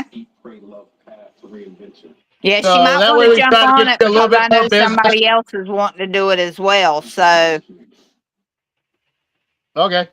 Well, we'll Well, see Shonda, people posting back here. So if anyone has any questions, I'll post your name up on there. Actually, when you get off on here, if you go on to the show, type in your info. Hey, I'm the Honey Master. If you have any questions or anything, message me. That way it can be on the show too. That way if anyone, they'll see exactly what your name is so they can actually give you a message. okay. Any chance we can get to help out any other family and friends, we'll definitely do that. All right. Well, I appreciate it all. Hey, no problem. Appreciate you being patient. I You're know I welcome. wanted to be on here last week, but I was working. And by the time I got back here, it was late and I didn't want to bother you. And that's totally understandable. You got to work too. So, Yep, we got bills to pay. yes. Well, on that thought, I'm thirsty. So Ding, ding, anyone out ding. there, ding, ding, ding. Time for a shot. I'm with you, brother. I ain't got a shot, but I got a beer. Okay, that worked. This is my peach shine, which it's kind of infused because I put dehydrated apricots in there, and they've been in there for a week now. Now I get the hint. It smells like apricots. Don't smell like peach no more. Clinically proven to strengthen our teeth. I would recommend this toothpaste to everybody. It's really an amazing product. I need to head Apricot out. up front, I can taste peach in the back. If you misplace your card, slide to the right. And see, that's the way I describe my strawberry banana. Is you get the strawberry at the front and the banana at the end. That sounds so freaking awesome. We're definitely gonna have to make some orders from you because I got all sorts of new ideas now. And if I got ideas, I know everyone else out there that's listening or it's on the show right here. I know they're getting ideas. I can see Earl over there. He's got something thinking in his brain. Yeah, the main thing right now is going to bed. Well, at least your dog's not barking. Now she's sitting here wondering why the hell I ain't in there going to bed. She's ready to go in there and cuddle. Yeah, she is. Okay. Well, I'm going to jump off here and get the machine running so I can get ready for bed. No problem. All right. Appreciate you having you on there, Michelle. Again, You're that's welcome. Michelle Moose. She'll post up on here, and I'll get her info on the collective too. We'll have you on 7 o'clock. I'll send you a link just before 7. That way you can jump on when we're at our strongest. All right. All right. Well, I Nice hope you meeting have you. a good event. I hope your husband heals up good. Thank take you. care and have a good, safe night. You do the same. We'll try. Bye. All right. Good night. Take care. Like I said, she's got all sorts of stuff going on. Gives us a little bit more idea what she's got going on, but also gives us more of an idea of what we can infuse into our own stuff. Exactly. And different flavors of honey. Yeah. I got a few ideas.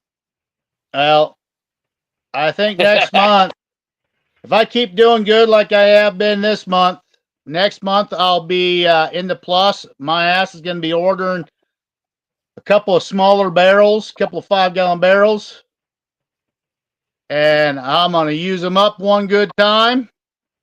And guess where they're going to get shipped to? Yeah. Well, So yeah, that might be a whole different ball game changer for all that stuff. Yeah. I'm gonna drop out, y'all. I don't blame you, Earl. Appreciate you covering the show for us. It ain't no problem. I know it ain't no permanent thing, but I'm doing it whenever I'm needed. So Well, we all The only out there bad thing, help each other one way or the other. yeah, Roy. But the only bad thing about it, I pushed the wrong button or something, and I got out, but I was backstage, but he wouldn't let me come back in. I couldn't. I'm just fucking with you, Earl. Hands is tied. I'm just fucking with you, brother. Knott's got to do something about that. He's got to fill out some kind of paperwork or something to get you to where you can pull people in when you need to.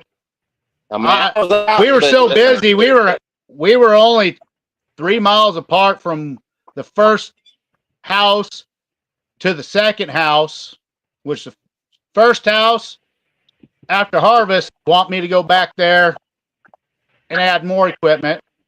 Yeah. And the second house, they've already sent it. They're going to send me to their kids' houses. So it's all help each other out when it comes to fire safety stuff. I mean, that's one of those common sense things. No one wants to have someone get hurt or worse in a fire. Carbon monoxide, that's another thing too. Having the right fire extinguisher. Phil would say that too. Yeah, but tonight, Earl will tell you, Frey got fucked up.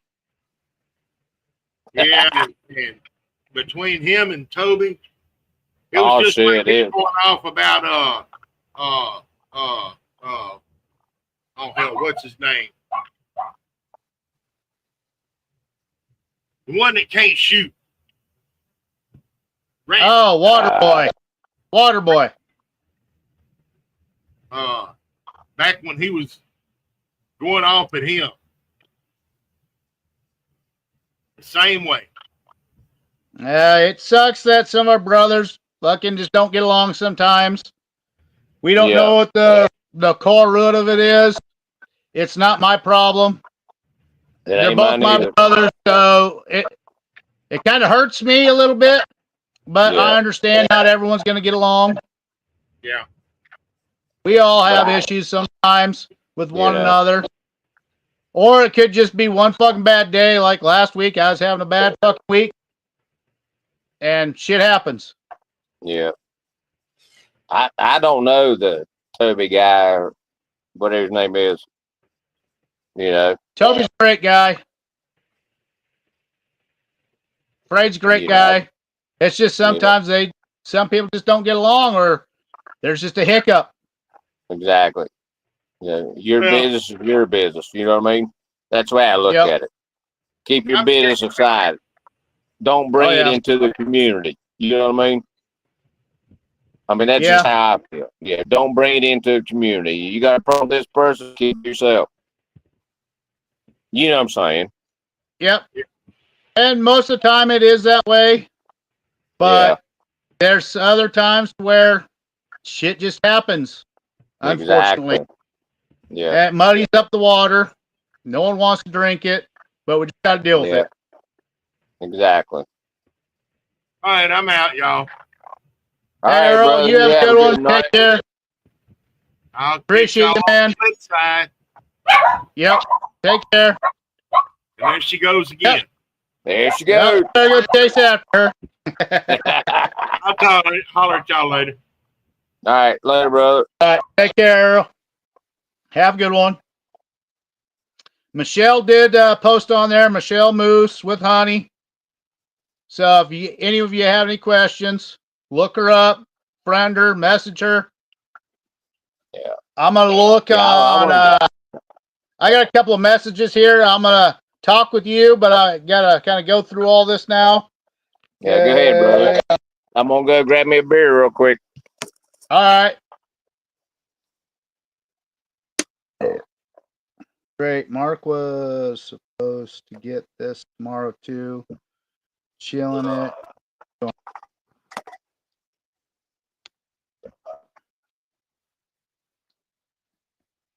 All right. Let's see who else is all out here. See if we can get a few more people up. Hell yeah. Nice. I haven't even ate. Yep, I haven't even ate tonight. I ate a little bit late so I could go out and work. I'll send a few links out there, see if anyone wants to play. There's not a whole lot of people on right now, though. I know. Like tonight's the day and night. Well, what we got going on now is you got school stuff going on, so people's getting more to their new system. Yeah. I did send out a couple links out there. I know Sunday night, man, I didn't get on because it was full. Yeah, Sunday was a whole different ball game. I mean, Yeah. now that people are getting their programs done, I mean, I don't know if you've seen what happened on the show. Did you, Eric? I don't think I did, brother. Well, the funny part of it was Damon got up. He hit his computer. He thought he shut off the camera temporarily. Well, he got up.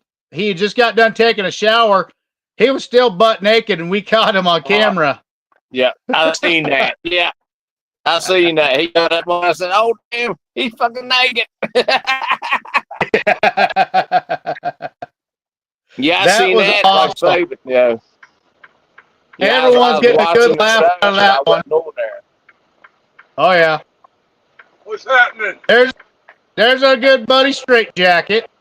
Hey, what you say, brother?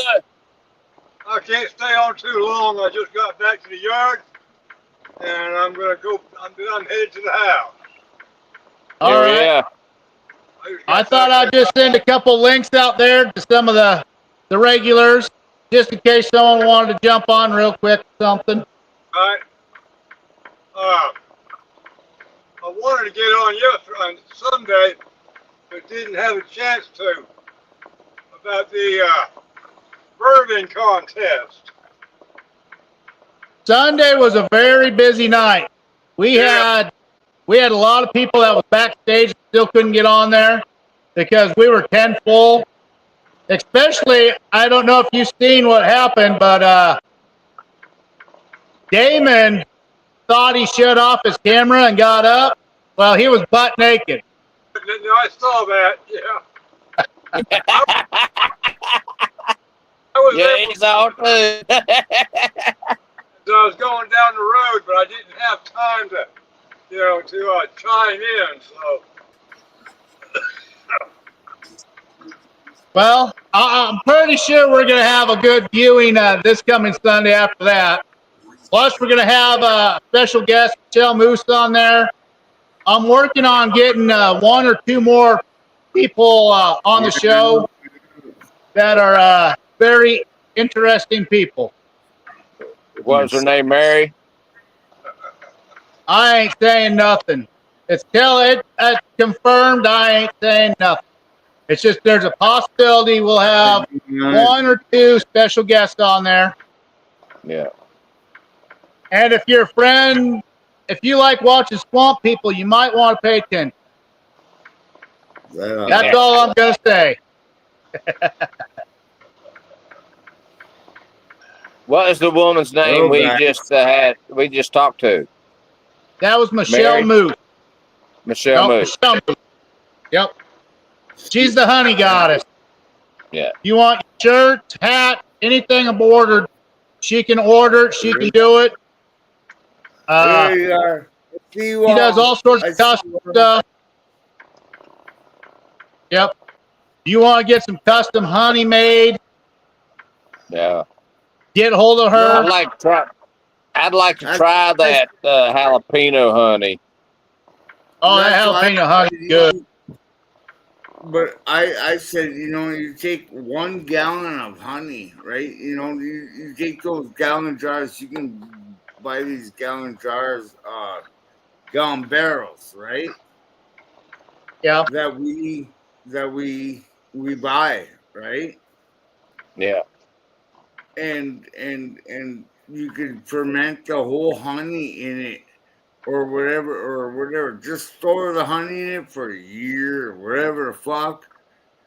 And take those barrels and sell those barrels. Oh, yeah. Fuck selling those barrels. My ass will use the barrel. Well, yeah, but my point is you take the honey out of the barrel, right? And you're gonna put it into your product that you're going to make, and you reintroduce it into the barrel. Oh, yeah.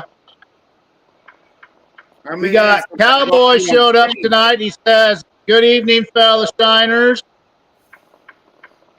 It's a revolving thing that that honey.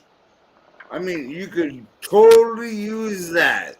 It's a gallon barrel, right, of honey. Yep. And you take a gallon of honey, and what do? You put it in water. You put it in fucking. Okay. All right. Now that barrel can be used to store that product. Oh, yeah. Well, me, if I'm going to do something with honey like that, I'm going to keep half of it back for just my own personal use. Well, I'm just saying that's what I would do with that barrel. Oh, I know. I'm definitely going to be sending her a 2-gallon barrel and a 5-gallon barrel. But if it was just because I got ideas. But if it was a real barrel, right? A real barrel. Well, that's what she was using. She was using a real 55-gallon barrel all the way full. 5-gallon. I know. I just said make a 1-gallon barrel or a 2-gallon barrel and sell your honey in it. Oh, yeah.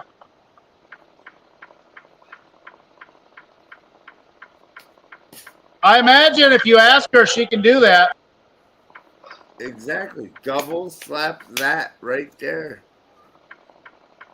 But the big thing is you're going to want to use that barrel the first time so you get like a whiskey out of it, a bourbon, a brandy out of it. Plus you mix that honey in there, and then you use that again for another time. Yeah. Yeah. If it's a useful barrel, the money that you could, okay, you sold the honey. Now sell the barrel. All right.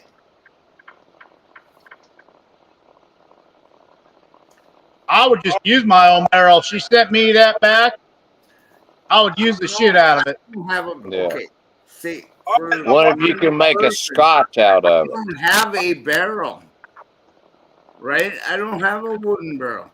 But hey, oh my God, her honey's so fucking good. I'm gonna buy that 1 gallon barrel or of honey because it comes in a 1 gallon barrel that I could reuse. Yeah. Boom. All right. That's why I'm saying. I popped in. I'm popping out. All right, brother. A barrel Be of safe. honey. All right, Roy. You have a good one. Take care, brother. Be safe, bro. Oh, yeah. hey, Safe travels.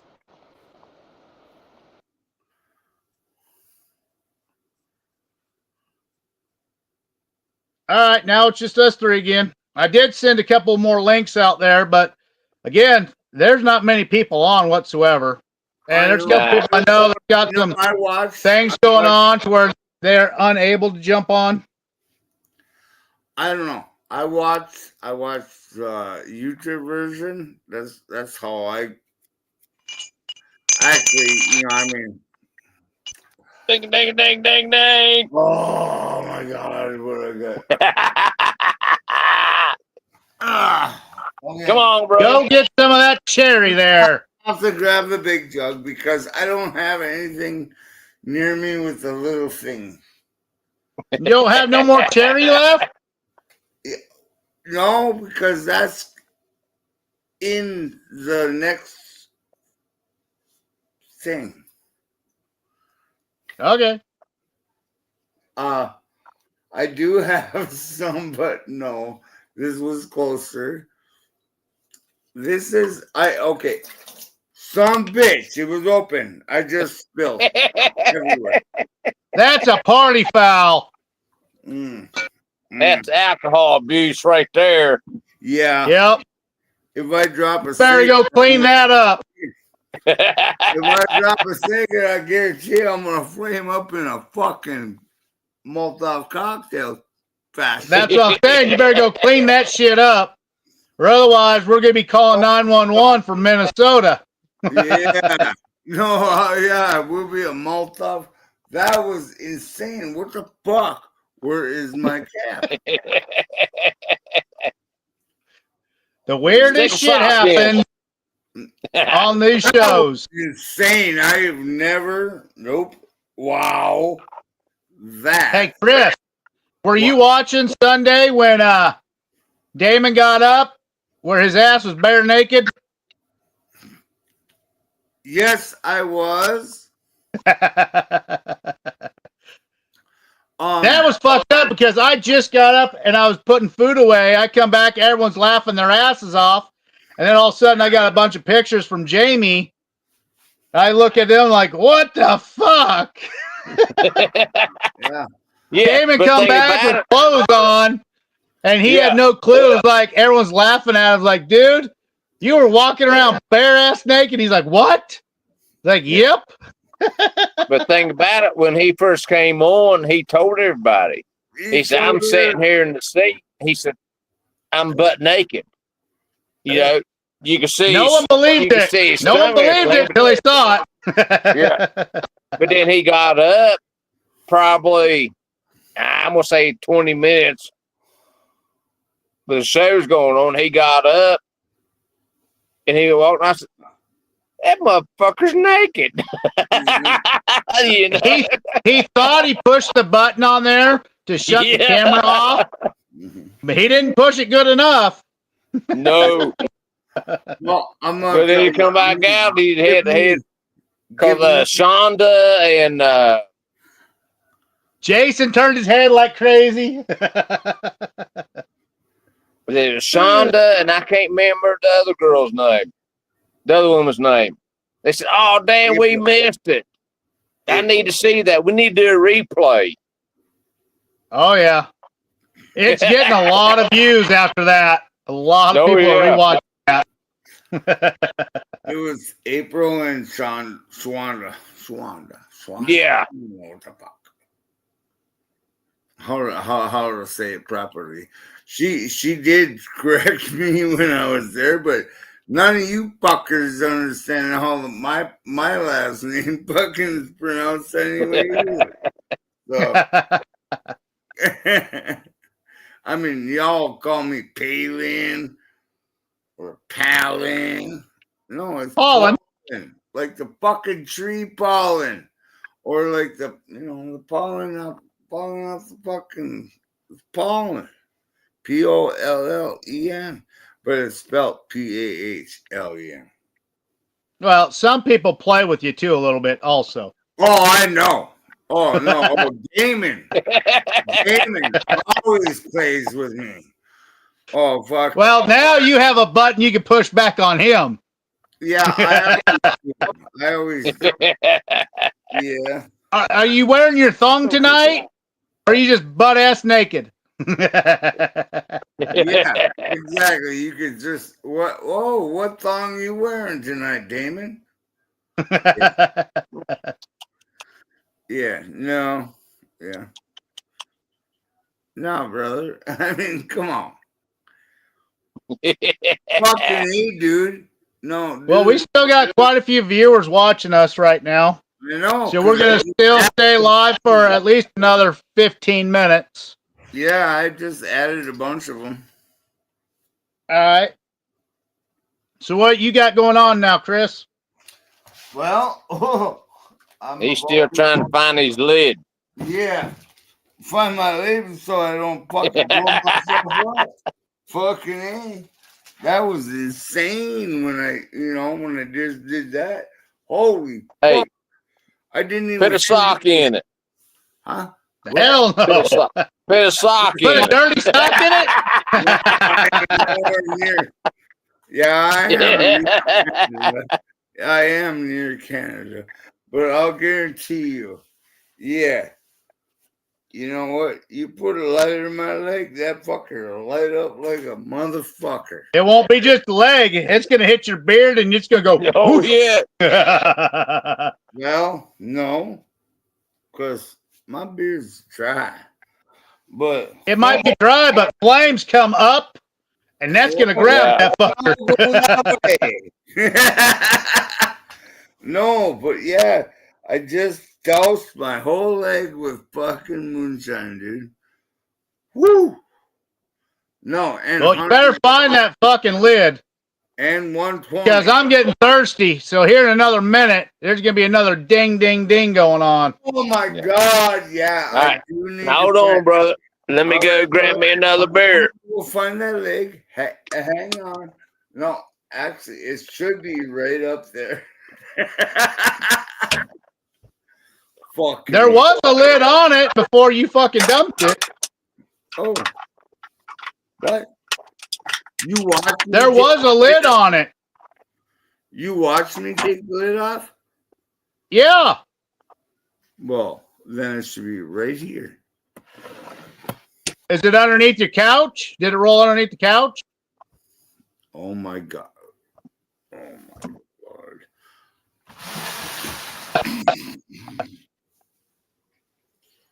Because I seen there was a white lid on it when you grabbed it. White? No. Black. Black lid. Well, then it must have been the reflection of it not having the lid then.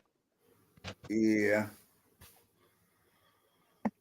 Yeah, because I didn't see no lid on it. All right. I thought there was a white lid on there. When he grabbed that bottle, I didn't see no lid on it. Yeah. I didn't see no black lid.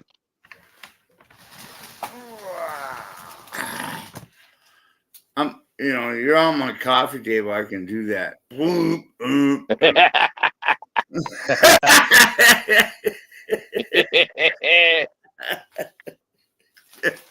Push it off, push it in, push it.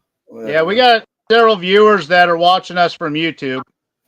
I know. And we got several people watching us on Facebook, and then you got a couple other accounts. There was a few there was only 2 people on YouTube that was watching that I seen anyway. Yeah. You know, they probably sitting back. They probably watching us drunk asses. That was hey, I ain't drunk yet. I wish I was like them. Until I shared it, and then you know, and all of a sudden, ooh,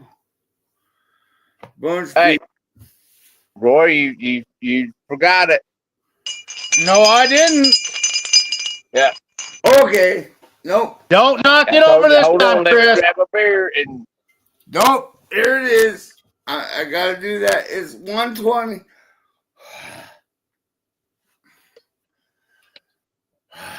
I'll do it again. All right. Don't make a mess this time. Oh, you see it? I seen it dripping down his beard. Yeah. It was dropping at the end of his beard. There's nothing dripping down my beard, brother. You light a cigarette now, you're fucking going to be lit up like a Christmas tree. I know. I'll guarantee you. If somebody lit a match on me because of that spillage that I did earlier, fuck yeah, I'd be in trouble.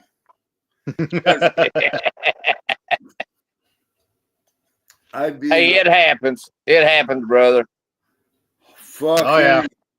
No, I did not. Yeah. Oh my God. And yeah, where's my cover? Well, tonight when I get off the show, I actually got I've had my stuff airing out for 52 hours now. Yeah. So I'll be mixing and figuring out what proof is. Actually, I'm going to go over there right now, grab a jar. I'm going to grab number 8-9 jar, and I'm going to take a little swig out of it and see what it tastes like. This is vodka to me. Right well, here. This is my mango rhubarb, which I know I fucked up on because I didn't have no fresh rhubarb or any fresh, not that much fresh mango when I ran it through the jar rig. It was all frozen stuff. Yeah. And it didn't taste right when I stuck my finger in there. I was like, this is not going to be the best. So this is something I'm probably going to have to post flavor with some rhubarb and some fresh mango, dehydrated mango. Well, Roy, you know the still that I have, right? Yep. Mainly, you know, it's the little blender. It's the blender on top. It just comes right out of the pot, and there's the fucking worm, right? Yep. That fucker comes off at 140, 130, and shit like that, man. And you know, I don't keep. I you know, I throw, because it's an 18-gallon keg, so I throw a whole quart every time. I don't give a fuck. Yep. Boom, a whole quart out, it's gone. Hey. And then I start smelling and tasting. It don't matter.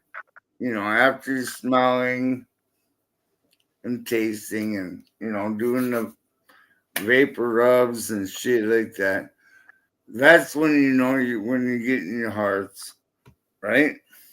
Yeah. My hearts are usually 120 to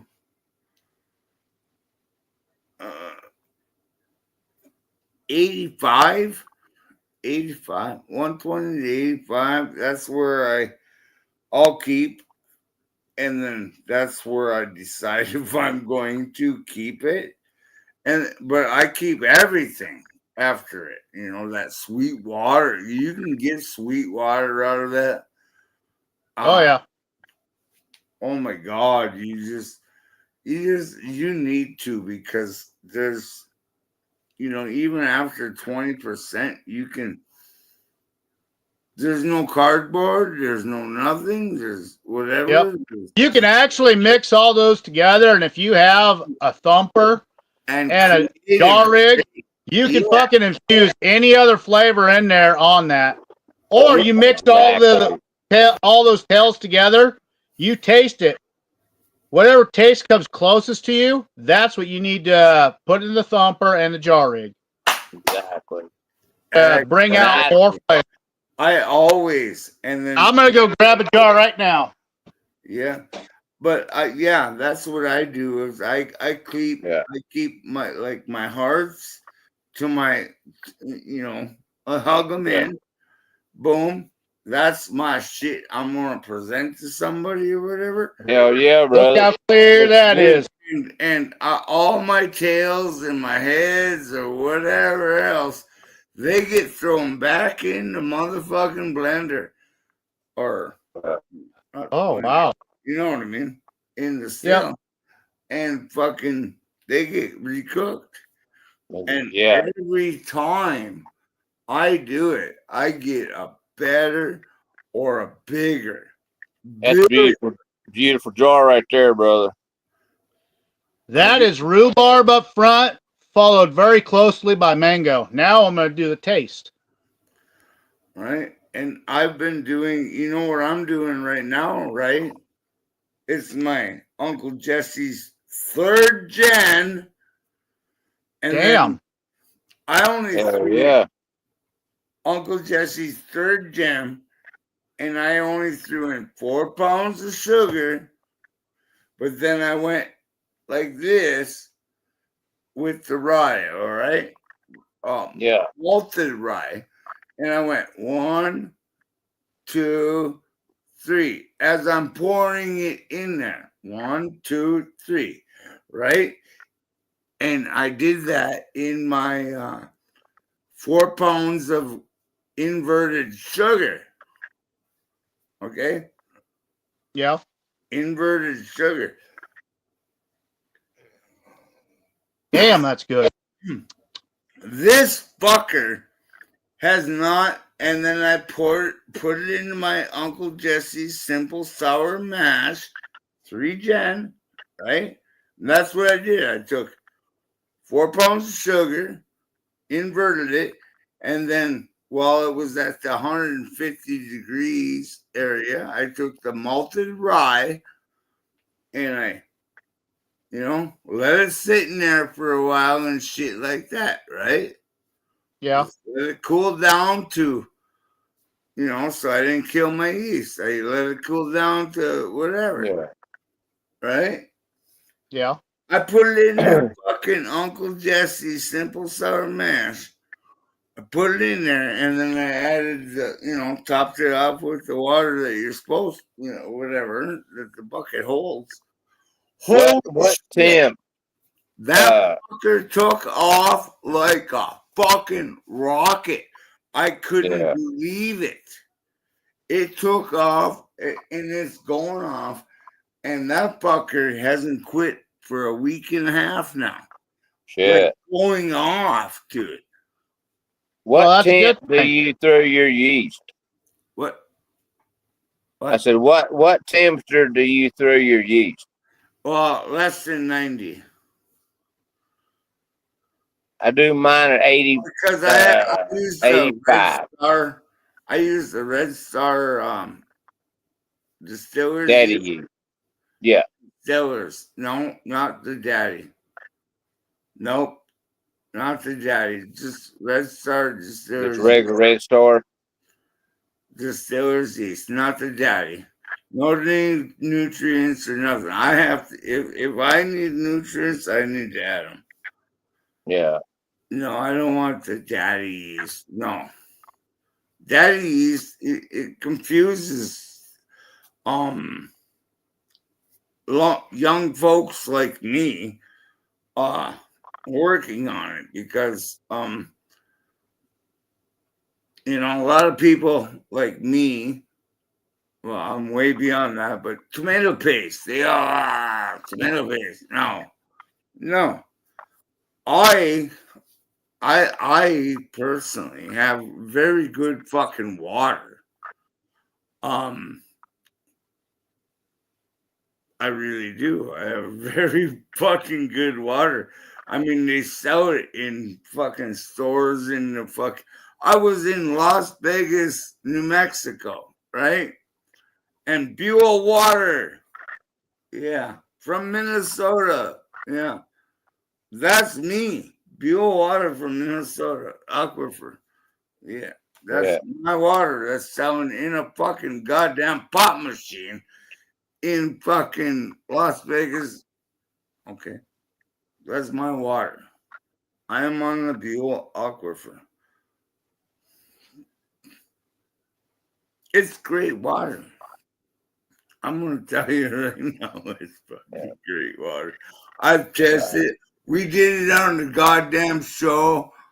Yeah, everybody got pissed off at me when we did it. Well, We I had did my first bourbon last week. Started the mash, and I put, what was it? My yellow corn. There's oats in it. Danica rye. They got mad because you put oats in it. What? The bourbon crew, they got mad because you put oats in it. I don't give a fuck what they fucking say. It's my fucking liquor. I don't give a fuck what anyone says. Roy, I'm good with that. Hey, what did I put in there? Roy, I'm fucking so good with that. And 2 row. I put some 2 row in there. And then for nutrients, I put about 4 ounces of tomato paste. About 1 ounce in each fucking bucket. Pitched my yeast, which was Red Star. Red Star what? It took maybe 2 minutes later. I started seeing the first bubble start activating. I know. Shit, yeah. Exactly.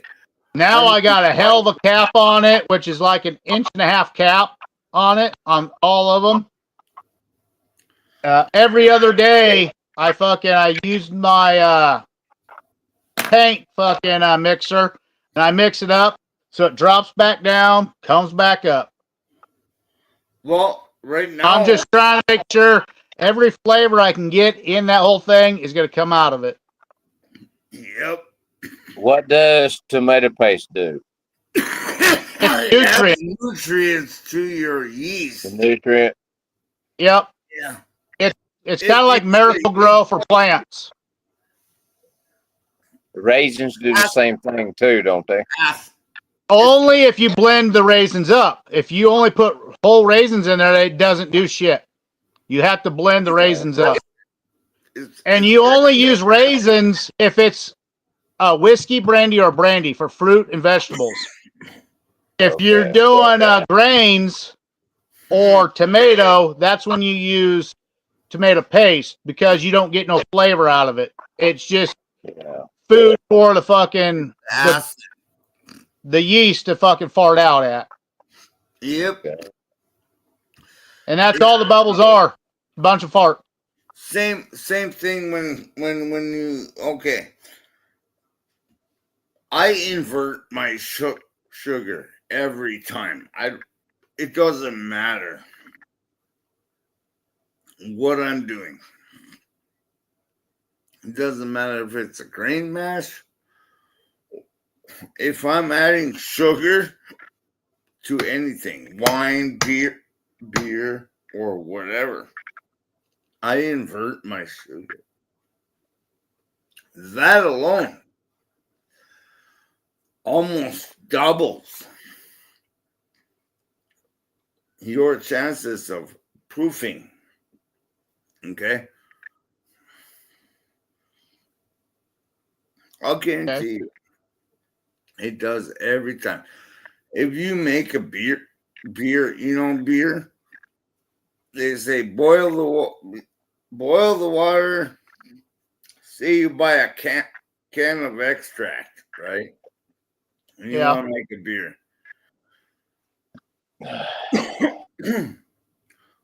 Yeah, they tell you to hiccups.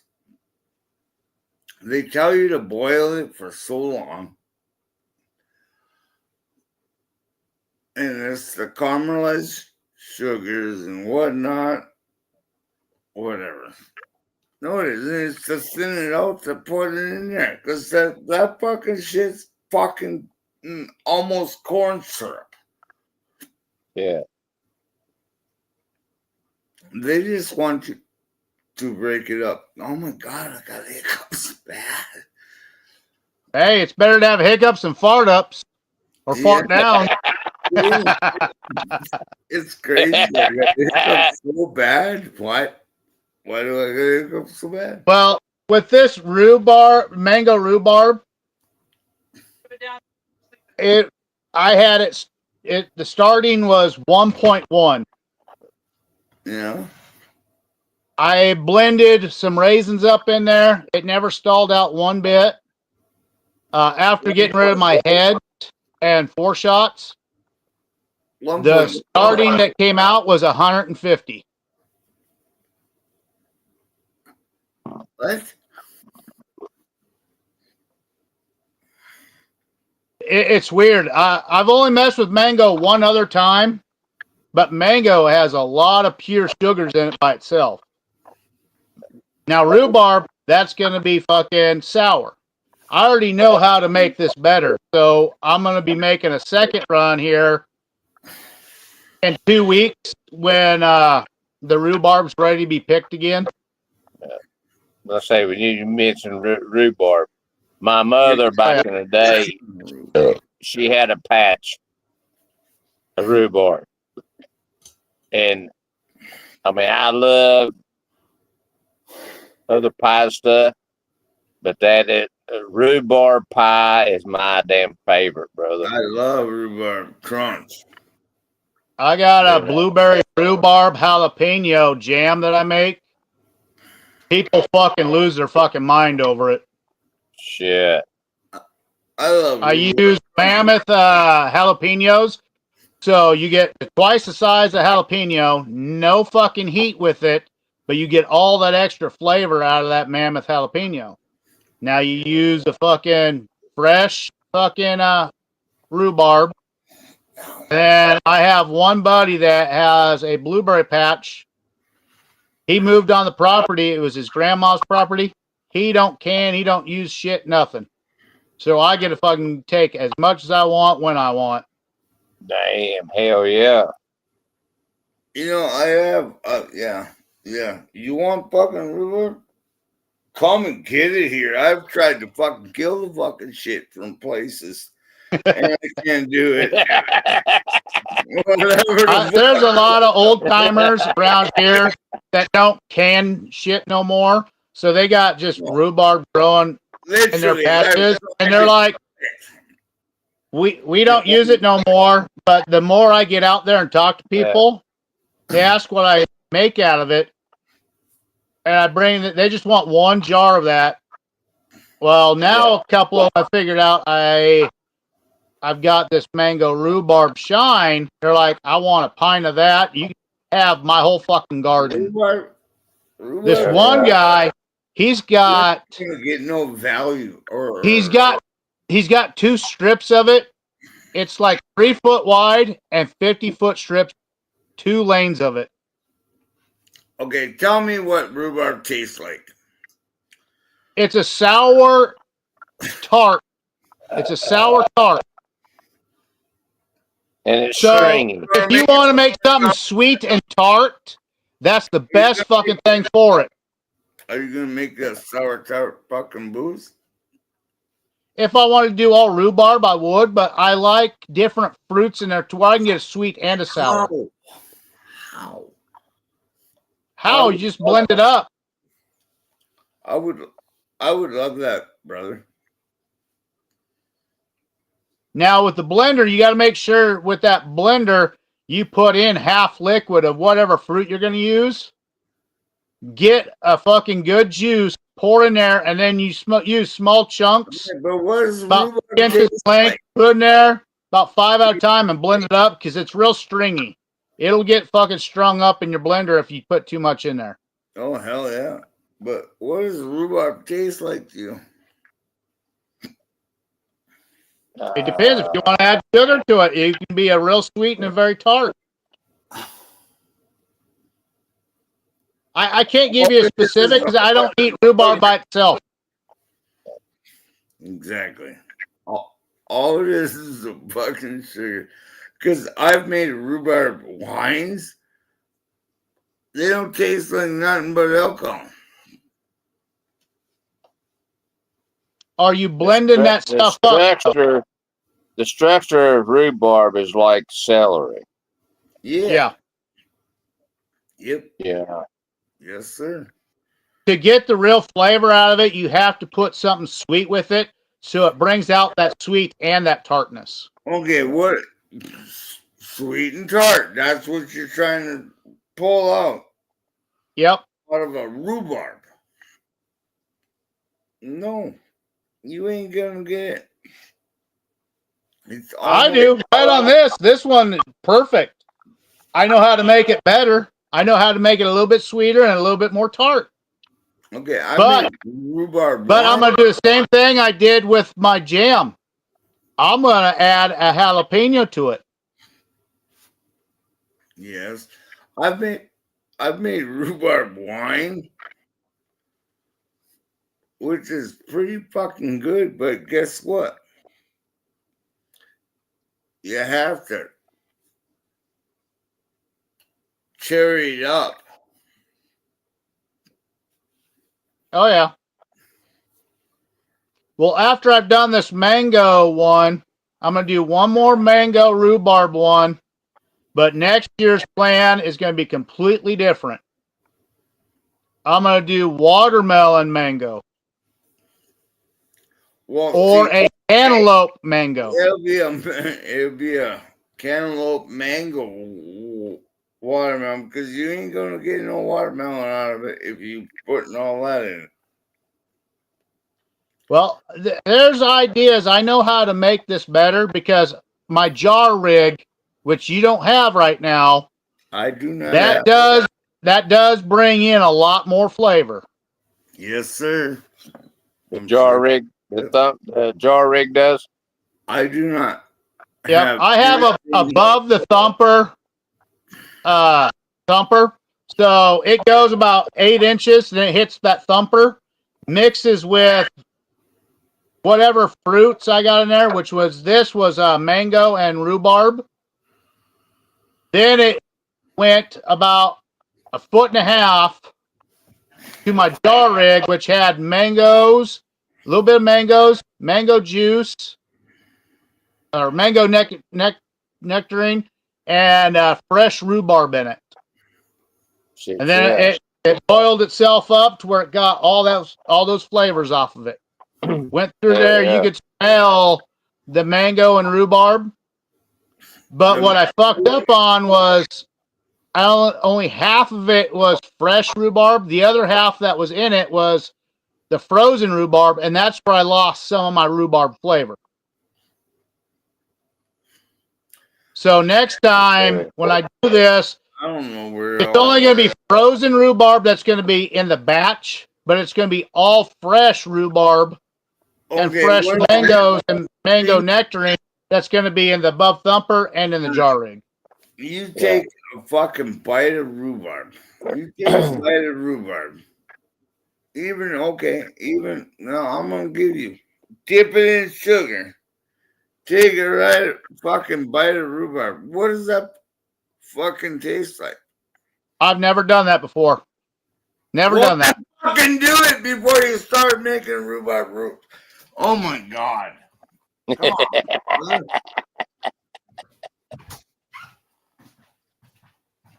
Before you can tell me what rhubarb Ding, ding, ding. tastes like, you can't fucking tell me what rhubarb tastes like. Ding, ding, ding. Right? I can't wait till I blend all this together. No, Write down every pint that comes out of it, can't so tell I me know exactly what it's going to come out at the you end. have never fucking tasted, like taking a stalk of fucking rhubarb out of the fucking ground and put it in some sugar and tasted it. You don't know what the fuck rhubarb tastes like.